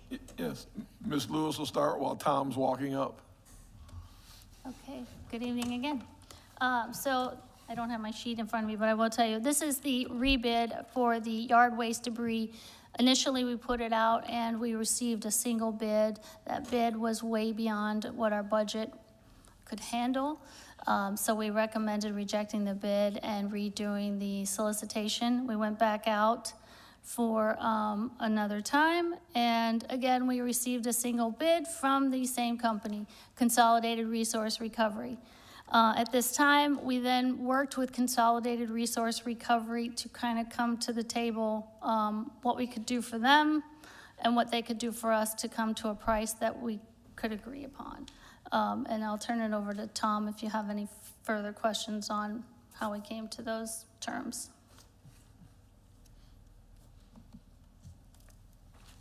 Tom?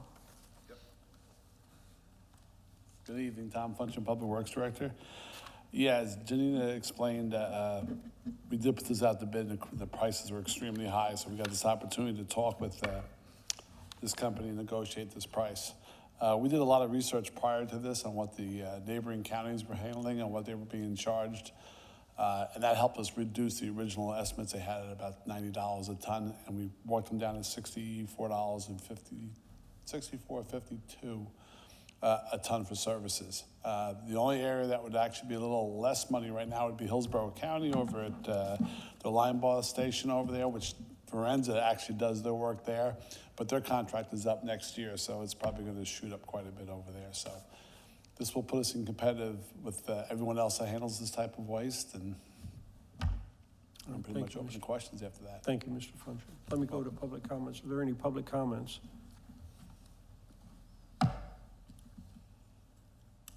Mr. Races, are there any remote access comments? And we do have a raised hand at this time, and I will let the citizen in.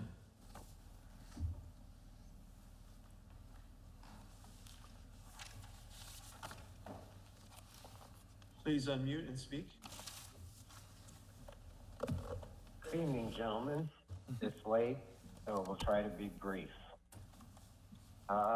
We're kind of in a pickle in a sense, but I wanted to point out on the second page, part of the way they renegotiated was that they removed the plastic bags. So you can see the tying of the other ordinance to this. But I mentioned earlier vision. Now, they want 627,700 to start. And it also says it's a 5-year contract, and they have consumer price index increases. So if you figure anywhere around 4 to 5% increases each year, and that compounds, by the time you've gone through 5 years, you're going to spend over $3 million, probably $3.5 million. Now, here's where I talk about vision, and I hate to do it, but I mentioned at the last meeting when we talked about this, finding a site on the north side of the river and putting the yard waste facility there. Now, something else I've also seen, and through my travels of late through Florida, there's a lot of yard waste debris that is usable, and I even see it at our site. If we could find a public-private partnership for some way we lease or purchase and co-lease the Stauffer site. We put in a marina down at the bottom, and then on the north side, we put in a yard waste and a mill, and we start processing and start getting back some revenue from this. Instead of paying people to haul it away, we should be revenue-nizing it so we can get something back out of it. So unless there's any state law that says we can't do it, we could find a way to create our own processing site where we create mulch. I've seen some trees. You've seen some of them out there at the Mears site, 12, 20 feet long, 3-4 feet across. There's lumber in that, So we're throwing away resources, and we're paying somebody to take them away. Where we should be looking is how do we use those resources our community is producing to make a return on it. Even if it's a small return, it's more than you're paying out. Mr. Delakis. So that's the vision. Thank you. I know it's late. God bless. Okay, thank you. All right, let's go to commission comments. Anyone have any comments? Who wants to start? No comments? All right. just so we know, this material is hauled off to where? Do we know where it's hauled off to? Yeah, there's a site, I'm not exactly sure where they're going, but it's a permitted site. That's all part of the contract. It's no longer burned like it used to be, is that correct, to these? That is correct. They turned this into mold They now. don't do that anymore? No. Okay, because we used to be fuel for something or another, I can't remember, boilers. Some do. Some do haul it up too. I think it's, Okay. there's a couple of burning plants, some do use it. So at this point, real near term, we're kind of in an extremous situation. Oh, without a doubt, yes, sir. Very much so. Okay, Yes, sir. Very much so, I appreciate the, kind of like the creativity of things, and maybe we can look into that, but for the near term, we're not in that situation that we can afford to waste time on this, is that correct? Yes, that's correct. So are there any other further comments? If not, I'm gonna ask for a motion to approve in a second. Okay, may I have a motion to approve in a second? Motion to approve. I'll second. Okay, any further commission comments? If not, roll call. Commissioner Kulianis? Yes. Commissioner Kulyas? No. Commissioner Eisner? Yes. Vice Mayor Lunt? Yes. Mayor Vaticius? Yes. Okay.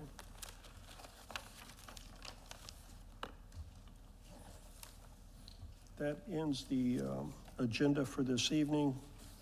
And let me go to staff and board comments. No comment, okay. Ms. Kardash, do you have any comments or? Nothing further this evening, thank you. Can you say that one more time? I said nothing further. Okay.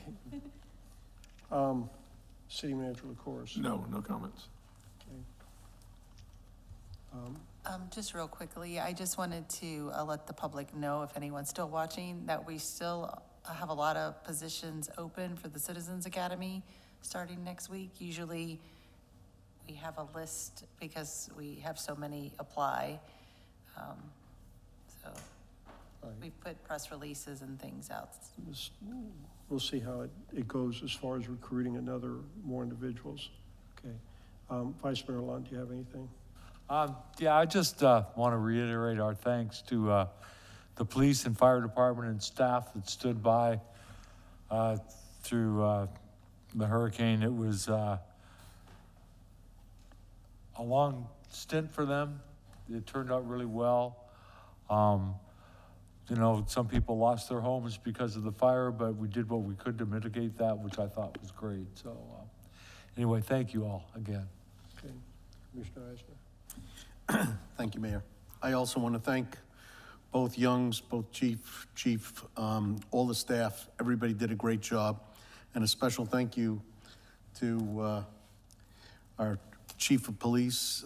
There was a little incident that came about with the Red Cross, and I was really happy that you came through and you helped buffer the situation, because they were here doing their utmost to help everybody. So I do want to thank you. I hate to bother you on the weekends, but, you know, it was really appreciative. So thank you for what you did. Okay. Commissioner Kulyas. Yeah, I just want to say welcome, Ms. Kardash. I thought it was a great meeting. There's some of these resolutions and ordinances. Her advice and counsel helped us get through the motions, and I'm excited about this regular session meetings moving forward. Thank you. Okay. Commissioner Kulianis. Yeah, it was an exhausting week last week. Anytime these storms are coming, or there's so much anxiety, and it's just it was a tough week. I'm really proud of our city, that how we responded. Obviously our city manager and the chiefs and department heads and everybody who helped. I'm excited about working with Ms. Kardash. She's, again, I had some experience with her at P&Z, and I know she's great. So, and I'm also looking forward to our follow-up assessments on the storm. And you know, I know that we had some trouble getting through some water that was higher than, like our trucks can get through. So maybe we have to think about how we're gonna get some other vehicles that can handle water that deep. So I'm looking forward to our follow-up assessments after you guys get through all this, and so, thank you. Okay. Thank you, Ms. Kardash, and welcome aboard. And this is an extraordinarily long meeting compared to calm, but a long meeting to what we normally experience. So thank you for your patience.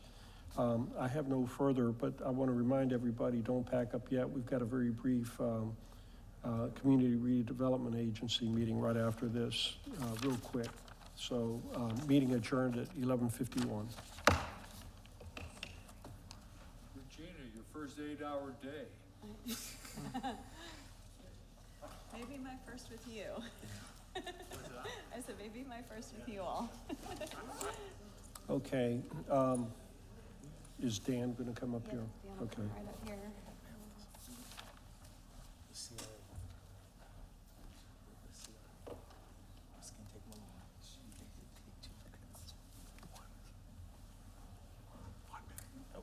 Ms. Jacobs, let me know when you're ready. I'm ready. Okay.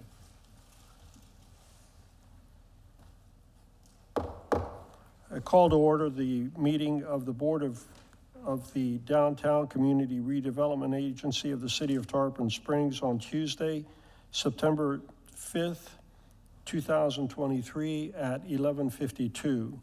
Roll call, please. Chair Vaticiotis, Chairman Vaticiotis, here.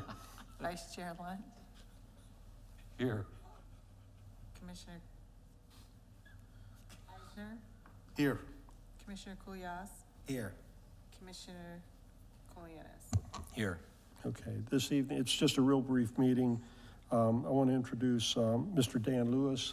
He'll be our Community Redevelopment Agency attorney. We're kind of formalizing the way we do business here. You'll hear more about this going on into the future, but I just want to let it go at that. It's late in the evening.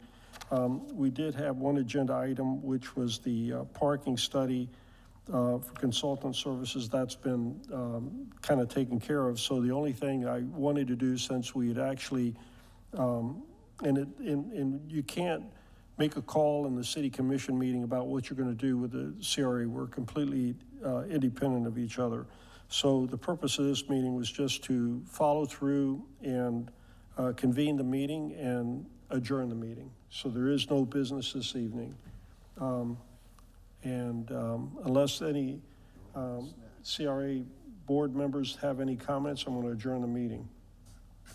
Anybody, anything? Okay, meeting adjourned at 11:53. Thank you, Mr. Lewis. Louis, you did a good job. Oh, try. Next.